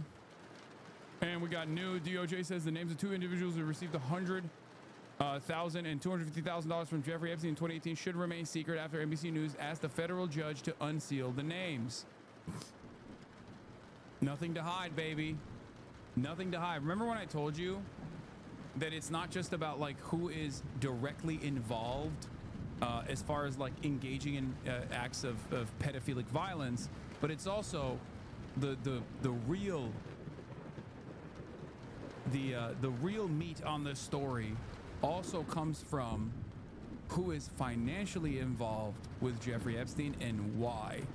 Okay, I know that the sex trafficking of minors is understandably the most cruel aspect of this, and is the most visible aspect of this story, and therefore a lot of people just like hyper focus on that part, and I don't even fault them for doing so, because, you know, that is the most consequential part of this, that is the most violent part of this story. But there are 2 things that a lot of people don't talk about. One is which foreign governments were deeply entangled. Specifically Israel, of course, is the one that immediately comes to mind. We already know a lot of the details of this involvement with Jeffrey Epstein, but we don't know how far they were involved and what the history is there. But the other one is also the deep web of financial entanglements that a lot of super wealthy, super powerful people had with Jeffrey Epstein. What and there's a paper trail for all of that, for the record. There is a paper trail for every single financial transaction. It's out there. Okay? Who was involved with Jeffrey Epstein financially and why? Follow the fucking money. That is the most consequential aspect of the story that these guys do not want out there. Okay? Just remember that.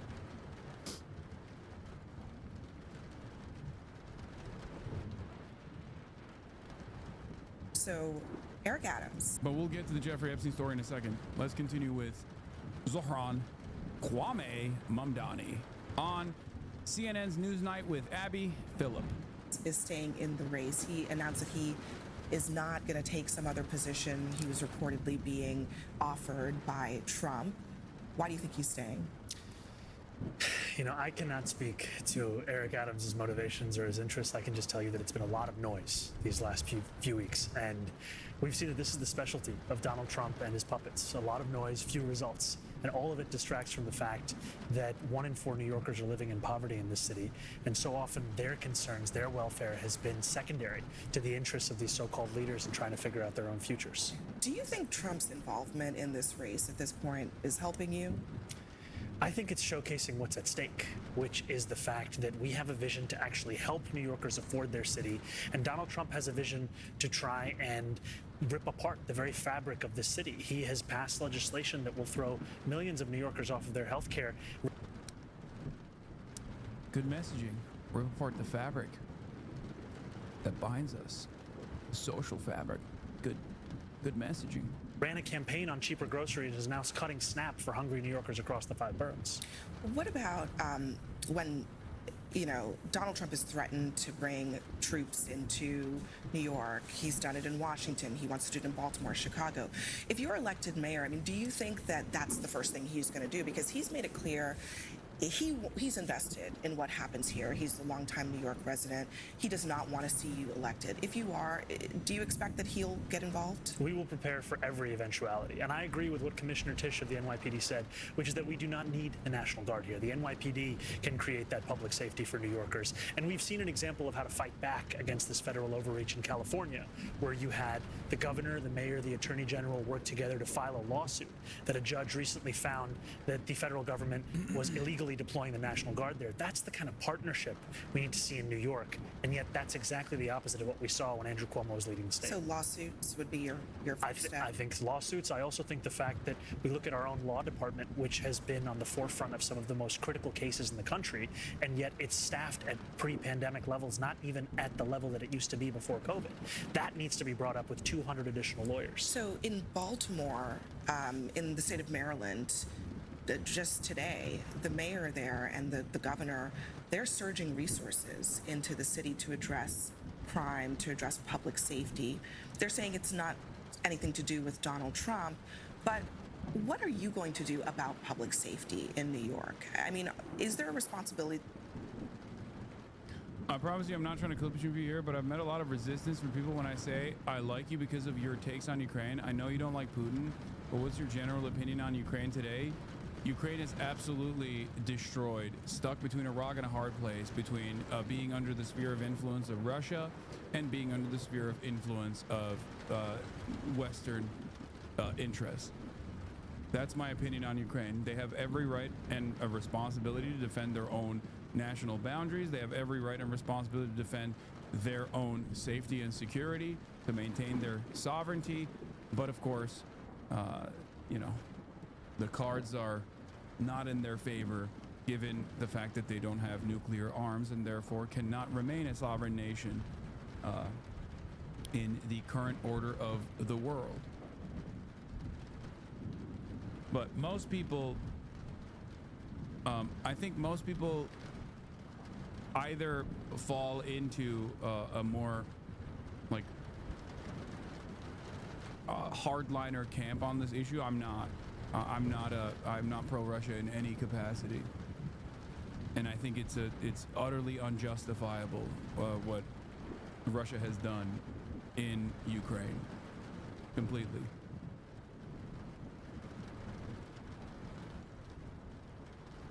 Now, the reason why a lot of people have this kind of resistance towards what I'm saying is because I think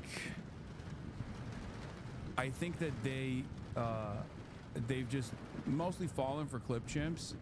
It's another instance of like, it's the same principle behind like people that look to my takes on Palestine, where I was correct but too early for their own taste, so they just have like refused to reckon with that. So they just go, oh man, like it's much easier for me to believe that he was just like pro-Palestine but not in the right way. Okay, he's just not pro-Palestine in the right way. He was like into terrorism. He must be anti-Semitic. And it's the same as like people being like, oh, he's not pro-Ukraine in the right way, or he's not pro-Ukraine at all. He's pro-Russia, as a matter of fact. There's never been a moment where I've ever fucking approached subject from a pro-Russian lens at all.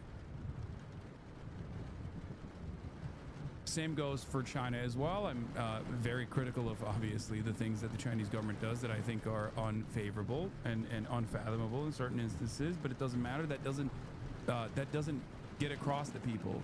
The nuance of this conversation is lost because people want black and white narratives. Personal favors, he's a socialist for pussy. Yeah, that's another fun one.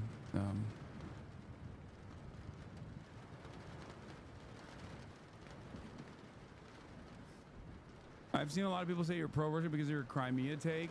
Yeah, what's my Crimea take? Me saying Crimea belongs to the Ottoman Empire first and foremost, or saying Crimea River?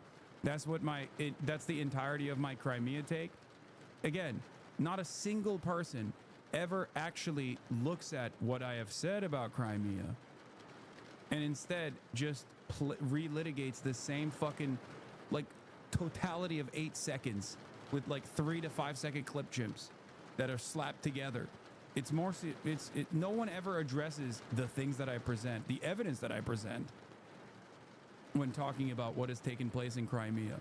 The simplest example I can give you is, as far as Crimea goes, there's a difference between the way that Russia came in and illegally annexed Crimea as opposed to the way that Russia has illegally invaded the rest of Ukraine. Okay?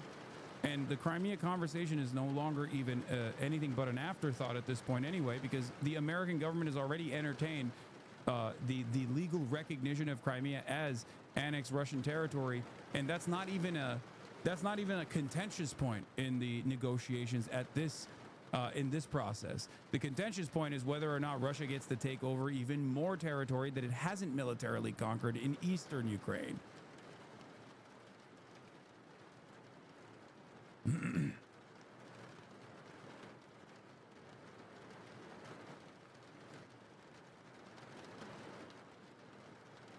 They can't never elaborate. They just say your anti-Semitic takes or your terrorist takes, but they can't never quote what exactly you've done or the context of the situation. Of course.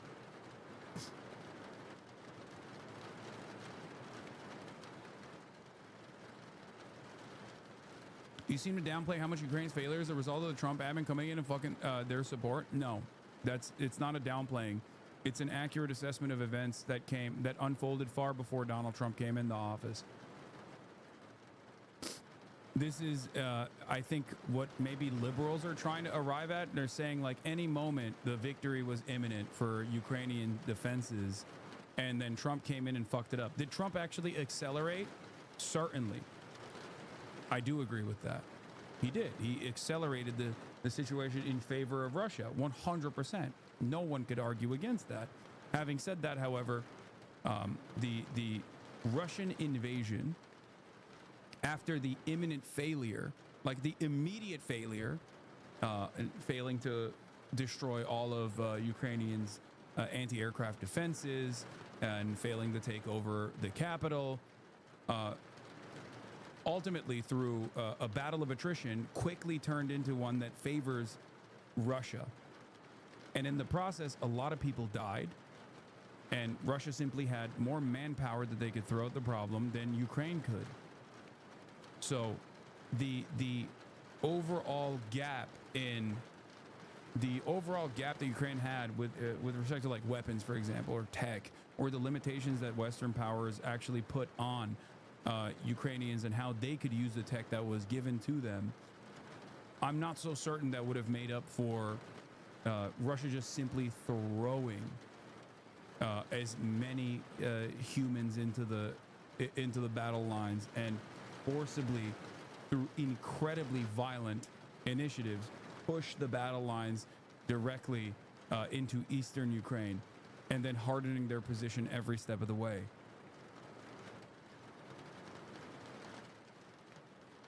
Ultimately, the battle lines here are determined, or ultimately what will happen next in Ukraine will be determined by what happens on the field of battle. And that has favored the Russian position for quite some time, long before Trump came into office, as a matter of fact.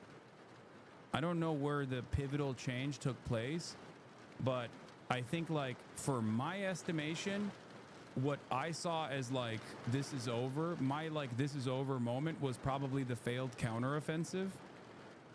That was and then what completely solidified it was October 7, where America had to, you know, give its most valuable ally all of the weapons and all of the attention and all of the intelligence.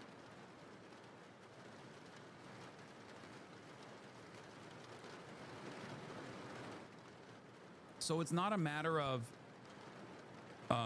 it's not even a matter of Trump coming in and just fucking up the bag for Ukraine or whatever. It's just like,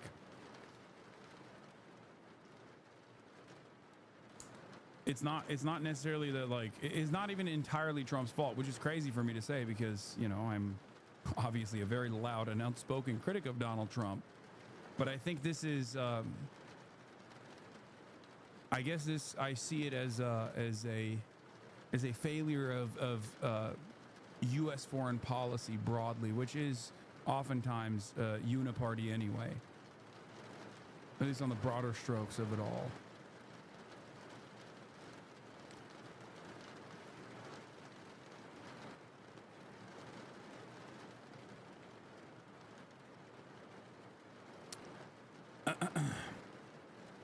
Owns a house, fake socialist, feels more like Russia is just doing what it wants in spite of Trump instead of it being Trump's failure. Oh yeah, no, that is what it is, for sure.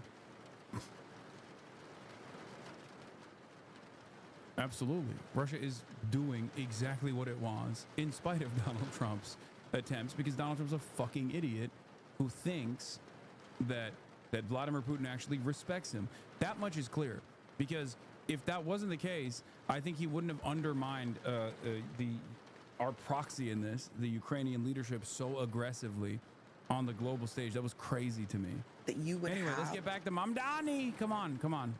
But what are you going to do about public safety in New York? I mean, is there a responsibility that you would have to actually make the city safer for New Yorkers, to address those concerns that are very real? Absolutely. That is one of my primary responsibilities. And it's interesting that you actually mentioned Baltimore, because you can see in Baltimore that they've managed to bring down the number of homicides and shootings through an understanding of the very different tools you have to implement to actually confront the scourge of gun violence. Here in New York City, I would work alongside the NYPD to create that public safety and also invest in existing infrastructure we have here that is not at the full scale it could be. Infrastructure that has been shown to reduce shootings by up to 40%, and it goes by the name of the crisis management system. You know, you've said you wanted to debate Donald Trump.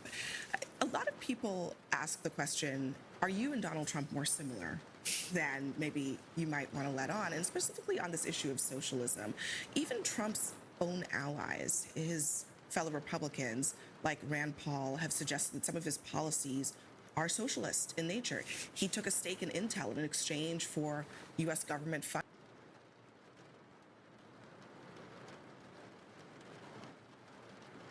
Donald Trump is not a socialist. He is, that is crazy. Oh my God. This country is so busted, dude. I don't know what to say. It's just maybe a national socialist, and those guys weren't socialist at all. As a matter of fact, quite a lot of similarities with Adolf Hitler and Donald Trump. Revoking citizenship to millions of people, or you know, creating concentration camps to hold millions of people that are currently living on U.S. soil. That's pretty similar to the National Socialist. And also presenting himself as a left populist on economic policy for the chosen Americans, legacy Americans, Tucker Carlson calls them, white Americans. That seems quite a bit like the National Socialism, and also deeply antagonistic towards the socialists and the communists and the trade unionists and everyone else. That is a key part of the National Socialist identity, and Donald Trump has that as well. So I guess he's more of a National Socialist than a socialist at all, considering that the historic National Socialist movement was not exactly socialist and was deeply antagonistic to socialism, very violently, openly. People have called that socialist. Do you think that that's a good idea? I think that Donald Trump and I have one thing in common, which is that we talk about the need for cheaper groceries. The difference between the two of us is that I'm actually going to deliver on that. And that's what I think is so frustrating, is that he spoke to the needs that New Yorkers had, that Americans had. They truly believed that his promise of a cheaper and a more affordable life was possible, but he's shown no interest in that. You look at his economic policies, they have exacerbated that crisis. But do you, I mean, first of all, do you think that there are some things that Trump has done that are more socialist than capitalist? I don't think there is much that Donald Donald Trump does that can be understood through the idea of ideology. I think he does whatever it is he decides to do each and every day with his own. The only thing I would say in this process, like, it's something that Bernie has said as well, which is that, like, any kind of initiative that any kind of initiative that people take, okay, that potentially harms the profit margins, that works to give a better upper hand to the working class, can be seen as not socialist, but a degree of socialization or anti-capitalist in general. Having said that, it's all a matter of what Trump does with the 10% that he purchases from Intel for the government. That's what matters here. And there is no indication that he will actually do anything. There's no indication that he's actually going to do anything that's pro-labor in this regard. Just as Bernie Sanders said, demanding a stake in Intel for all of the unlimited grants and unlimited money that the government is offering Intel is perfectly understandable, but it's what you do with that stake that matters. Just like with tariffs. As socialists and as anti-capitalists, we are not against the concept of trade protectionism. We understand the complex global web of production that has been designed. Having said that, however, it is important to make sure that domestic manufacturing does not suffer in the process. Many mistakes have been made in the direction of global finance that has harmed the American heartland. Look no further than these ghost cities that now exist everywhere.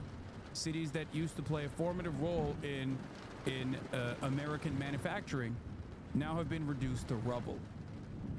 We must reverse these mistakes. Having said that, however, this requires bold, radical change to build a robust industrial base here in the United States of America. And in the absence of that, simply engaging in this false trade protectionist attitude has clearly been an abject failure. It's ruining the economy.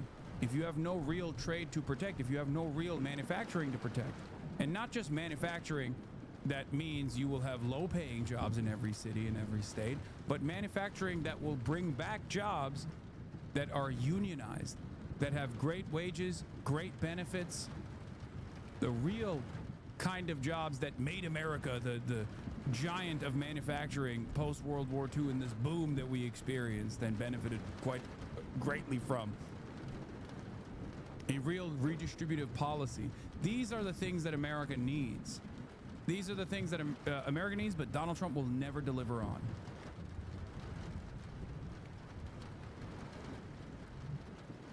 Less regulations is not a good thing? Wait, what? I never said that, but okay. Mind as the centerpiece of. On the rent stabilization, on the impact of your proposals on housing in this city, there's a lot of concern that it'll cause people to leave, that it'll cause, dilapidated housing, that it'll cause landlords to go out of business. But my question to you is... Oh my God, everything is framed so negatively. It's crazy. Everything is so negatively framed. God damn. Yeah, what about the mom and pop landlords, she says? Like, look, dude, we got to run this again. Hold on. That crisis. But do you, first of all, do you think that there's much that decides to the rent the city and own mind as the centerpiece of.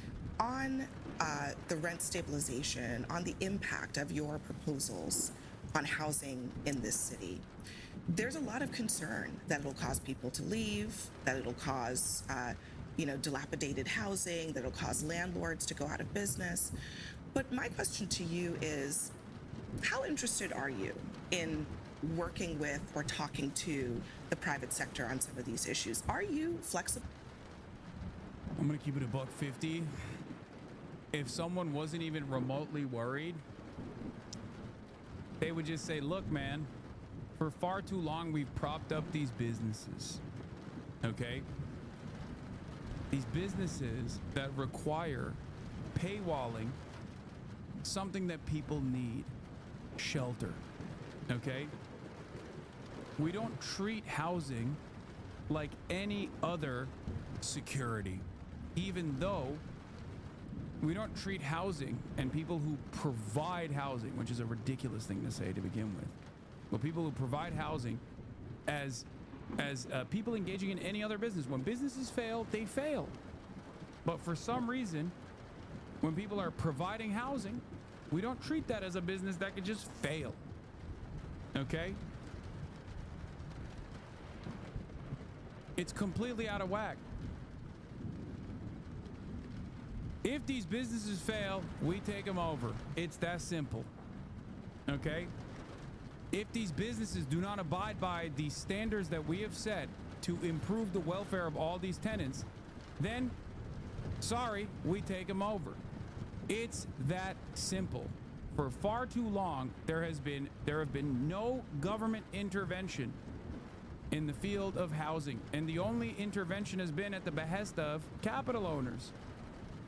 We need to look at this situation with honesty. We need to recognize that the overwhelming majority of Americans are renters. They're not owners. Okay? We have a real home ownership crisis in this country. Homes are seen as the only way for upward social mobility. Not to get Chinese with it, but in the words of Xi Jinping, houses are for shelter. They're not for speculation. It's that simple.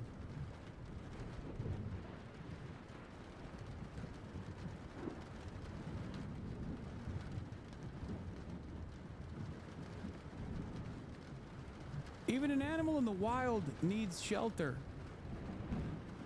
And we treat our own citizens, we treat our own neighbors in ways that we wouldn't even treat an animal. You see a dog out on the streets in the cold, and you bring the dog home. You try to offer the dog food. But when it's a human being, we literally just like walk past them. Now, my argument isn't to make it everybody else's problem individually, because I'm not a fucking liberal.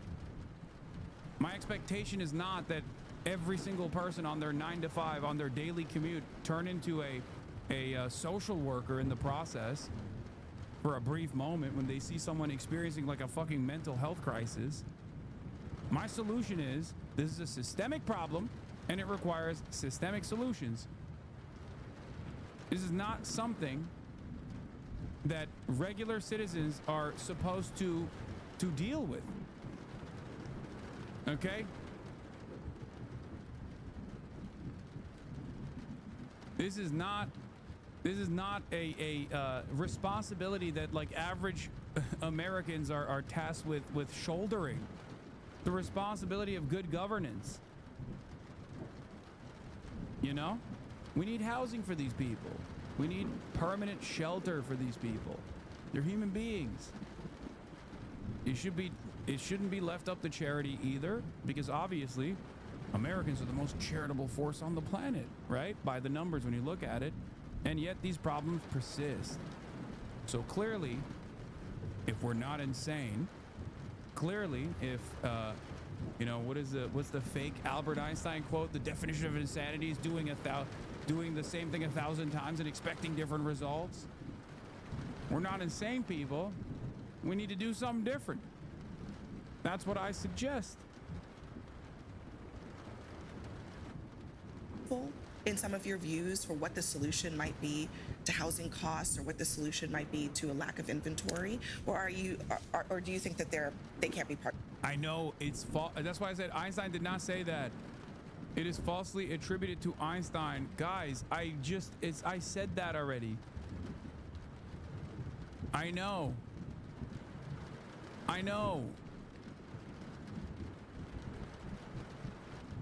Why do you guys never hear me? It's a fake quote. It doesn't also make sense because you can't bathe in the same river twice. It is impossible to try the same thing 1,000 times and expect different results, because it is literally impossible. to try the same thing over and over again 1,000 times.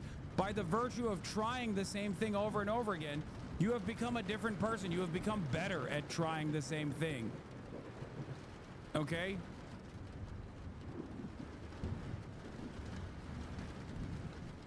Yes, I know the Lenin quote is fake too. It's not. It's falsely attributed to Lenin.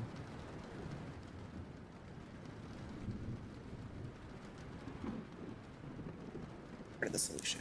I think that every New Yorker can be part of the solution. And I am not only interested, but committed to having conversations with New Yorkers across the political spectrum. And I think for too long, leadership has been defined as someone who surrounds themselves with people who are quickest to say yes to each and every idea. You have to actually encourage and create space for disagreement, because that's what gets you the outcome of results. And you know, when we talk about freezing the rent for the more than 2 million New Yorkers who live in rent-stabilized housing, that happened 3 times before under the previous mayoral administration. New York City is still standing. A bigger picture question. Tom Suozzi, he's a representative from here in New York. He often talks about you and Trump in the same sentence, but the suggestion there is that you know how to diagnose the problem, which you have on housing, on food, on childcare, but the solution that you're offering is all too simple. It's overpromising and in ways that you cannot deliver. Is there a risk that you might overpromise New Yorkers on things that you can't execute on? You know, I would call him a colleague because we are part of the same party, the Democratic Party. And as Ed Koch said, a former Democratic mayor of New York City, that if you agree with me on 9 out of 12 issues... No, man, you can absolutely try the same thing again without learning it all. No, it's impossible. No, literally. You will always marginally improve or get worse, but it will not be the same. By virtue of repetition, you have actually, you have actually changed, okay? By even simply attempting something, you have actually changed. The only time where you're looking at an attempt is like maybe in math. Like that's it. But it can never be the same. You as a human, bro, math doesn't work that way. Yeah, no shit. I'm not talking about math. I'm talking about human beings. Like, what do you mean?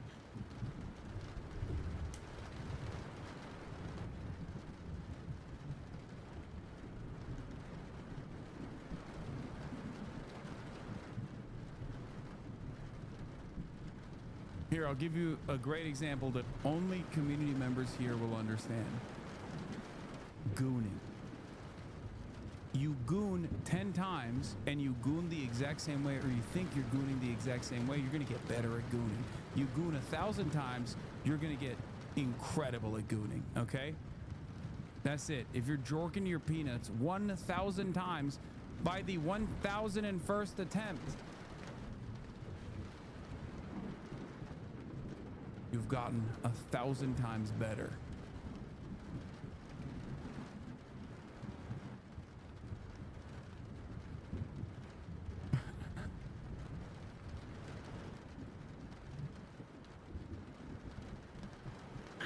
That's a live pro gooner here. You get worse as you go.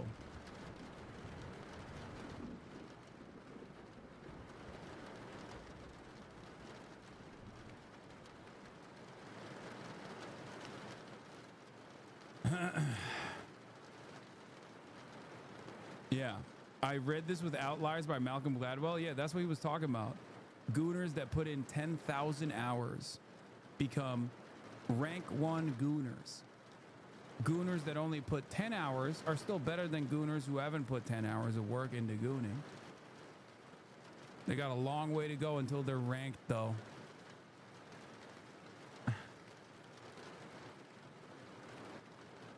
You feel me? Vote for me. 12 out of 12, see a psychiatrist. We have to have room for disagreement within a party. Otherwise, we just become a monotone that doesn't accept the innate tension of people coming together. And this vision that we have for New York City, it's one that speaks to the scale of this crisis, much in the same way that when the former administration of New York City looked at childcare, they talked about developing universal pre-K. Many people thought that was unrealistic. Now it is a fact of life here in New York City. That is going to be the same, not only for freezing the rent, not only for making buses fast and free, but for universal childcare from 6 weeks to 5 years of age. A lot of polls saying different things, but I think the gist of it is that you know, in the race as it stands now, you've probably got about a third of the electorate in the city. First of all, if it were a two-man race between you and Cuomo, do you think for sure that you can win that race? Absolutely. And I would tell you that I spent many months, including some where I was here on this show with you, where I was running for mayor in the Democratic primary, and we were told time and again it was inevitable that Andrew Cuomo was going to win the race. I was at 1% early in the spring of this same year, and then we won the race. Wait, what? Oh, you clipped it already? You goon 1,000 times, you will be 1,000 times better? Okay, you guys need to stop. By 13 points with the most. And by that, I mean immediately stop everything and put that on fucking TikTok with a Aura farm. Okay, Clippers, get to work. You got to do an Aura edit to that instantly. Votes in primary history. So we are very confident about defeating Andrew Cuomo, just like we did in June. And what is outrageous to us is not the question of the implications of these machinations on the race. It's what they show, the blatant disregard that so many of these politicians have for the welfare of working class New Yorkers, 1 in 5 of whom can't even afford $2.90 to ride the bus. Your democratic socialism has been just the center of everything that people talk about. But in this country, there's a big debate about the wealthy, the uber wealthy, the gap between the rich and the poor. Just this week, Tesla offered a pay package to Elon Musk that would potentially make him a trillionaire. Do you think trillionaires should exist? I think. Oh.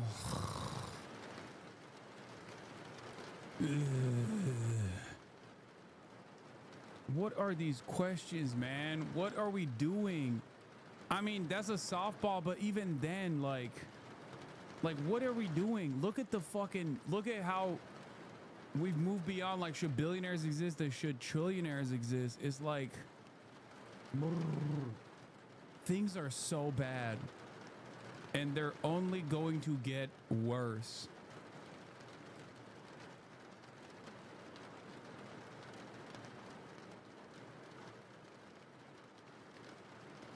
What is this?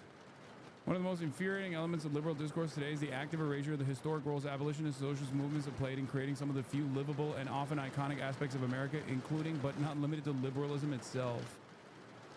Yeah, wait. Oh, yeah, I saw this one. This one was crazy. This is not even a question. It's a fucking attack. Buzz Shakur is on the table. Bernie and Zohran are going to be live soon from Brooklyn.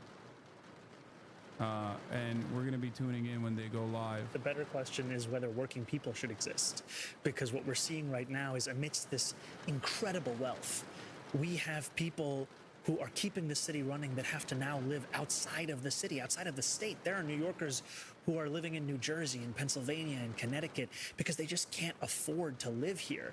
Amidst all of that, we have talk of trillionaires. I mean, it tells you where our political priorities are.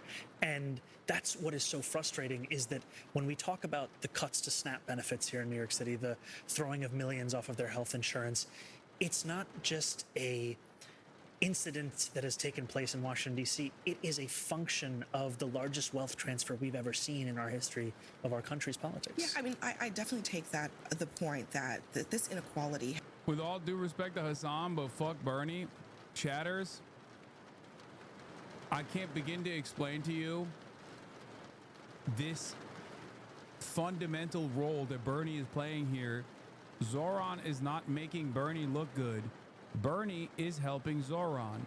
Bernie is platforming Zoran. Zoran is not platforming Bernie. Please stop. From your perspective, it might come across as like a person that you really like, a person that you have. Hasan equals champagne Zio-shill.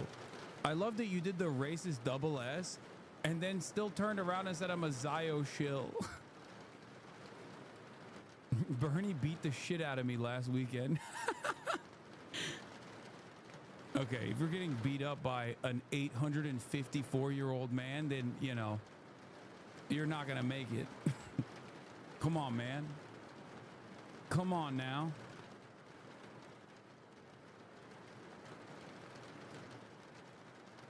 Why are people against Bernie now? What did I miss? Oh, I mean, people are oppositional to Bernie for his firm commitment to liberal Zionism. He's like, a lot of people who thought in the past that Bernie Sanders was like actually presenting a radical change in the way that Americans view Israel were doing so because you know, he was actually an anti-Zionist, and they're realizing that this old man is not an anti-Zionist but simply a liberal Zionist, and that that was the extent, like the length that he was going to go to was like what he was presenting in 2016.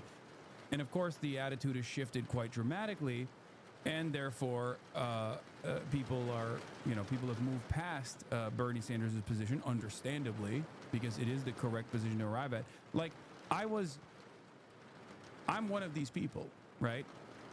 I'm an anti-Zionist. I've been an anti-Zionist, and much like many other anti-Zionists, all the way from Linda Sarsour to Ilhan Omar and Rashida Tlaib, we all were welcoming Bernie Sanders, opening up the conversation as a prominent Jewish figure, a beloved Jewish politician in this country, being one of the leading voices on recalculating America's relationship with Israel. Okay? This is the truth, by the way. A lot of people who weren't fucking paying attention to this shit before October 7 are making it seem as though that was not the case. And a lot of people, I think, who were pro-Bernie before October 7 have felt a sense of shame for a lot of anti-Zionists who were pro-Bernie before October 7 have felt a sense of shame because of the way Bernie Sanders has refused to say the truth about what's going on in Israel, like Israel doing a genocide, for example. And I think that is the reason why you see people, that's the reason why you see people fucking take this stance. And by the way, this is huge as well. Rashida Tlaib literally responded to Bernie Sanders. Rashida Tlaib, again, another person who has always welcomed Bernie Sanders' endorsements and has stood side by side with Bernie Sanders. Now she's saying, now she's responding to Bernie Sanders' statement saying it's a genocide, because it's true, it is a genocide. It is. It's a genocide that Israel's committed to. The genocide that Israel's conducting. Not Benjamin Netanyahu's war, and it's not a war. Okay? Not a war, is a genocide, and it's not Benjamin Netanyahu's war, it's Israel's genocide. Having said that, people who stand oppositionally to a lending hand that Bernie offers them when they are anti-Zionist themselves are silly, okay? Like, I don't think Rashida Tlaib is going to turn around and fucking shit on Zoran. I would be surprised if she did, to be like, how dare you stand side by side with Bernie Sanders, an incredibly popular, prominent figure.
Okay, it did. All right. Sorry, I hope it didn't. Did it just completely tank the stream in its entirety? Did I cut out completely? I'm back. I don't know if it tanked the entire stream, but yeah, that was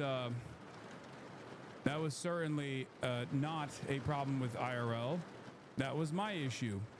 Anyway, we're gonna go to Bernie Sanders in Brooklyn right now, alongside Zohran Mamdani, and I'm gonna post a we're going live watching Bernie and Zohran tweet right now.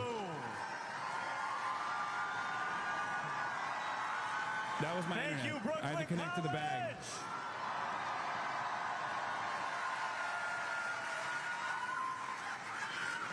What an honor. What an honor it is to be here with you today. Can we hear a round of applause for Luis?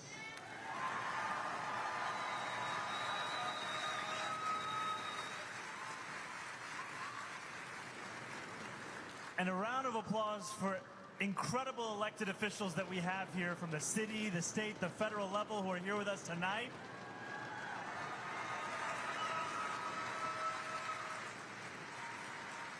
And for Brooklyn College,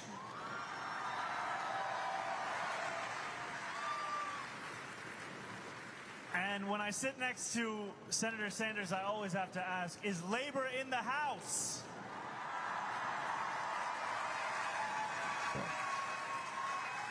Is PSC CUNY in the house? Oh my God, right on cue. Well, how is this possible? I cannot begin my remarks this evening without first acknowledging All right, PSC spam it, CUNY, spam it, spam it. Let the people know I'm back. that I'm we back. have I'm here. live. I'm alive. Let's go. And the fact that no faculty member should be disciplined for supporting Palestinian human rights.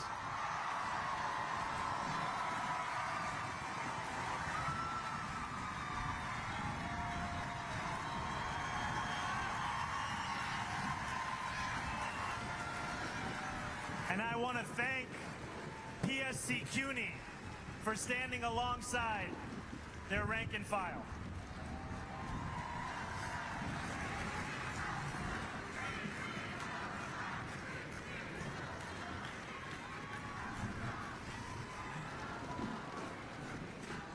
And it is an honor to be here alongside Senator Sanders, Senator Bernie Sanders.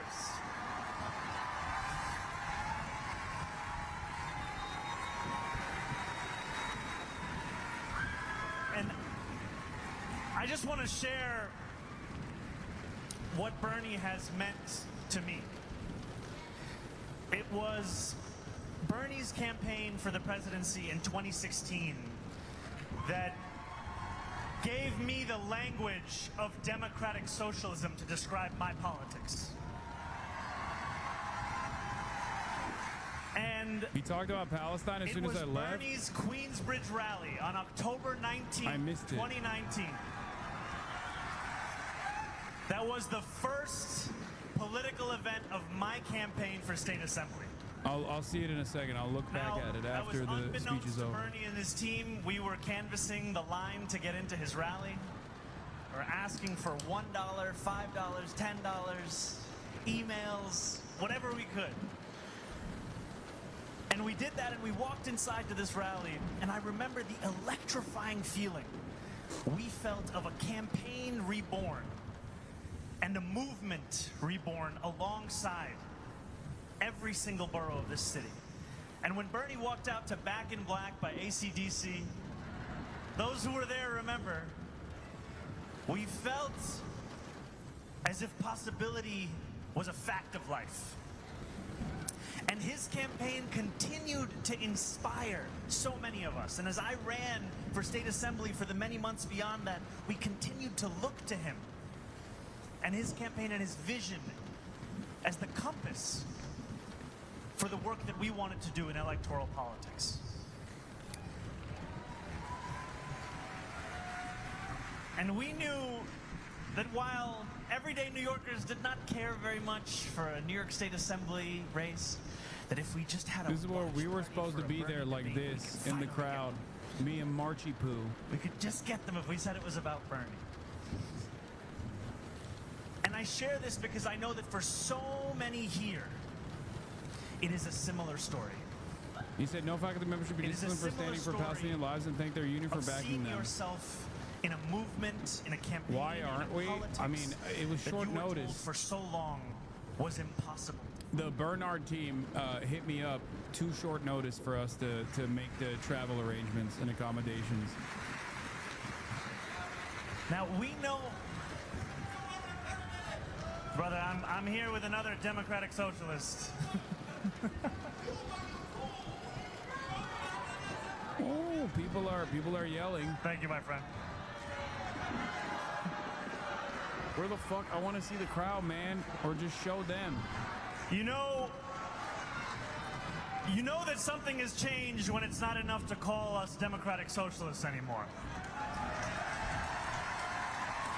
Because I think they were heckling, but in a, I assume, like pro-Palestine heckling. The fight for each and every person to live a dignified life is a fight that is very popular across this country. Or is it right wing?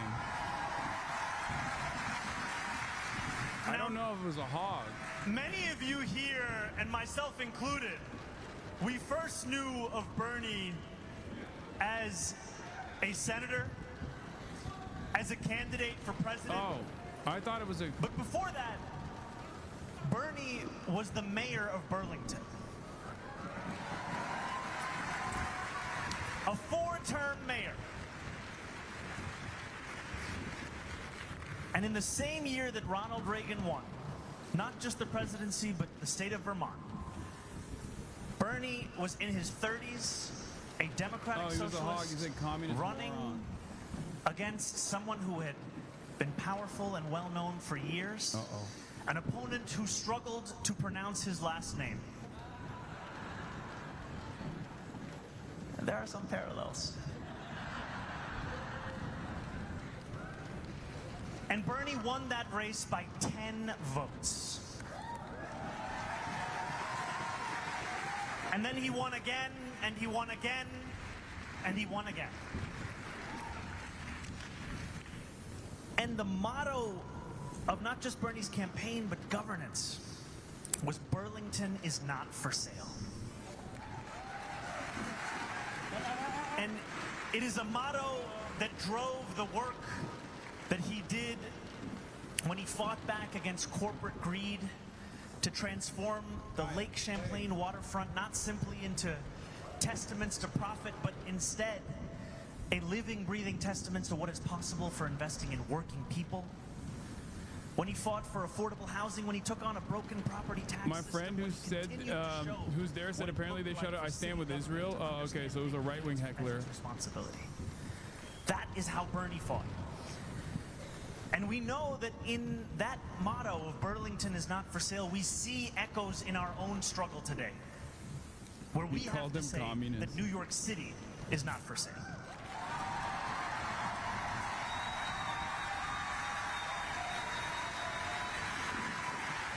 New York City is not for sale to Donald Trump's billionaire donors. It is not for sale to corporations like DoorDash. It is not for sale to corrupt politicians like Andrew Cuomo.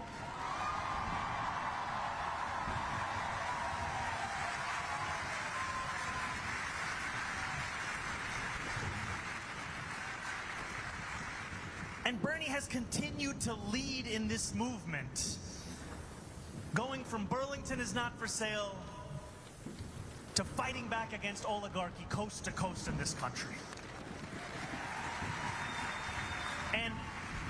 And that fight, not just against oligarchy, but for democracy, is a fight that has energized tens of thousands of Americans across this country. It has shown once again that politics is something that can be powered by ordinary people. with not just a rejection of authoritarianism, but a belief in what is possible as well.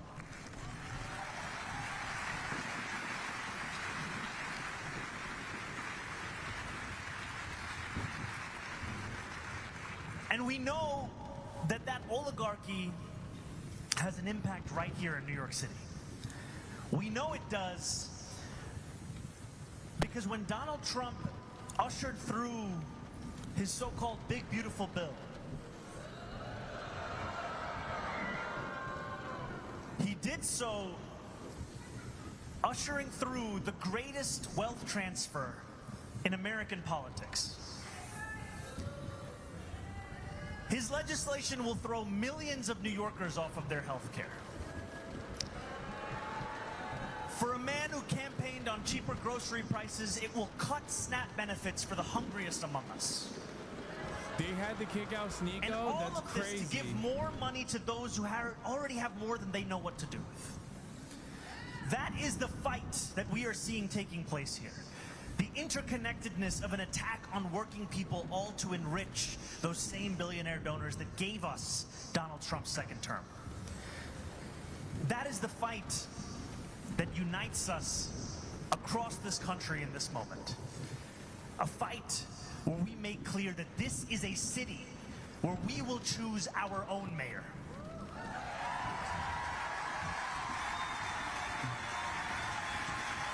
It's not going to be Donald Trump. It's not going to be Bill Ackman. It's not going to be DoorDash. We will choose our mayor.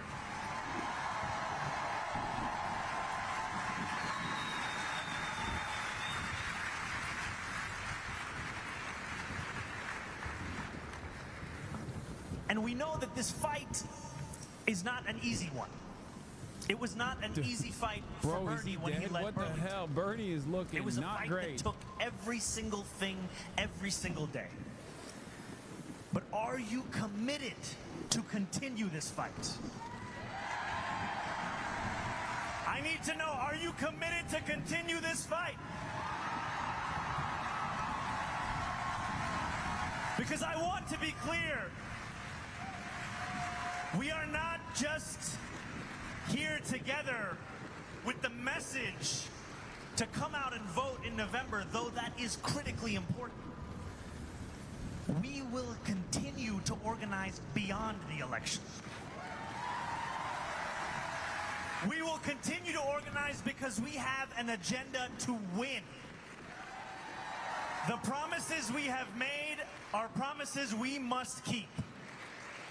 And so together we will freeze the, make buses fast and deliver universal. We will freeze the, make buses fast and deliver universal. Got to work on that a little bit. We will do these things and we will do them together. Not the best chant, I'm going to be honest. Doesn't feel like the most efficient way to chant. If anyone tells you that after you cast your vote, you have done your job, tell them it is just the beginning. It is just the beginning. I like this. Because in a city where 1 in 4 are living in poverty, in a city where for the 9th consecutive year 100,000 children in our school system are homeless, in a city where 500,000 of those children go to sleep hungry every single night, it will take all of us to ensure that dignity is not only possible, but it is a reality for each and every New Yorker.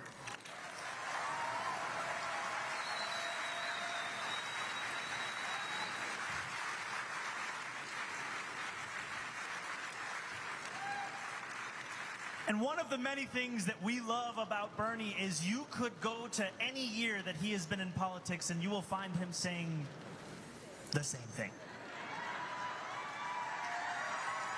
The same thing. Sometimes it's not so good. No that he's matter saying if the same photo thing, you know? is in black and white or it's in color, you know it's about income inequality, it's about justice, it's about dignity.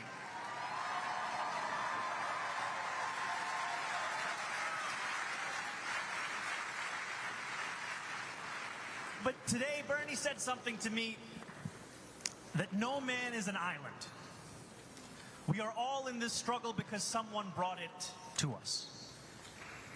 And as we remember that, we must know that now it is also our turn to not only join this struggle, but to lead this struggle. It is a time for all of us to see ourselves as the people who could deliver the world that we deserve. And in this moment, we must make clear, this is an intergenerational struggle. This is a struggle, not just for some, not just for the young, not just for the few, not just for those in the beginning of their lives and their careers. This is a struggle for everyone.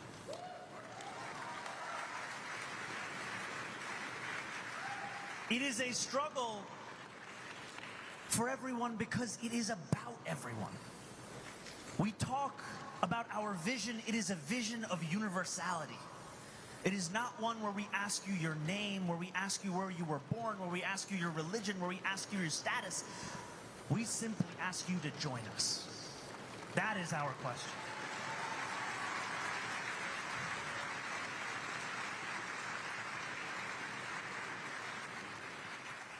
And so it is an honor to be here alongside an icon of our struggle.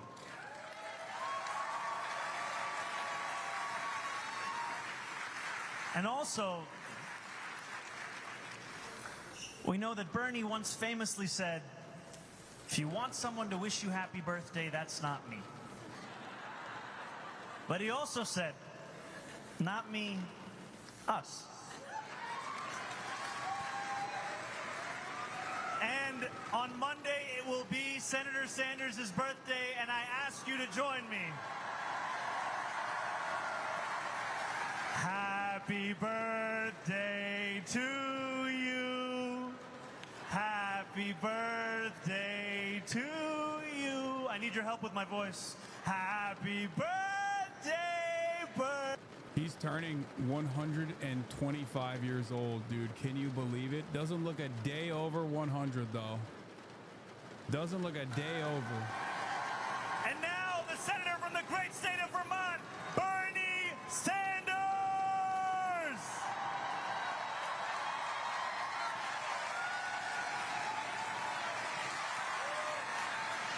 Oldest man alive. Thank you.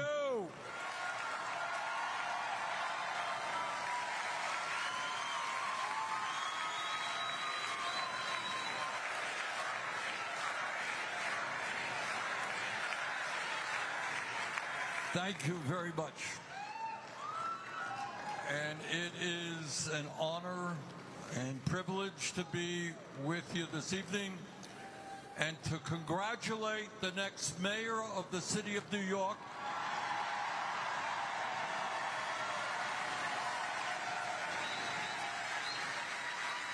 on an extraordinary campaign.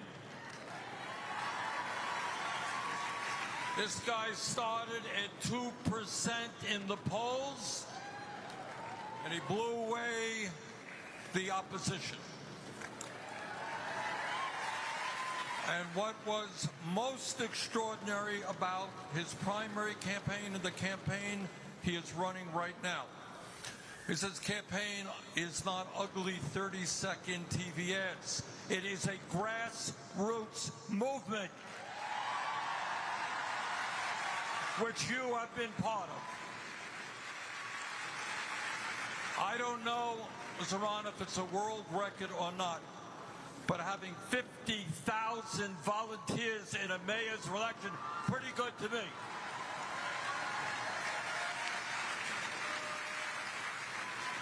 Bernie's going to run in 2028, I hope you say? I hope not. He Now, is too as old. part of our Fighting Oligarchy tour, which Zaran is joining me on tonight, we have now been to 21 states. We have done 35 events for over 300,000 people from Maine to California.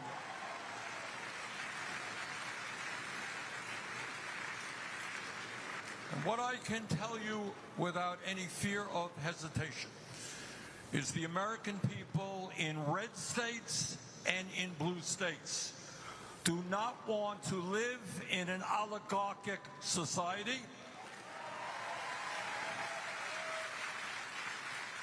They do not want to live in an authoritarian society. They do not want the White House to be practicing unprecedented kleptocracy. And they sure as hell do not want to see a continuation of the oligarchs' war against the working class of this country.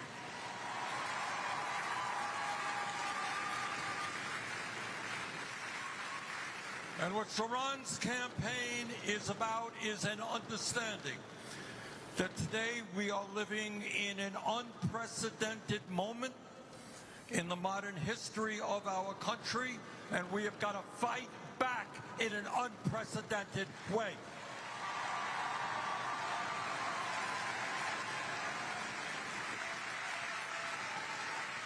So let me say a few words. Let me just say a few words about what's going on in this country. Thoughts I think you're not going to see in corporate media, you're not going to hear in the halls of Congress.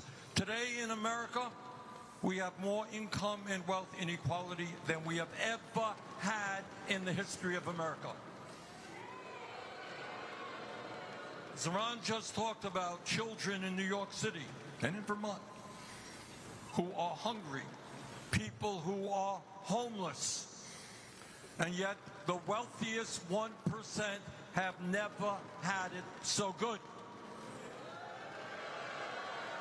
If you can believe it, today you have, and it's important that we feel the outrage of children going hungry, people being homeless, 85 million without health care, and you got one guy, Mr. Musk, whose own wealth is more than the bottom 52% of American households.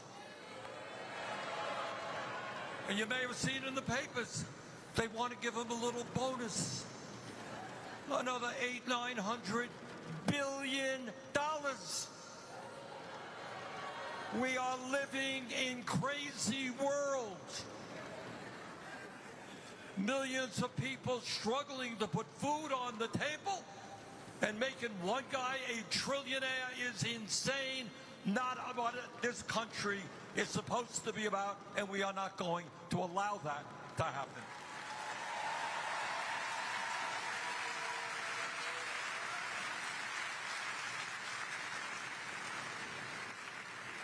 But it's not only income and wealth inequality. Today you have more concentration of ownership in America in every major sector: financial services, transportation, agriculture, media.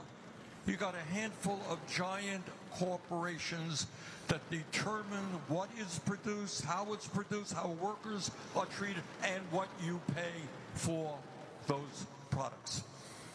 But it's not just income and wealth inequality. It is not just a small number of people controlling our economy.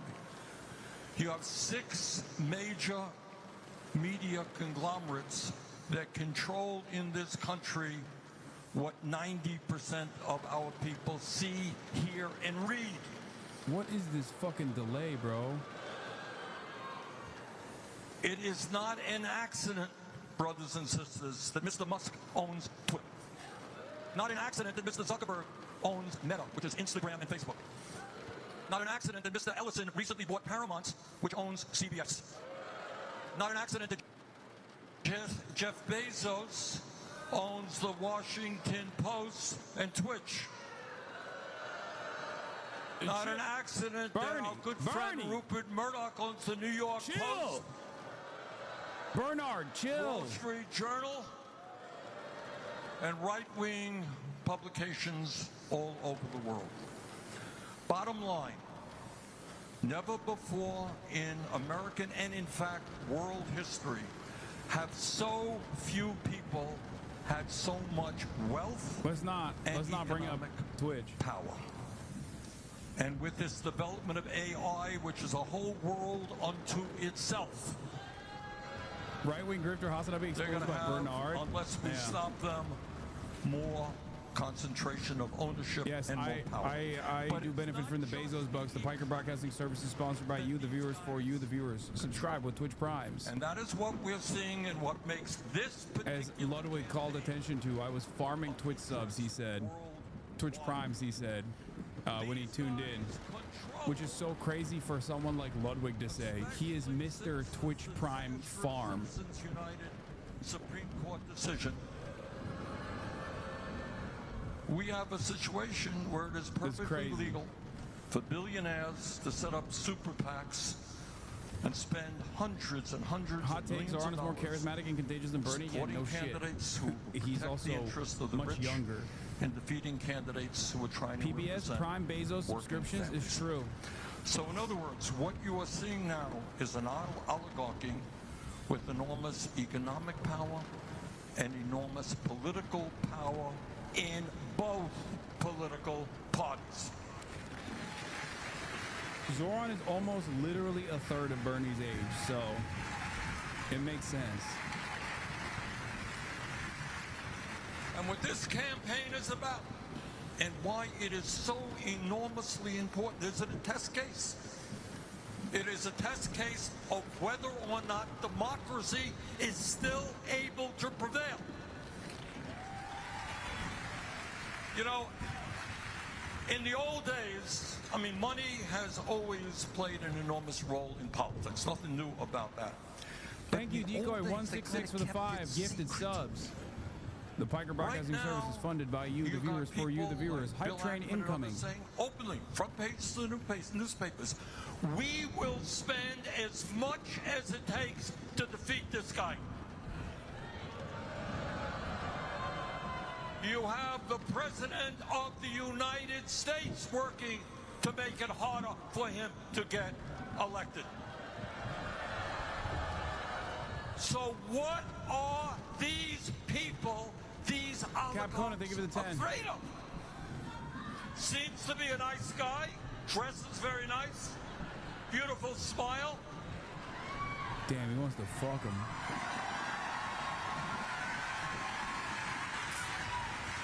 Unlike me, he's a pleasant guy. What the hell are they afraid of? And what they are afraid of, brothers and sisters, it's not. I ship myself in Hamburg. Thank you for the 5 gifted. Zy Fly, thank you for the 10. They're afraid of Mr. Mamdani becoming an example to what can happen all over this country.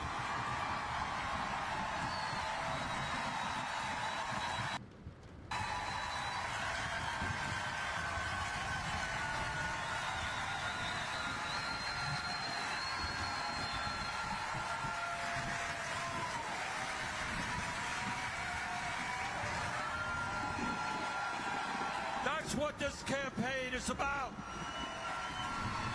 They are scared to death.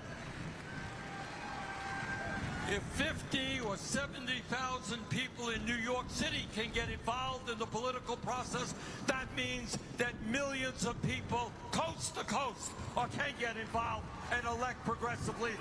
That's what this campaign is about.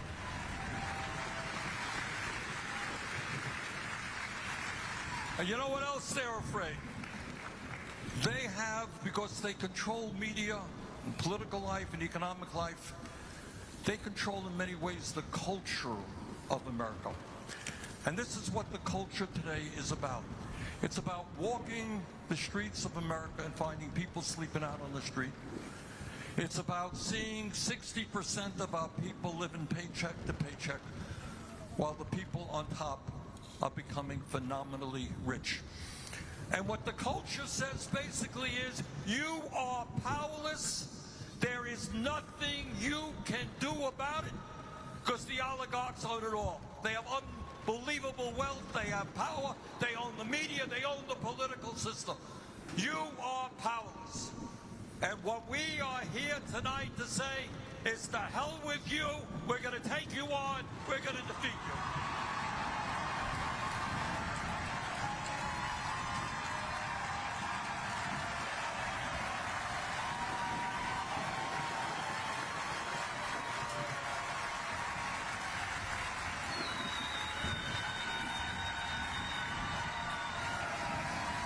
what this campaign and that's what fighting oligarchy is about. They want to tell you that we cannot change this incredibly unfair and unjust status quo. Think about what Saran is campaigning on. Every psychologist in the world tells us that 0 through 4 are the most important years of human development, right? And in Washington, I hear all of my colleagues, they love America. Oh my God, got big flags all over the place. Well, if you love America, you love the children of America. If you love the children of America, you don't have hungry kids in Vermont or New York City. And you don't have a broken and dysfunctional and unaffordable child care system. Oh my God, what a radical idea to say that parents and kids should have good quality child care. Oh, how radical you are. Oh my God. All over this country, in Vermont, in New York City, people cannot afford their housing. Now, it's a funny thing. I did some calculations. I grew up, as some of you may know, about a mile away from here.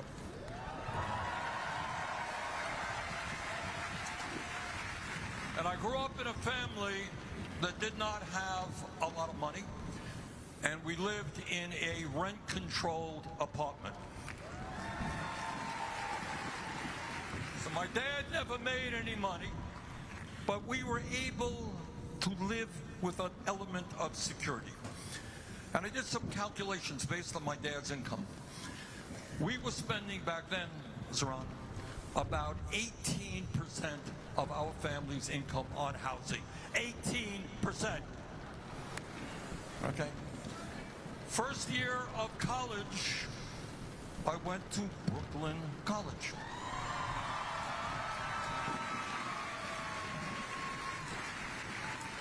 If my memory is correct, and my brother graduated from Brooklyn College before me. And when he graduated, do you know what tuition was in Brooklyn College? Dude, can you imagine in 2020, in 2025, only spending 18% of your income on rent? Colleges in Vermont. It was 0 at the University of California. It was 0 in many great public colleges and universities.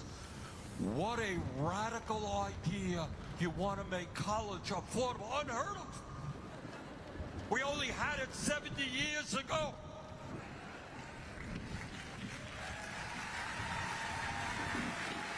What a radical idea to say that we should stabilize rents so the working class people can live in this city.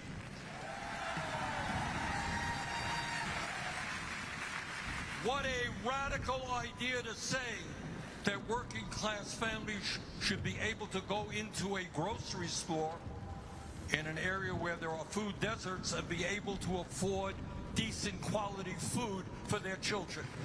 Oh man, what a radical guy he is. What's the point? The point is you've been sold a bill of goods. You've been told that this is the best America can be. You've been told that it's okay for a few to have unbelievable wealth, while 60% struggle to put food on the table and pay their rent. You've been told that it's okay that we got kids all over this country who give up the dream of a higher education because they can't afford it, don't want to go deeply into debt. You've been told that it is okay for working class parents to have to spend 30, Do you regret 40% not going there of their now? limited incomes on child care. That's I what mean, it just wasn't in the cards. It's fine. What Ron is telling you and what I am telling you tonight, that is a crop It just of what like death. it is what it is, you know. Guys, I travel quite a bit for this job, you know. And here is the story. Would They I have don't been want on to get stage? out. Probably in not. the richest country in the history of the world, it is not a radical idea to say that every man, woman, and child in America can have a decent standard of living. That ain't radical. Open presents, thank you for the 100 bones. God damn. It's not radical to say that we can have a vibrant democracy by getting rid of Citizens United and moving to public funding of elections. It's not radical to say that the billionaire class has got to start paying their fair share of taxes.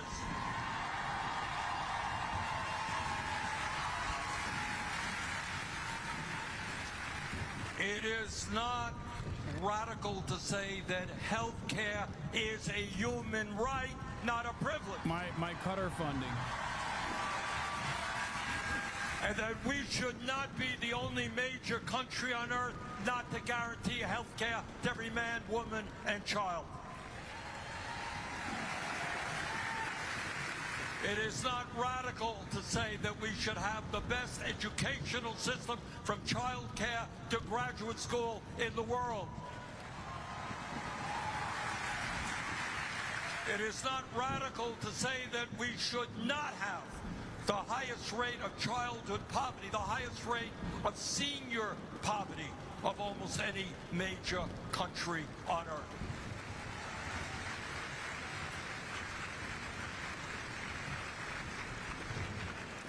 And by the way, it is not radical to say that we should have a foreign policy based on humanity and based on justice.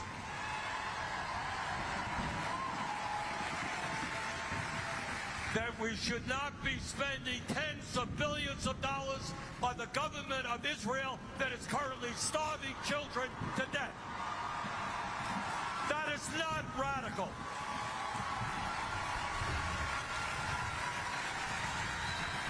At least he didn't say Benjamin Netanyahu. Maybe he'll release the G word from once. That is what the American people want.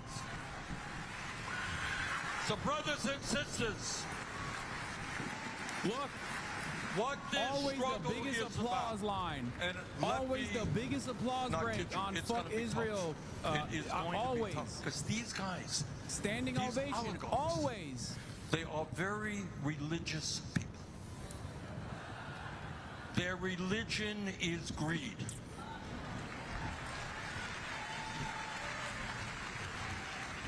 You would think that if you had a couple of $1 billion, it might be enough.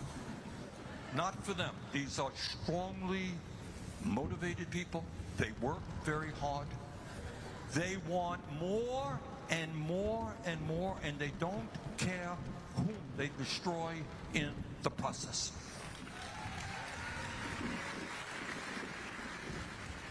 So they have the wealth, they have the power.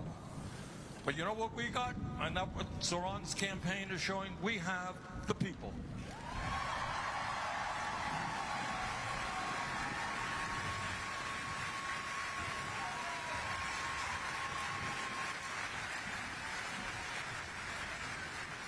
And the whole world, after Zoran is elected, the whole world, all the oligarchs are going to come down hard on him. Believe me, they will. Media will come down hard on him. So he's going to have to figure out a new way to govern. And you are going to be an integral part of that governing.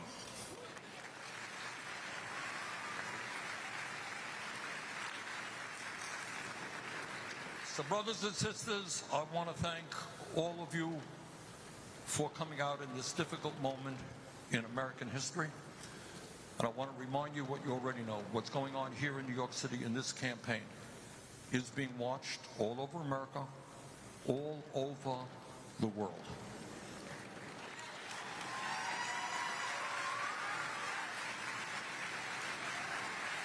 So the struggle we are engaged in is not just for us. It's not just for our kids. It is for the future of this planet. It's for the future of democracy. This is a fight we cannot and will not lose. Thank you for... God damn it, bro. It's not even my fault no more. This is like at least this is, I guess, it's a permanent fixture of. Wait, maybe it is my fault actually. I don't know. Maybe my internet is pooping.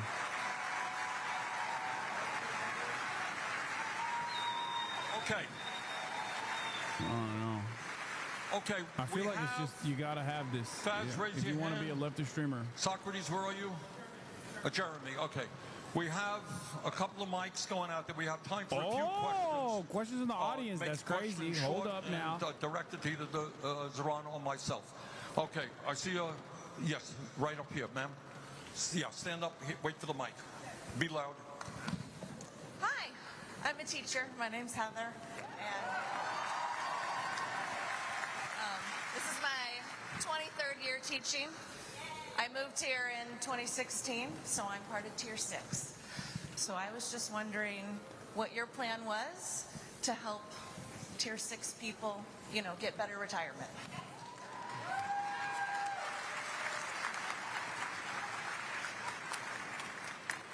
Can you put your hand up if you do not know what Tier 6 is? So I'm gonna do a little bit of an explainer.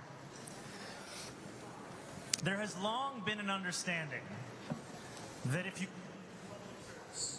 Oh, Andrew Cuomo cut the mics.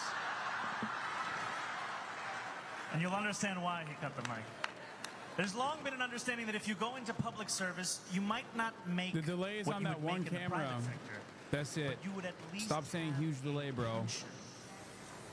that you could count on. Now, Andrew Cuomo, when he was governor of this state, he was the architect of one of the most significant attacks on the public pension system of New York.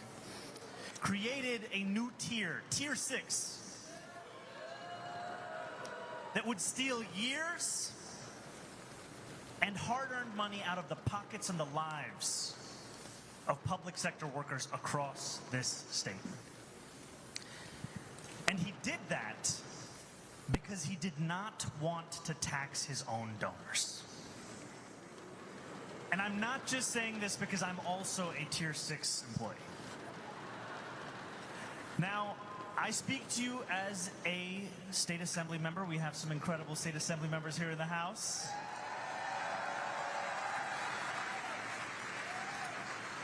Albany is a place where when the mayor comes, they have one of the biggest megaphones you could ever find.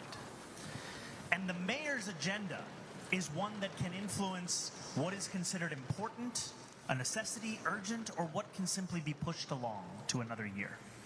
And one critical part of my Albany agenda, it's not just going to be winning the revenue to make buses fast and free, to deliver universal child care. It's not just going to be tackling a broken and inequitable property tax system. It is also going to be finally undoing the crisis of Andrew Cuomo's making and fixing Tier 6.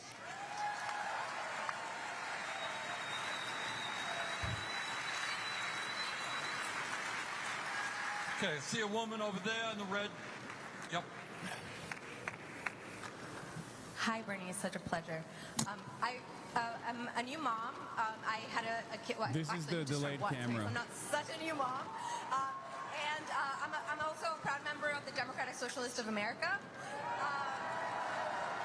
And I just want to say the incredible joy of having a kid. It really hurts after the child care. You know, it's so expensive to have a child. I pay $2,700 a month. That is over $32,000 a year to be able to work. And I would love for Zoran to give us let us know what it is that he needs from people like me, working parents. How do you need us to show up in order for universal child care to become a reality in New York City? Because I would love to give my kid a sibling. I would love to save for housing. I would love to save for college. But I cannot do that under the current conditions. Thank you so much. You know, Bernie was saying earlier that we have to feel the depth of these statistics that we often grow numb to. We recite them, we read them, we know them, and yet we often do not feel them. How much money did you say you spend a year on childcare? Over $32,000. Over $32,000. That is more money than if Deanna sent that same kid 18 years from now to Brooklyn College. That is more money. And that is why, after housing, childcare is the leading cost that is pushing New Yorkers out of this city, pushing them out of this state. Now, there will be many who will say that an agenda that seeks to meet the needs of working people is too ambitious. Those were the same people who told us we could never have universal pre-K in New York City. Now, it is a fact of life. So I say this, that your question is, what can others do to ensure that we win this? Do not stop organizing. You know, Deanna said she's a member of NYC DSA.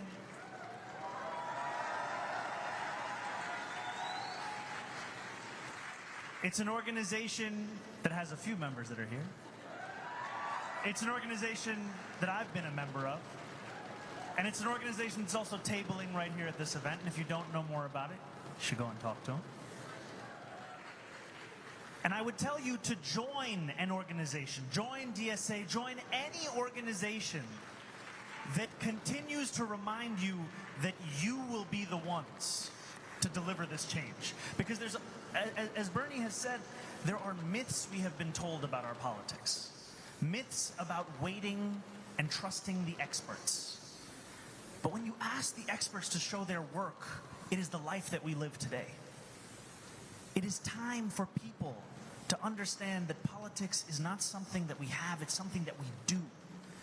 And for people to understand that all of you in this room, we are all leaders together. It's a great message. And the only way that any one of us has any semblance of power when we are inside a room is if we can point outside the room and say, you don't want to talk to those guys. You don't want to talk to the people across this city and this state who are demanding this. That the demands we bring forth, they are not just our own personal fixations. They are reflections of the needs of working class people who are unwilling to wait any longer.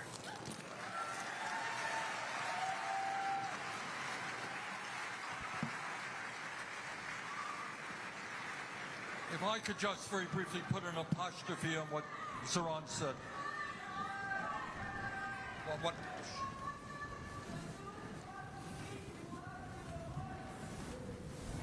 I'm sorry. What I just wanted to say in terms of the woman's point, we have got to not only change our national priorities. I'll give you an example. In Congress right now, I will vote against a $150 billion increase in military spending. But can you imagine, at a time we already spend more than the next 10 nations combined, $150 billion for Trump's military, but apparently we don't have enough money to provide quality child care to our children. We must not ever for 1 second accept that. That is insane. All right? Okay. Let's go over here. Gentleman right here. Yeah. Thad, you gonna?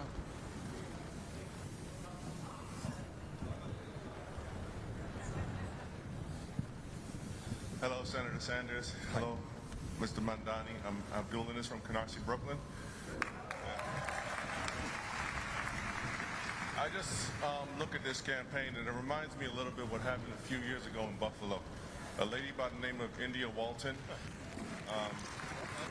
ran and she defeated the Democratic incumbent. Right. But somehow that Democratic incumbent ran as an independent, and I've heard some that was so disastrous. He was able to somehow what the Dems did. And it's almost like deja vu right now with Governor Cuomo. Well, Andrew Cuomo right now, who's you defeated, but he's back as an independent. And I don't know if it's a Democratic Party in New York. It seems like it's going on all over the country.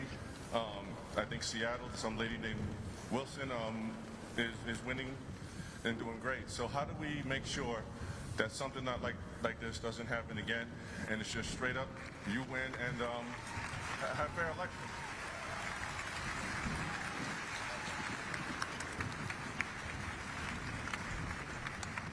We have to beat Andrew Cuomo one more time. We do. We do. This is a man who does not understand that no means no. This is a man who lost by 13 points to a campaign, our campaign, that got the most votes in New York City primary history. And still thinks that this is his race to win. But I appreciate the question also because it's a reminder to us that this job is not done.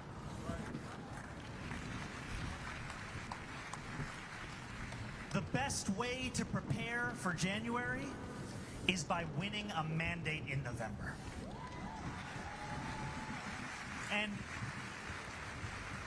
And we will face an incredible amount of money being spent against us. We will face smears and slander. We will face the kind of opposition that we have not yet seen in this city. And yet we know that we have all the same ingredients that defeated those same things in the primary. So, what my ask is to each and every one of you, we do not ask for your money because we are finished fundraising. We ask you for something more valuable. We ask you for your time. Can you put your hand up if you've canvassed for this campaign? This is beautiful. Now, I would ask you to come and canvass again. I would ask those of you that didn't raise your hand to do so, to join us, because it will be people, the likes of which we have not seen. 52,000 volunteers in the primary. We are going to get to 90,000 volunteers in the general.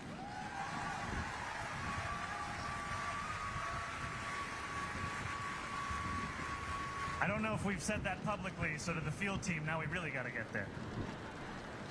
We're good? 90,000. We knocked on 1.6 million doors and made 2.1 million phone calls. And now we have to do it again. And I want to just say one last thing on this, which is that we know that Senator Sanders' politics, the vision, the ethos of this campaign, it's not just specific to Democrats. It speaks to people across party lines. On Election Day, I was outside Maria Hernandez Park in Bushwick. And I was walking, it was about 6 or 7 p.m., and I had, like many candidates, convinced myself this was the end. We were going to lose. And in that spiral of anxiety, a man came on his motorbike. He took off his helmet. I had no idea what he was going to say. He said, "Can I get a selfie?" I said, "Brother, have you voted?" He said, "I was told I can't vote in a primary." I said, "Who told you that?" I said, "Give me your driver's license. Let's look up your voter registration." He was a registered Republican. He's 18 years old, registered Republican. And I said, "You can't vote today, but if we win, you can vote in November." I tell you that story because there are so many other New Yorkers just like him who see themselves in this campaign, see themselves in this struggle, and they need someone to knock on their door, to call their phone, to let them know that they have a place in this movement because they have a place in this city. That's what we need to do. I want to, if I might, I want to add a point to that very good question. Maybe a little bit out of place here, but I want to do it. I find it a little bit strange that when we have a candidate who competed very hard, that's the number classic. He's garnering the support of fascists. My understanding is you won that primary. Is that correct? My understanding is you are the Democratic Party candidate for mayor of the city of New York, correct? He's actually winning Republican voters. Now, apropos of that question, I find it hard to understand how the major Democratic leaders in New York State are not supporting the Democratic candidate.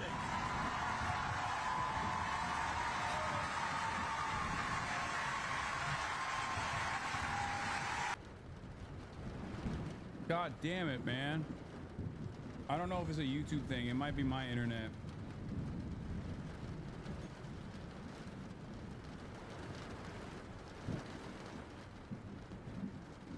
My download is not enough, I think. Well, no. One might think that if a candidate starting at 2% in the polls gets 50,000 volunteers, creates enormous excitement, gets young people involved in the political process, gets non-traditional voters to vote, Democratic leaders will be jumping up and down. This is our guy.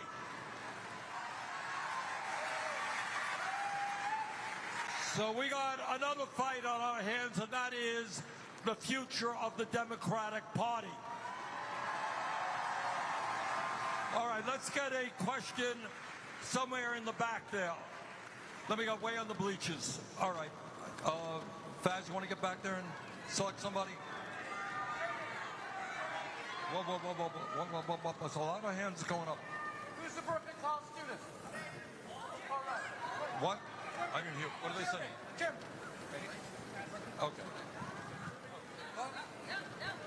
All right, one turn on. Faz, you got a question back there? Wait, look, there are many people raising their hands. I can't call on everybody at the same time. Senator Sanders, can you hear me? Loud and clear. And Assemblyman Zoran Mamdani, can you hear me? I too can hear you. My name is Danya. I'm a student here at Brooklyn College. I'm Jewish, first-generation American by Soviet Jews. I am also a trans woman, and I attend school here, and I was here back in May as a Hasanabi student and as a private journalist here during the encampment. Since then, 4 faculty members have been fired, and these are adjunct faculty members. Since those 4 faculty members have been fired, 5 faculty members and 1 staff are now under investigation by the direction of Chancellor Felix Matos and President Michelle Anderson. We, as the students, have been targeted time and time again, not just by the administration, but by the faculty who are against us, and by the public safety who have been pointing me out to each other all night long, because I refuse to let the fact that Mr. Mamdani's team has put us Brooklyn College students in the very back with black wristbands, segregated from everybody else when we should be up front. We are the next generation of revolutionaries. We should be speaking to you. In 2016, I met you, Mr. Sanders, outside James Madison High School, our alma mater. How would you feel if you were a student now being told to sit in the back? Okay, the last part's a bit. Thank you. Thank you for bringing this up. And I want to first address That's a bit. the points that you last raised part, about the it faculty kind members, of went about the a repression. little overboard. And the reason that I began my speech in solidarity with PSC. Can you all stand up if you're a PSC member? I thought you was going to talk about, you know, like Palestine, Can you stand up if you're a student of Brooklyn College? Not just like the students that have been segregated in the back or something. What we have seen, and James, for a little dramatic effect, can I steal your hat? For people saying that's not a Hasanabi head, that literally is a grievance. That is the most like chatter-ass grievance of all time.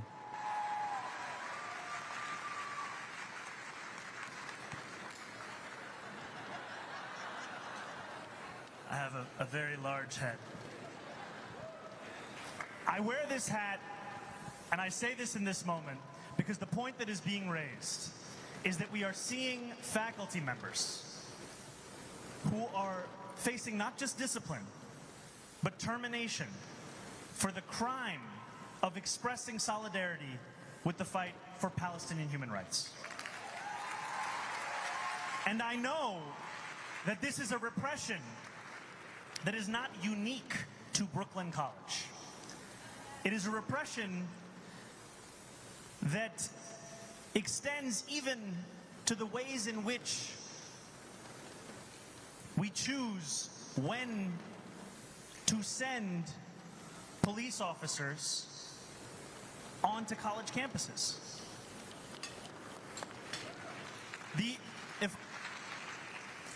The incident around encampments here at Brooklyn College, the decision to surge officers into that site is one that leaves students less safe than they were before.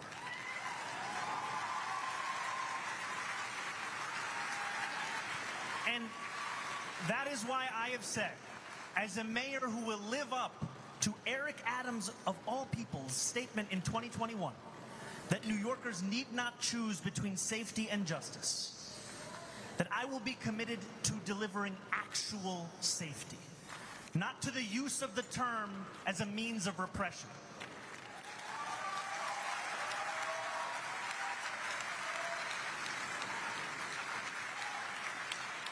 And so this commitment is one that I do not just make as a candidate, it is also one that I will fulfill as the mayor of this city. By the way, to be fair, the person that said that most likely wanted to go somewhere else with the commentary, but might have gotten nervous in the process. It's tough to. No, you cannot. Over there, please. No, you cannot. Wait, Go. what? Hi, good afternoon, everyone. Thank you so much. Thank you so much for taking my question. And I'm really worried about everything. My name is Nirvana Garcia, actually, and I'm a psychology student at La Guardia Community College. Woo! So something is really thinking it in my brain since I saw this new administration attacking against us.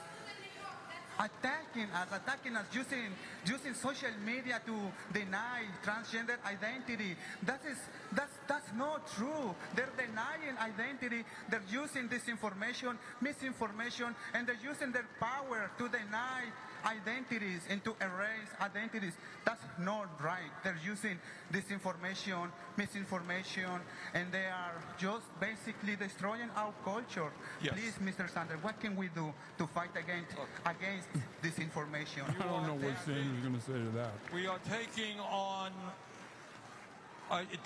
taking on a demagogue, and the demagogues do several things. One of the things they do is engage in the big lie. They lie all of the time. They lie all of the time. And they, with their big lie, whether it is in vaccines, whether it's what happened on January of 2021, whether in fact Trump won the election in 2020, they engage in big lies. That's what demagogues do. And we've got to fight them every way that we can. And one of the good things is I am seeing on the internet a lot of young people doing podcasts right now who are talking truth to power.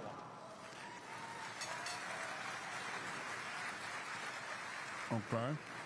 But you got to fight back, because the cornerstone of what Trumpism is about is a big lie, and you're right. All right, Yeah, other questions? that's right, man. I'm Okay, killing young lady it. right here. I've basically All right. Yeah. single-handedly and successfully eradicated anti-trans I'm behavior. so excited to talk to you guys. Here's my question. So basically, I'm going to sit down because I have a lot of spine issues. So here's my question. So 2 years ago, I was diagnosed with 5 conditions in my spine that result in sometimes debilitating chronic pain. And I had to quit my full-time job at the time because it was not like, it was a very physical job. It was an education-related job.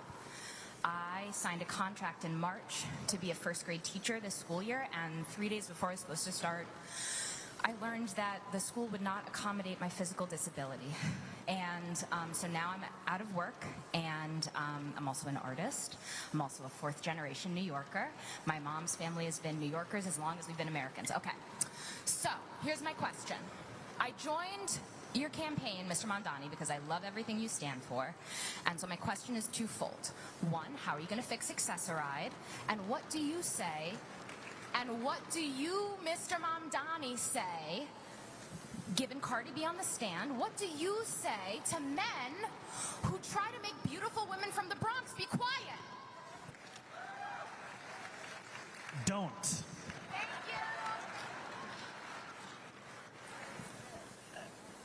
you. You know, and I think, Bro, what I have the to say fuck that is every happening? time I sit and talk to Senator Sanders, he will always bring up healthcare. He will bring up the importance of it, the necessity of it, and the fact that we need not wait for a I federal swear to God, I feel like I'm watching real-time to chat. understand our own role in reckoning with this broken system.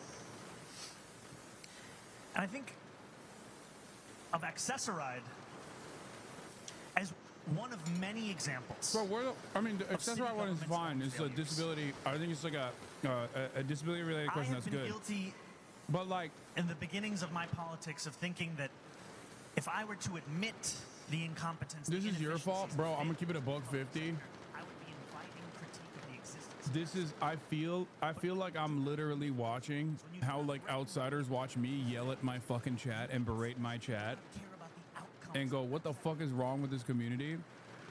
And like low-key, half of those are Hasanabi heads most likely. So I'm gonna tell you right now, if you go to one of these events and if you have a question, please, you know, keep it directional. And number two, how the fuck is nobody has a question about Palestine, man? What the fuck's going on? God damn. We can even go further with how so many New Yorkers get around New York City. More than 1 million ride the bus. We have to reckon with the failures. And one of the first things I will be doing when I get to City Hall, with the help of each and every one of you, is to audit the entirety of the work that we do and that we fund. Yeah, I swear to God, I feel like COVID bricked everybody, dude. Because we need to deliver excellence. We need to ensure that public transit, that Accessoride, these are not the things that only those who cannot afford I gotta do the else just turn be to. normal chant We need way to more make them frequently, so I good, think. so reliable, so dependable that no matter how much money is in your pocket, you say, I'm going to use this. That's what we have to do.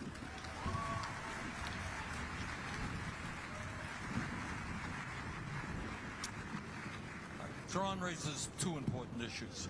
Now, there are a lot of people raising their hands, all right? Please don't shout out. We'll do our best here. But just I want to comment on one point, and I want everybody to understand this in their souls. I You will are say it like living this, though. in the only major country Even on the difference Earth between like the that way does Zoran not and Bernie guarantee handle this healthcare kind to of every man, question, woman, and child. even if it's like from a supporter framed antagonistically, Bernie answers it like someone who has answered it 1,000,000 times over and has no time for anybody else's fucking behavior. And Zoran answers it like someone who just got into this level of national prominence. So I will say, I find myself, regardless of our obvious disagreements when it comes to issues such as like Israel, American foreign policy and whatnot, I do find myself a little bit closer to Bernie Sanders in regards to how short I get at times. Given how many fucking times I've had to respond to shit, no matter how cringe it might come across as. Yeah, new teacher versus old teacher dynamic, straight up. Not one of the worst. So that's a fight we've got to wage and not ever give up on. But I do really respect how much. I see a woman right there, right in the middle, in a white. I do respect how much Zoran has like charity, endless charity, no matter what the question is. Stand up. All right. Yes, you stand up, get a mic. Do we got her a mic? Spaz, you got a mic? Okay. Bernie dodging the question about beautiful women from the Bronx. Senator Sanders, you're my hero. I canvass for you, and I would do it again. Thank you. And Mamdani, depending on how you answer this question, me and my children will canvass for you too. So my question is that, you know, I'm so thankful for everything you said. We've called out every issue, every community. You've stood for my family. I'm third generation. My grandma, projects, Brooklyn, my dad. And I feel like you've stood up for our family. I got to go to CUNY and all these things. And as a black woman in New York, I feel privileged because there are we all say we're native New Yorkers, but there are the original native New Yorkers, the Lenape people who are the original chosen stewards of where we are. I'm part of a CUNY Indigenous Sovereignty Collective. I'm an Indigenous rights activist. And I tell you that they are still here. They are still trying to come home. We talk about the kids here, but what about the kids from here? How are you going to help them get education? How are we going to provide housing for them? You know, they are the first people who suffered from this capitalist core that we're in. Thanks. Remember, I may or may not canvass for you after this. We have to answer every question, like someone may or may not. You know, I think one thing that has frustrated me is the idea that by acknowledging that betrayal, we have then done the work of actually reckoning with it. If the entirety of our commitment to people who are native to this city, to this state, to this country is simply an acknowledgement, that is insufficient. And I have spoken often about the universal commitment that we have across the city, but it will also take a lens to understand what are the specific ways in which we have let people down. What are the specific ways in which we have refused to learn from our own history? And I will tell you with honesty that the internet was a mistake. Why? Did they do another cringe question? For me to learn, and for so many of us to learn about the ways we can actually meet that requirement. And I tell you this because oftentimes in politics, it's seen as if we have a theory of one great person who simply has all of the ideas and they're coming to deliver us into the future that we deserve. When I was speaking earlier and I went through freezing the rent, making buses fast and free, delivering universal child care, the idea of making buses fast and free was not my idea. It was an idea that I had given to me in a meeting with another New Yorker who was passionate about transit, Alicia Singham Goodwin. When we were having meeting after meeting about our campaign to fix the MTA, we were soliciting people for whole family's here. They made what do you think we should do? And I share this with you to say that I look at you and to everyone in this crowd as the potential source of the answer to how we actually reckon with it. Because I have an interest in actually answering that question. Thank you.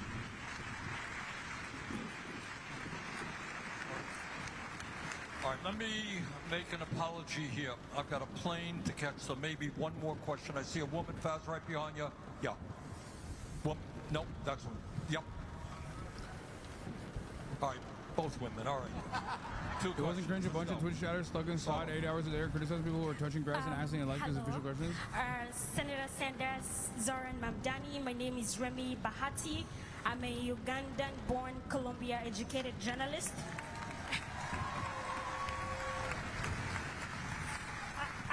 I have a question. Probably you can both answer it. Uganda has been in the news for the wrong reasons, and the reason is because they have accepted to host deportees from the US, and it's setting a precedent for New York immigrants who are every day living in fear of being deported to countries like Uganda, to countries that we have no idea about. Zoran, first I would like you to pronounce yourself on the decision by Uganda, where you're originally from, on taking immigrants from the US.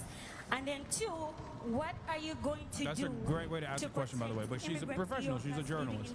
Every single day. That's the difference. But I don't even fault people because these are average people who are nervous and shit. Oh shit, that's Sarah Squirm. Look at that. So I have to say a few words in Luganda to begin, because I'm a New Yorker, I'm an American, and also Ndimuna Uganda.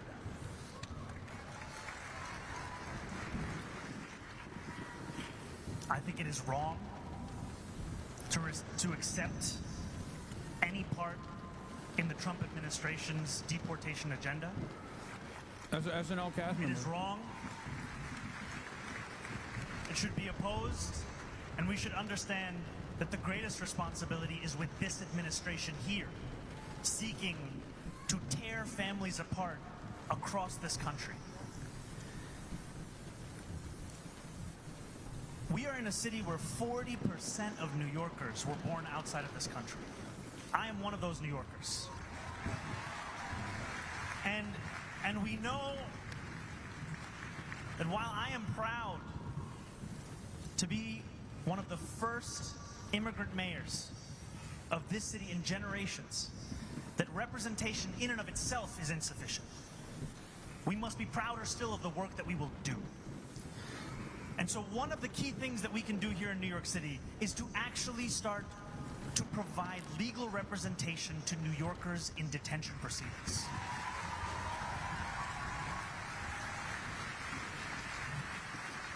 There are tens of thousands of New Yorkers who are in immediate danger of deportation.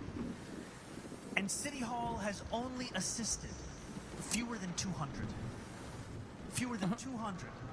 And the is Casey Neistat pro Mumdani?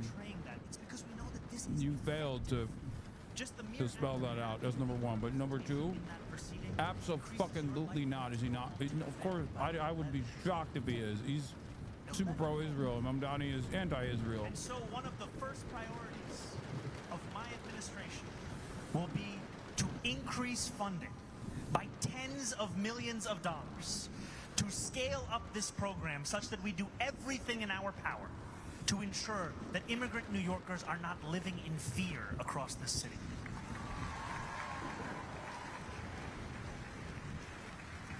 I could keep going, but I know the senators have got to go. I just wanted to add to that. This idea of picking people up off the street with men who have masks around their faces, throwing them into vans, taking them to God knows where, and then deporting them to countries where they know nobody, is beyond unspeakable. It is disgusting. It is what takes place in two-bit dictatorships. That's what happens in dictatorships, not in the United States. No one's asking about Bernie's defensive weapons support. I don't even think that's a major point. Stop that ugly behavior. All right, last question, woman in the back. I don't even think like the defensive weapons is going to come up. I think more consequentially is the lack of saying it's a genocide. My question was going to be, my question was going to be about protecting immigrant populations because so frequently they are the ones who are being exploited in the workplace. But since you have already answered that beautiful question, thank you so much, from this wonderful woman in front of me. Could I ask how you're going to protect this city from the National Guard coming in?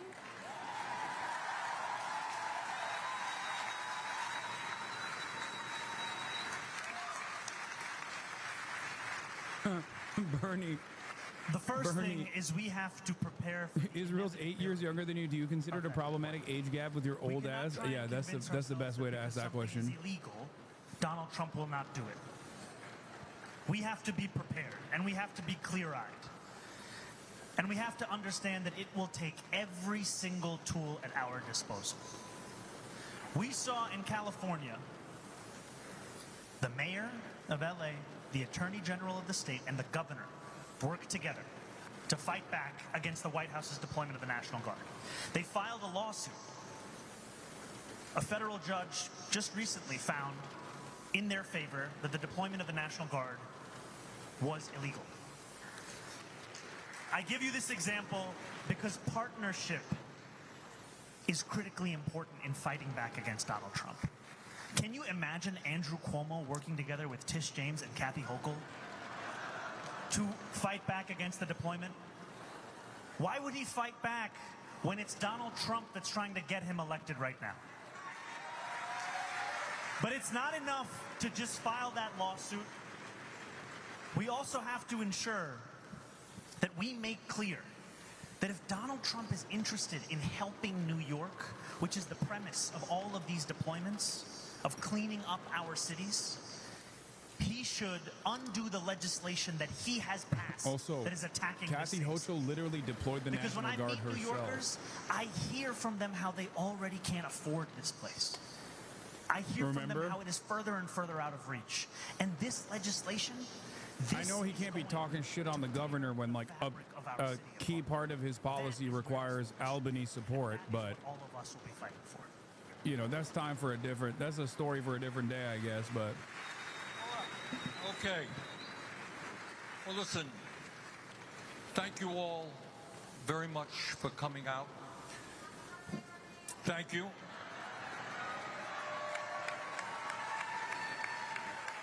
You know, getting to be 50 years of age, Zeron, it's not that easy. Pretty hard.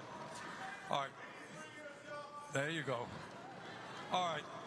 Brothers and sisters, I think what we have heard tonight from the questions, from Zeron, from me, these are unprecedented and difficult moments in our history. But you know what? This country has gone through difficult moments in the past. The essence of Trumpism is dividing us up. What we believe is bringing our people together. They are the 1%. We are the 99%. Let us stand together. Let us defeat oligarchy and make New York and America the places we know they can become. Thank you all very much.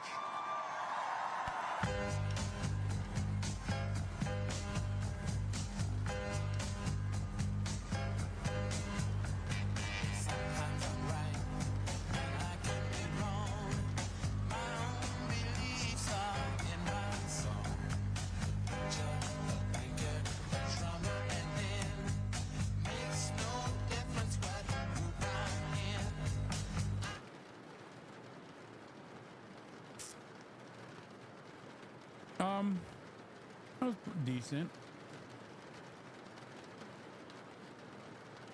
The lady who came up and had the "why are we in the back" question kind of stole the mic from someone else. The person she stole it from was wearing a keffiyeh. Not cool at all.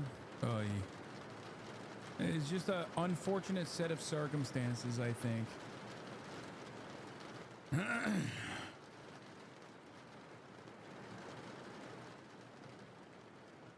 Also, I don't know what happened with the event. I feel like maybe they just like limited the amount of attendees for some reason. Or maybe it was because people are saying there was a thunderstorm taking place in Brooklyn at the time.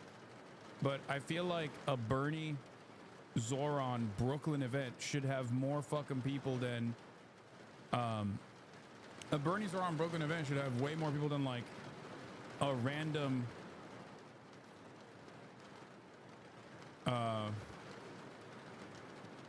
what did Sneaker do to get kicked out? I don't know. Be fucking a Holocaust denier for like the past 2 years. Advocate for pedophilia also. Claim that he only reverted to Islam so that he could have multiple wives over and over again. Just basically adopt like the most reactionary Westerner Islamophobic framework of Islam.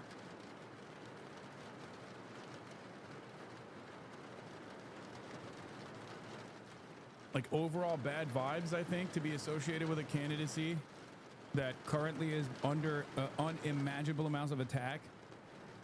Like to the average person in the media, I think they would love, I mean, they would love to catch Zohran Mamdani with someone like Sneeko. So they could just hammer him in a way that they never did with Eric Adams.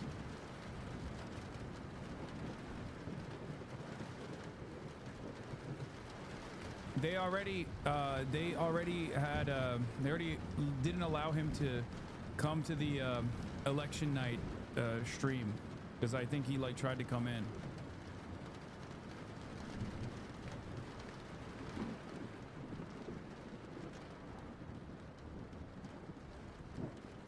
I think a lot of these guys in the next couple of years will pivot. Maybe some of them will be open-minded or will have a genuine change of heart, a genuine change of convictions, and they'll reflect on their past reactionary takes. I don't know if everyone will do that. Some people will cynically change, claim that they've changed. I don't know. Here's a pic of the crowd size. No, I'm saying like the auditorium that they had was not a very big one.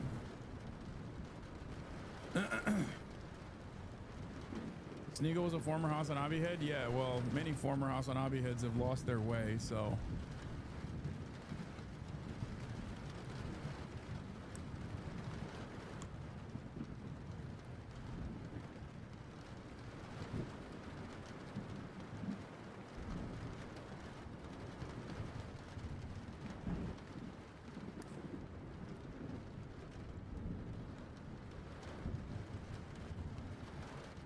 The auditorium at Bernie UIC event was tiny too.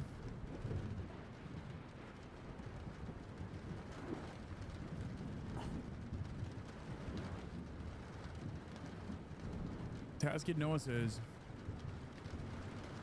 wait, he had the same Gaza guest on stream as of you? Yeah, I know. He had Yusuf on his stream.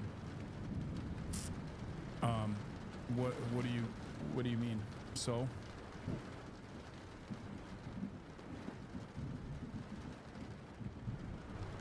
Okay. What's the point? You know who else he has had on the stream over and over again? Nick fucking Fuentes. Maybe Bernie's making people stay home now? Fuck no. Are you kidding me? Bernie is... Oh, God. A lot of you guys don't understand how the online sphere of, like, leftism...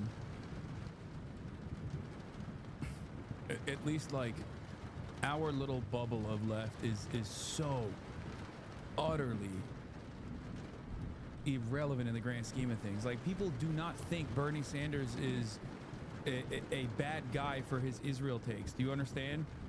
I need you to comprehend this really quickly. The faster you understand, the better you will be as an organizer, the better you will be at outreach to normal people.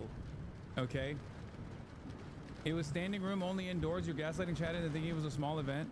No, dude. No. I'm saying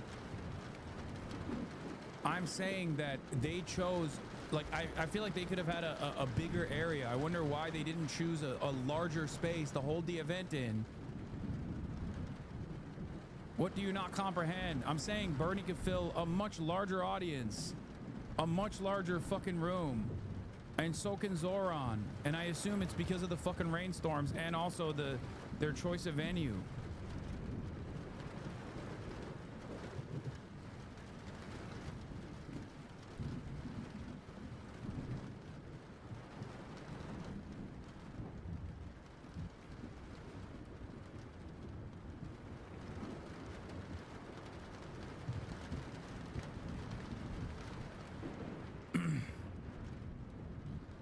Because they didn't want to? I'm asking the question. Why didn't they want to go to a larger area? That's what I meant. Anyway, it doesn't fucking matter. Obviously, that's the reason. I'm asking, I wonder what the reason is for why they chose this. Anyway.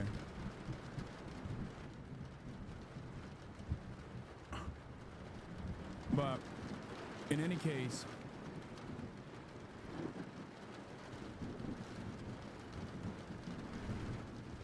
as I was saying, a lot of people think like the average person's opinion is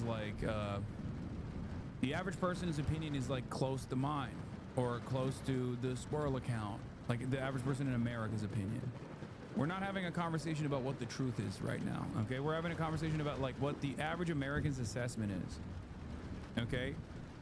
If you were to tell the average person, Democrat voter, non-Democrat voter, don't you think Bernie's a liberal Zionist because he's like, and therefore reactionary because he doesn't call what Israel's doing a genocide?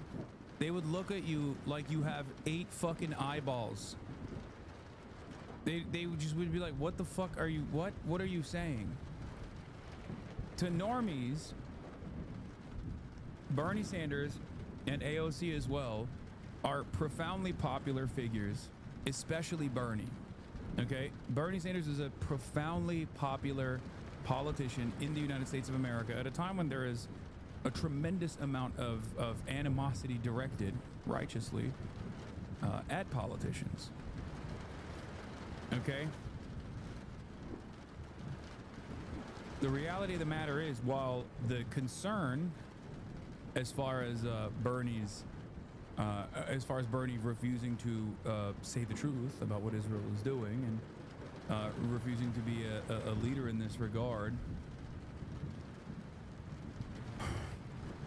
I think that most normies probably look at Bernie and go, wow, he's really pushing the needle. He's really, he's really committed. That's part of the reason why they like him, because they think, like, adjusted to the average person's considerations and adjusted to the average person's opinion on members of Congress, he's above and beyond.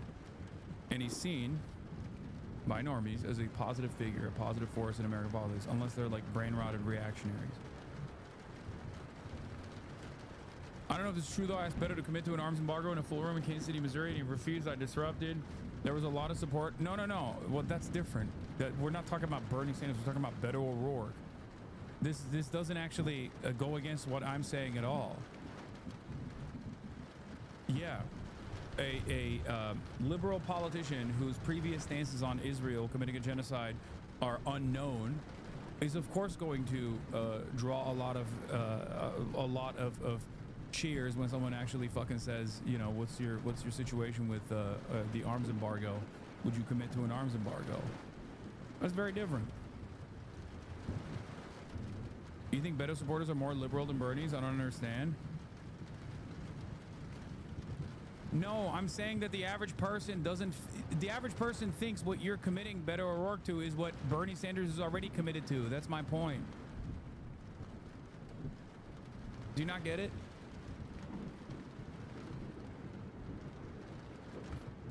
They already think Bernie's there.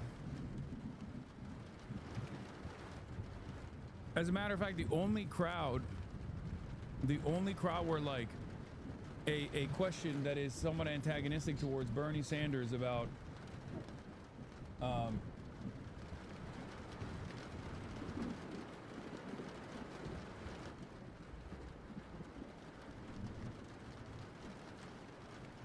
sorry, someone at the door. The only crowd where a somewhat antagonistic question directed towards Bernie in the direction of, like, why aren't you more aggressive about Israel, would ironically be at a Bernie rally. But outside of a Bernie rally, like, he is from my experience at least, like, there are people who are far more radical than Bernie on the issue of Israel at the Bernie Sanders rallies. Outside of that, though, I think most people see Bernie as, like, the leading voice on anti-Israel sentiment, and they're wrong for thinking so. Gaia, place. Okay. Yedim çok güzel. Anne, yanlış kapı. Orta kapıyı çek. Açtım anne. Oh my god.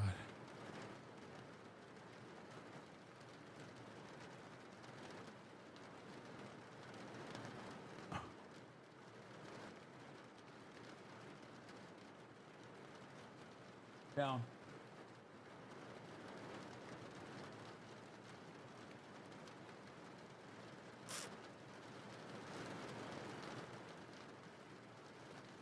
What is this? The Zoran campaign is the future of leftist politics in this country and a blueprint on how to claw back control from both neoliberal conservatives and neoliberal elites alike.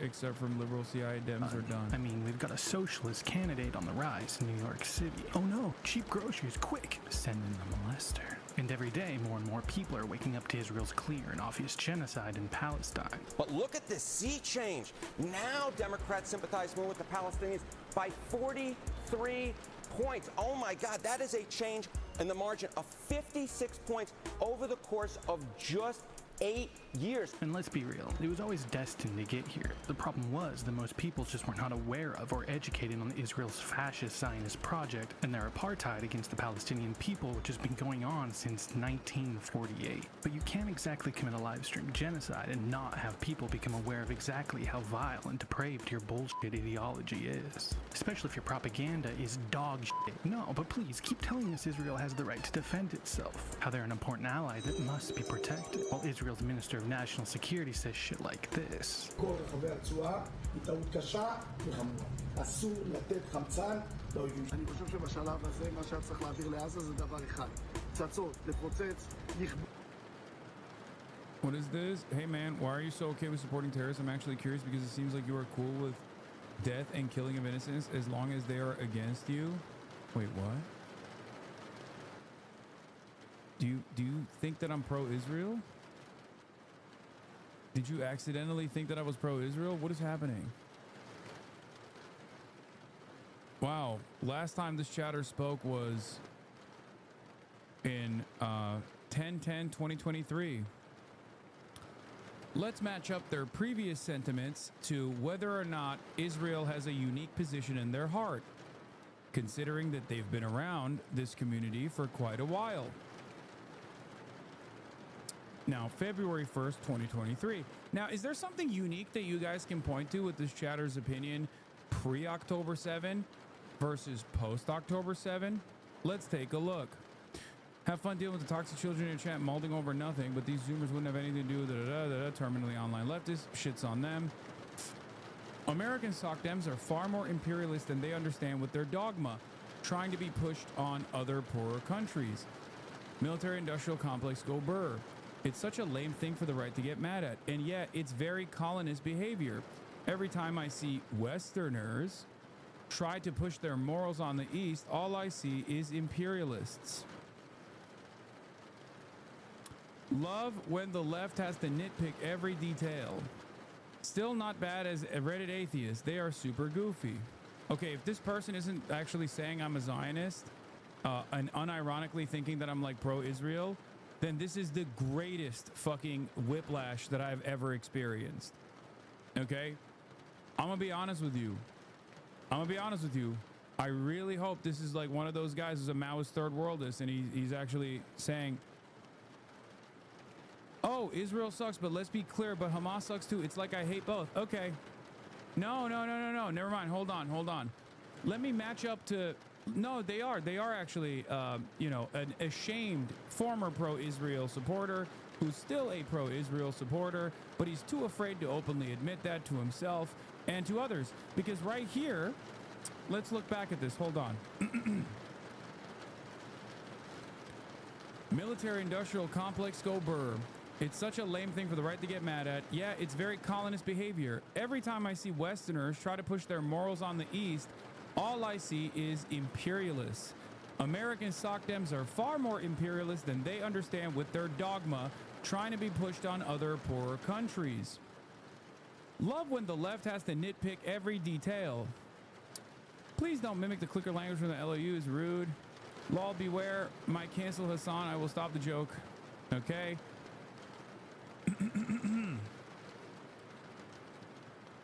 Military intel says not balloon. Why refuted? Balloons have propulsion that you can see. These didn't have any. Interesting. So disparaging the xenophobic language coming from the media, talking about the colonial behavior exhibited by social democrats, Western chauvinists alike.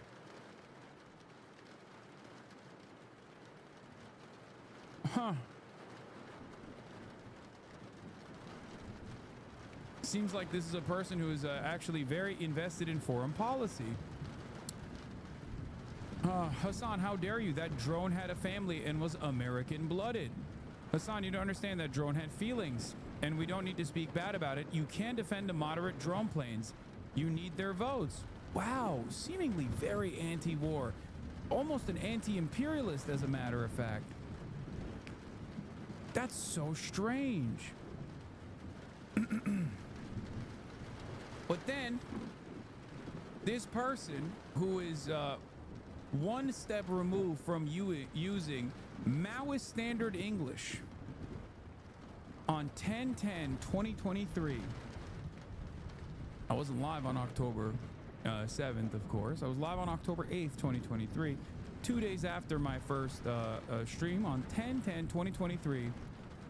This guy comes in and reveals his final message in the chat, only to come back around this time. So what happened to this chatter who kept talking about, correctly, mind you, the colonialist values exhibited by even the social fascists of the social democratic left in the Western world? I wonder what took place. I don't even know who unbanned this person, but it's fine. I don't have any issues with unbanning people like this. Is it perhaps that this person who fancies themselves to be an anti-imperialist found one imperial project that they hold near and dear, only to come back 2 years after the fact, after 23 months of unlimited settler colonial violence inflicted upon the indigenous population of Palestinians? Does he still try to relitigate his wrong opinions? And instead of having the decency to say, hey man, you were right, I was wrong, I have the capacity to feel shame, I'm here to say my bad, my mistake, or not even say anything at all. Okay? I get it. I get this is a bit both sides nonsense, but it was a crazy time. 10/17/2024. So 1 year after. 1 year after the fact.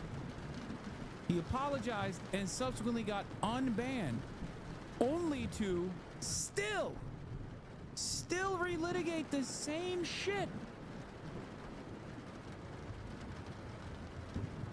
Still the same shit. How can you tell me with any sincerity that you understand colonial violence inflicted, not only just like the direct boots on the ground violence, not only the drone warfare that you talked about, that you criticized, sarcastically, mind you, but then when Israel does it to the Palestinians as a very important part of American imperialism in the region, you think the people that respond back militarily are the fucking bad guys? How in the ever-loving fuck did we arrive at that position?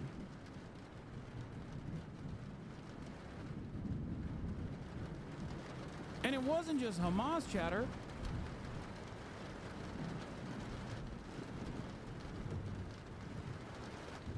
Because Israel is so clear and so obviously the villain in the story that you got motherfuckers who are like, yeah, I think the Iraq war was good, brother, but goddamn, what Israel's doing is a bridge too far. And you still, as someone who was on the exact diametrical opposite of that fucking position, cannot get yourself to maybe realize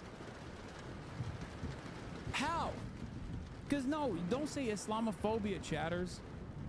Don't say Islamophobia, because if he was that Islamophobic, he would also say, well, the drone warfare is also, you know, kind of appropriate. Because Islamophobic liberals always said, well, don't you think drone warfare is a more surgical way to deal with these genuine problems of fundamentalist radicals that need to be dealt with violently? That's what Islamophobic liberals say. This chatter is literally beyond the Islamophobic liberal position when it comes to criticizing drone warfare, when it comes to even Westerners demanding that colonial subjects, victims of empire, reflect their immediate values without even ever offering them the same freedoms that Westerners have had and had enjoyed to be able to have their own domestic civil struggles. So he recognizes all that shit. So how did that happen? And this question is not just for this chatter, but it's good for that chatter to actually address it. You don't have to respond to it. You don't have to write anything in the chat. Just ask yourself that question. How did I arrive at this position? Because I've never met a motherfucker who's like, listen, dude, this is the I'm anti-imperialist except for Israel guy. Now that right there, chatters, that is a unique position. Because I've never met a motherfucker who is anti-imperialist except for Israel. Okay? That's a way, way more unique position than like pro-Ukraine versus and pro-Israel guys who are just like NatSec liberals. Way more unique than like Z pushers who are pro-Russia and pro-Palestine. Way more unique than the average Russian and average Israelis politics, which is pro-Russia and pro-Israel, or the average Republican, I guess. This man is against imperial conquest for everybody but Israel. Yep, there it is. I already know the answer to this question. Yes, you have fucking family in Israel, so you're biased. So how can people in this chat who fucking live in Israel as Jews living in Israel, how can members of the Knesset that have literally been a part of the IDF and then became conscientious objectors have a more honest position on this than you, anti-imperialist dumb fuck, living in the living in the core of empire with simply familial relatives, with a family association in Israel? Shame on you. Shame on you. There are anti-Zionist Jews in Israel that are in this fucking community. They're conscientious objectors, anti-Zionist Jews in Israel that are demonstrating, that are putting their bodies on the line to try and protect Palestinians in the West Bank. And you're out here being like, sorry, I have a familial association, which causes me to just brick my fucking brain and everything else that I've downloaded in here, exhibiting your own personal bias. And also demonstrating it by literally 23 months into a genocide, demonstrating that bias without even feeling embarrassed by it. It took you a year to apologize for the both sides' position, said things were hot. And then what? Months later, you're still back at it again. Clearly, you are refusing to learn.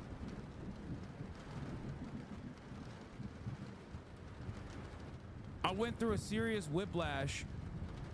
You can shame all you want. It's called growth over years and changing opinions. No, dumbass. We're making fun of you for not changing your opinions. Your core, okay? Your fundamentals are busted if you don't understand how Israel set the stage for October 7 to happen. How America set the stage for October 7 to happen. That's the problem. You are fundamentally at odds here, and you act like you are actually unironically embarrassed by the previous position that you held, and yet the resentment still carried over. How do you not get it?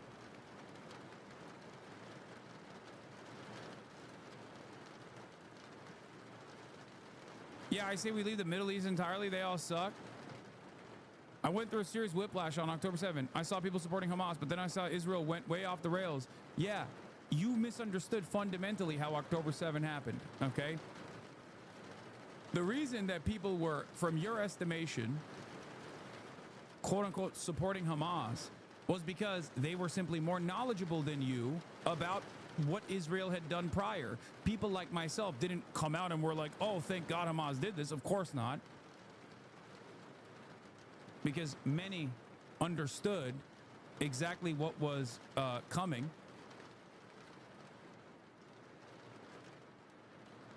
But the people that were falsely saying like, oh, you support October 7, you love October 7, people like myself, the reason why we were presented as such was because we were aware of the conditions that were set before, far before October 7, from the inception of the Israeli state, even before then, but certainly in the aftermath of the Nakba, 80 years of colonial oppression, domination of the indigenous population, ethnic cleansing, sieges that took place over and over again, more land grabs, more belligerence demonstrated to all neighbors who are unfortunate enough to be around the settler colonial entity that is chock full of people that are primed to kill all Arabs in the region, while still simultaneously claiming to be fucking victims. It's ridiculous. So if you understand how Israel went a little out of hand and, you know, after October 7, well, there's still a lot more room to grow in your perspective, because they didn't just go a little out of hand. They used October 7 to finalize their genocide, an ethnic cleansing campaign that has continued for 80 years on a slow burn and much faster at times of sieges. What the Israeli government calls mowing the lawn. That's it. I just don't understand the support for Hamas when they are also evil too. Are we just picking lesser of two evils? I was wrong about Israel. I own up to that. I'm genuinely curious. What about Hamas is not a terrorist group? Let me tell you, okay?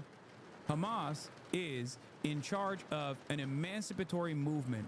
It is a nationalist movement for Palestinians. 15 million. 10 million of that, 15 million total, 10 million of them living under, or 5 million of them living under Israeli occupation, 10 million of them living in diaspora. Okay? A stateless people who were offered a state, as a matter of fact, who were supposed to have a state even after it was ripped apart in half by a settler colonial entity with a Jewish supremacist identity. Zionism is Jewish supremacy, an ethno-religious supremacist identity, an ideology with an exterminationist principle, an extermination of the outgroup. The difference between Hamas and Israel is Israel behaves like ISIS. Hamas is fighting back. And Hamas is not just Hamas anyway. Hamas is the entirety of the Palestinian resistance. It's just called Hamas by everyone in the West and in general. It's like a catch-all term. Whenever people say AIPAC, they don't just mean AIPAC. They mean all of the Israeli lobbying efforts, for example. If you, after 23 months of genocide, even though you recognize that your opinion is shifted on what Israel is doing, and you still fucking shelter yourself from seeing the truth by claiming, oh, well, they get a little out of hand. It's genocide is not getting a little out of hand. Okay? Then you obviously have not taken enough initiative on this journey. I think billionaires holding all the wealth that run Hamas suck, yes. Oh my God, this motherfucker's still talking about billionaires own. Oh my God, brother, who are you talking about? Israel has assassinated every single person in the leadership structure of Hamas at this point. What the fuck do you mean the billionaires? They've killed all their family members. They're doing a genocide. Even if they literally were wealth hoarders, which, by the way, there's not a lot of evidence for, with the exception of like a couple fucking New York Post articles that get choice quotes from Benjamin Netanyahu's favorite fucking think tank, the FDD, Foundation for Defending Democracies, which is, of course, not doing that at all. It's just there to defend Israel. But even if that was true, that doesn't change the dynamic of Israel's genocide and ethnic cleansing, okay? The fuck do you mean? What are you trying to say? Like, Israel's actually doing anti-capitalist action by assassinating the billionaires to what? Redistribute the wealth? Is that what Israel is doing? You're only presenting this because you saw, again, Zionist fucking talking points. And not only that, but also, there are plenty of issues with Hamas's governing structure. There are plenty of issues that Gazans have with their own government, okay? None of that matters. None of that matters when we talk about what Israel is doing to the Palestinians. It is nothing, okay? Ridiculous. Hasan, Hamas kills people. Nothing against the people, but Hamas does stuff I can't get behind. Is that so bad? Or are you of the opinion that it's the only way?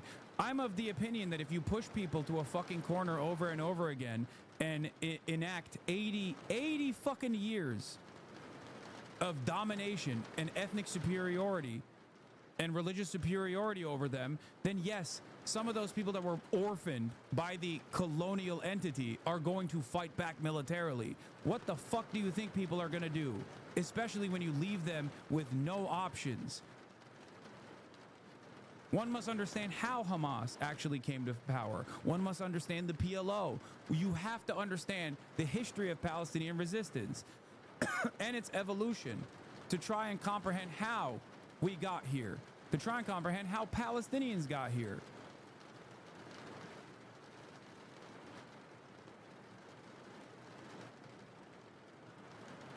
Even though chat's being kind of rude, at least I'm learning and getting actual feedback. Thank you. I don't know enough to have an opinion. I just know it was hell and we did a lot of evil. And I appreciate you actually explaining it's not just being rude. Yes, I can see you were frustrated, but if I didn't say anything, how could I learn new things? I don't know. You don't have to fucking come in here and say, why are you okay with supporting terrorists? I'm actually curious because it seems like you're cool with the death and killing of innocents as long as they are against you. Do you feel like that's something that you were actually, do you feel like that first statement right there was one that made it seem as though you wanted to learn? Why? Why do you come in here with such rudeness, with such hostility?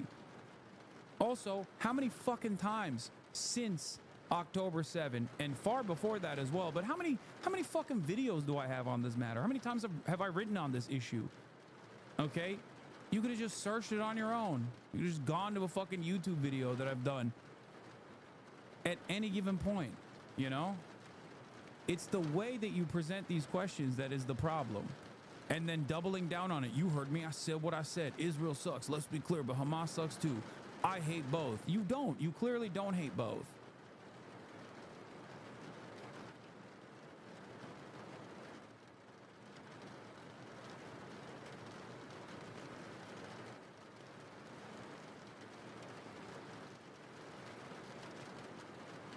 I'm not the only person who could have taught you about this, for the record. You don't want to hear it from me. There are a million fucking... There are Jewish, Israeli, anti-Zionists that you could hear from. There are historians of I mean, Zach Foster's a great example. He's a PhD at Princeton. He is Jewish himself. And he is a scholar on the history of Palestinian resistance, specifically Hamas.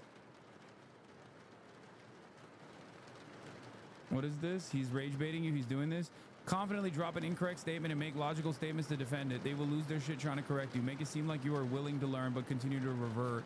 Once you feel like you lost them, make it seem like you understand them better, but not accidentally taking a different... How do you rage bait a smart person? Once you feel like you lost them, make it seem like you understand them better, but not accidentally taking it a different incorrect direction. I don't think that person is actually doing that. I think that person literally came in hot, wanted to rage bait, and then realized that his previous fucking chatter, his previous statements in the chat were readily available to me, realized that it was actually embarrassing that he had this very clear-cut bias, and now is going through the initiative after being caught of at least saying like, okay, I'm learning. I'm on a journey to learn. I'm not going to fucking cast aside this person and immediately say that he is not going to have a genuine change of behavior. I hope he does. And I hope this was still educational for those who are maybe not as in tune with the history of Palestinian resistance, for example.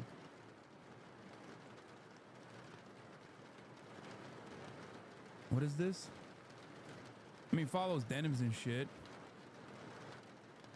A lot of this. I don't know what's going on here. I don't think this person is like an acolyte. I think they're just an anime fan with a gooner anime fan who loves VTubers a lot, who I think just genuinely are just personally fucking biased. In any case,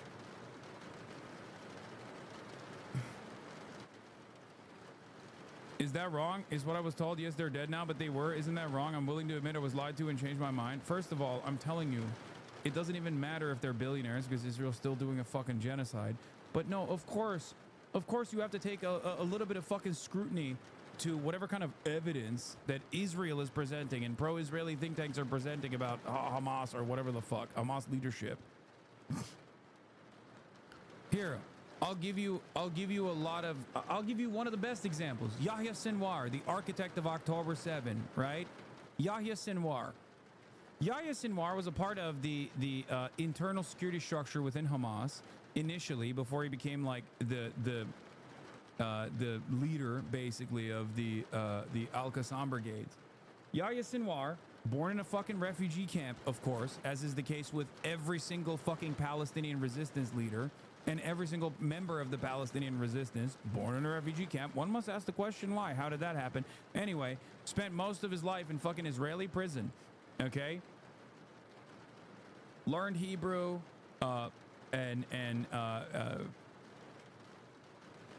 translated a lot of Israeli works into Arabic, okay? Yahya Sinwar, presented as this incredibly barbaric, anti-Semitic guy.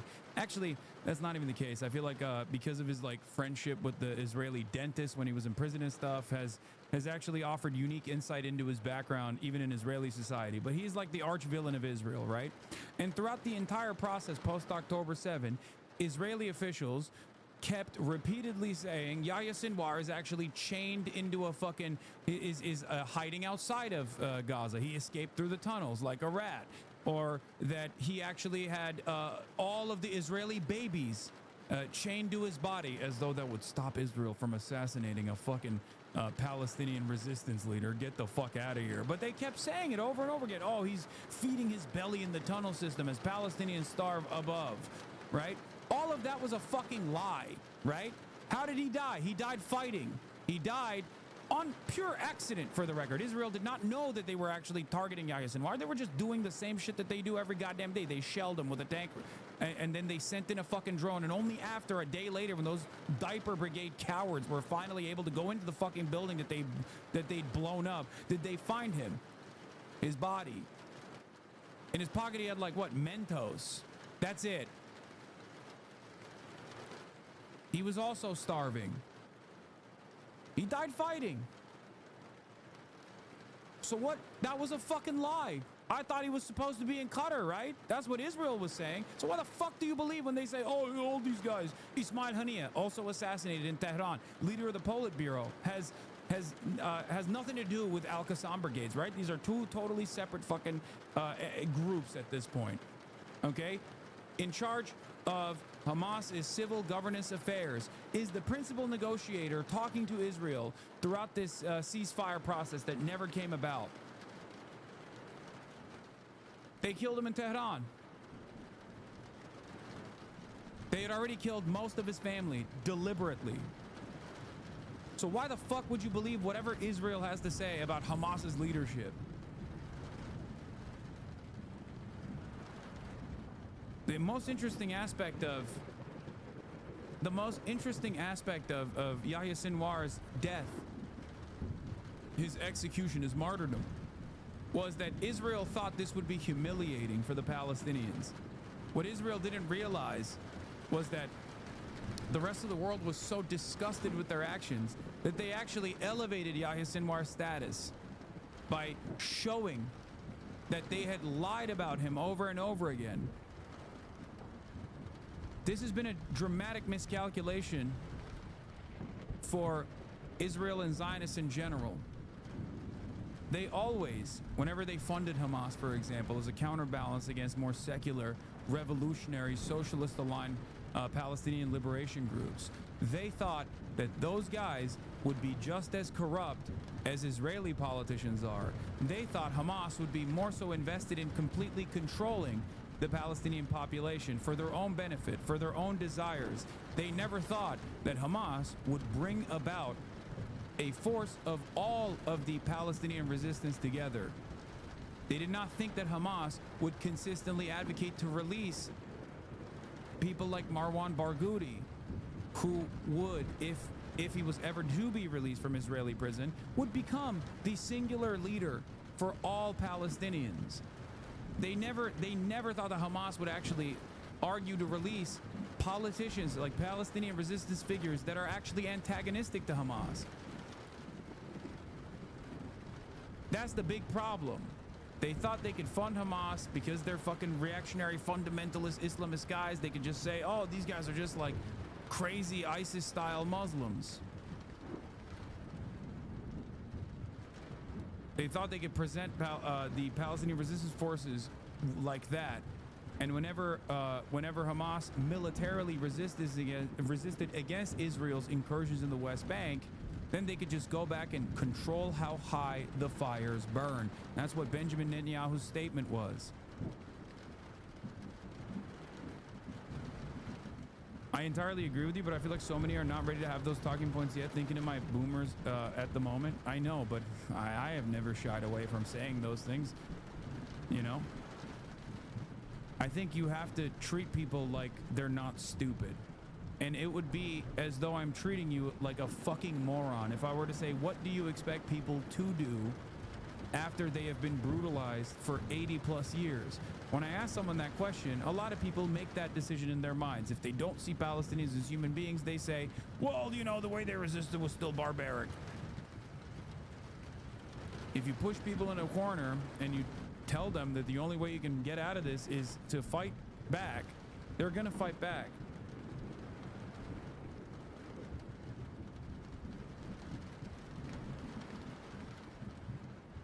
Ultimately, every single thing that I mention here is not bias. It's just an accurate reflection of historical events that have taken place. Okay? I do not have a dog in this fight beyond emancipation for Palestinians, sovereignty for Palestinians. Okay? That's what I care about. If they got their freedom, if they got their sovereignty, and they chose not to elect Hamas as their leadership, then great, who cares?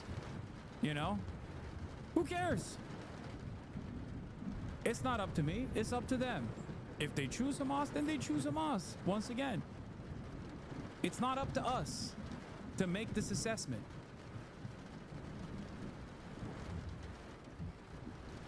Ridiculous. Anyway, I hope this was educational for you, chatter. I don't know, because it seems like you... I would say that I'm okay with being shamed if it means I learn, but also okay. Why does Israel say I can't boycott them if I'm a teacher? No country should have the power. To me, that's not okay, and it's grounds for cutting ties.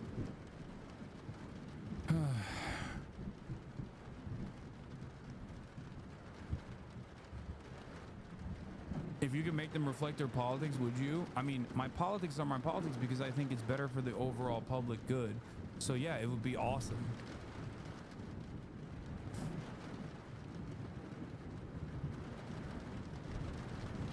It's like asking me if you could make the American government reflect your politics, would you? Yeah, the answer is yes.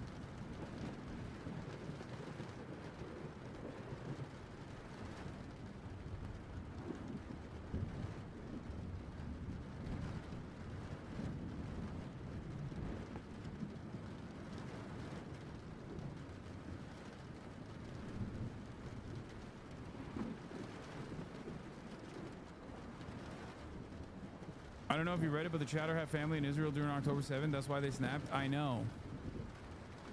I know. But if that chatter was in here... If that chatter was in here when I was interviewing fucking Minister of the Knesset, Ofer Kasif, like, what, 3 days after he chirped at me on, like, 13-10, you know? Or, I mean, 10-13, 2023, he would have probably had a much better understanding of what the fuck is actually going on instead of leaning into his biases because of his like family relationships.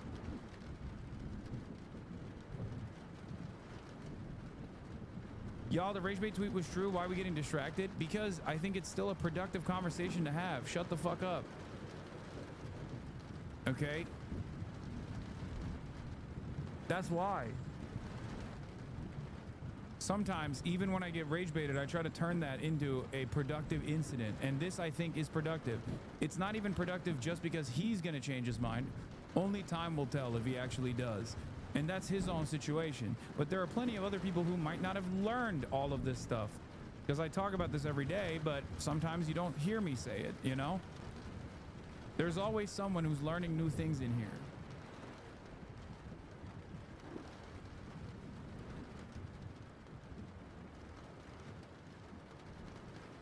Is 34 minutes away from his record of longest running one guy? No. Not even close. Hey, place. Crazy.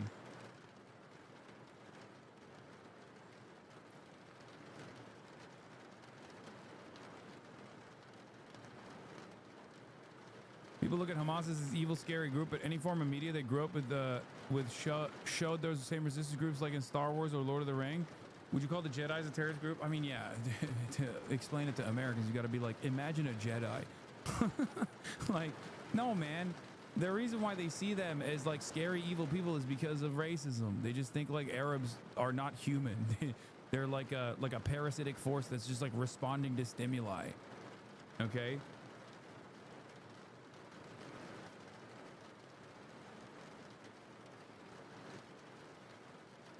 Only after the dust is settled and many decades have passed do liberals finally come to the conclusion that maybe they weren't these like evil guys that we thought they were.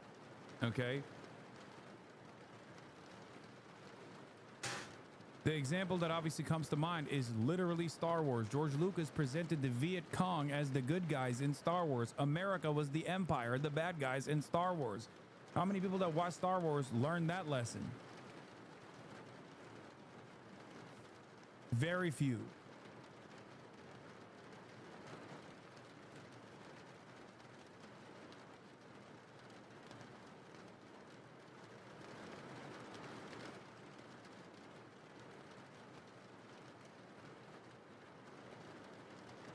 No, they didn't win their election because they had Israeli state support. That's literally untrue. Hamas was supported by Israel after they won their election. Okay? And even then, there was a different purpose for it. The reason why they won their election, and you're wrong, and I'll explain to you exactly why. The reason why they won their election was because of the collapse of the so-called peace process. Okay? The back and forth negotiations conducted by Arafat up until that very moment had only led to more incursions and more expansion in Palestinian territory in the West Bank. There was a contiguous statehood offered to the Palestinians as a direct consequence of the stalemate that was presented when Palestinians tried to negotiate with Israel. They never actually had an even partnership in the negotiations process, and the United States of America constantly fucked them over. The Palestinian Authority, led by Fatah at the time, was also seen as understandably seen by Palestinians as a part of the Israeli security apparatus, even though there had been times when they'd obviously resisted against the Israeli military in like the Second Intifada, for example. But ultimately, Palestinians were fed up. There's also obviously a successful resistance force that the Palestinians had seen, a resistance force that actually was able to successfully push Israel out of their borders. You had the successes of Hezbollah, and in the aftermath of the collapse of the fucking so-called peace process, Palestinians were looking for a party that was not actually seen as collaborators with the Israeli project. Okay? When Arafat went into the peace process, he was unimaginably popular. Okay? Insanely popular. Everyone was like, this is fucking amazing. We're finally gonna have statehood. By the end of that fucking process, they were like, holy shit. This thing was dangled in front of us, and it amounted to nothing. It amounted to death, and it amounted to destruction. Just filed an FBI report on you, or I'm gonna do it again tomorrow. You're a fucking baboon, chatter. Okay? You are a fucking baboon. Do you understand? File 1 million FBI reports on me. I am not saying anything that is illegal, you fucking moron. You fucking donkey. You scared little bitch. You fucking coward. Suck my dick. File one every day. You think the FBI doesn't know half the shit I say? What are you, fucking stupid? Imagine, like, having an academic conversation about the history of resistance movements as it pertains to the Israeli-Palestinian conflict, and this stupid fucking idiot is like, oh, I'm telling the feds. What do you think they're gonna do? Learn a thing or two about Hamas? Is that what you think is gonna happen here? You fucking idiot. You spineless, immoral little cowardly worm. Oh, these things are scaring me. Please, FBI, come and get him, please.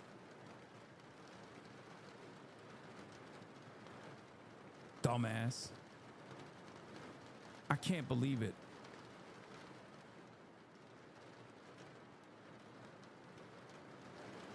Anyway, as I was saying, in the aftermath of the collapse of the fucking so-called peace process, Palestinians wanted an uncorruptible force. That's why Hamas won the plurality.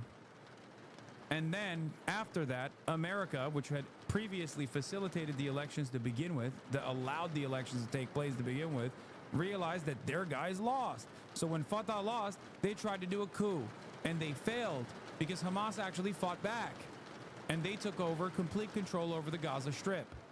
That is the story of Hamas. From 1978, when it was a Muslim Brotherhood cutout that was an Islamic charity, all the way to a militant resistance organization that evolved its tactics in resisting against the Israeli state, going from simply resisting non-violently and non-militarily to resisting militarily against military targets and police targets, to then actually, in the aftermath of the massacre, the Baruch Goldstein massacre, changing its tactics to actually directly killing civilians as well. Now, you might think it's a misstep to do that to Israeli society. I certainly do as well. There are plenty of people who have actually studied successful forms of resistance that the Western world would call terrorists. And they also sometimes are not of the same mind on this. Okay? But that doesn't matter because those things happened. And it is not on me to sit here and be like, whoa, I don't know. They should have done this. They should have done that. Palestinians have exhausted all matter of resistance, nonviolent resistance, violence resistance that only targets police and the military, and violent resistance that also targets civilians as well. None of it has done anything. And every single time Israel's responded with unimaginable asymmetrical violence against the entire Palestinian population.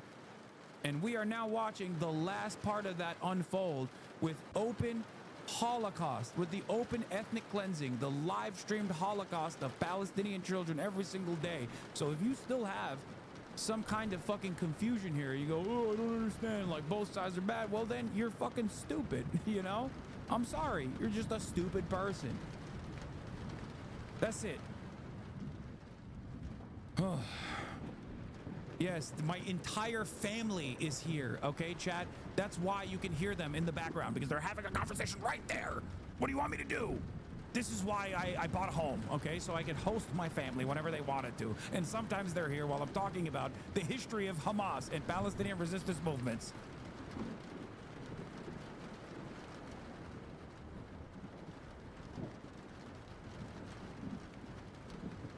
Anyway,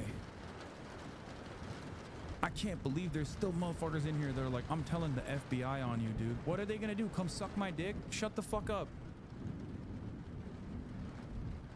Do you think I'm stupid? Do you think I'm not saying anything illegal? No matter how hard you wish, it should be illegal to accurately reflect on events that have unfolded throughout history.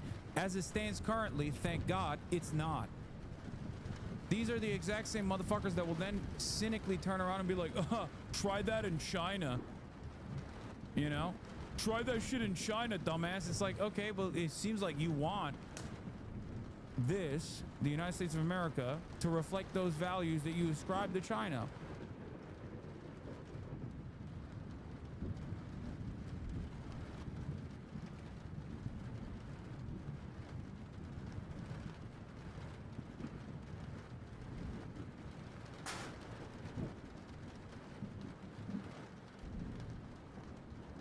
Anyway, I have to go. I can't even play video games. I lied again because there's too much commotion and chaos taking place in my home right now. Anyway, I have a special project that I'm filming tomorrow, and you won't be able to see it until it comes out, and I can't tell you what it is. But I love you guys, and I think it was still somewhat of a productive conversation that took place.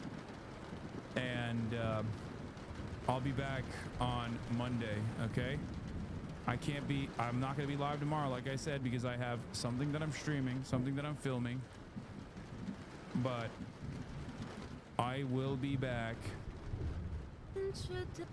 I will be back on Monday. All right, I'm gonna go hang out with my brother now and my family. What is happening with this fucking... Oh my God. What is happening?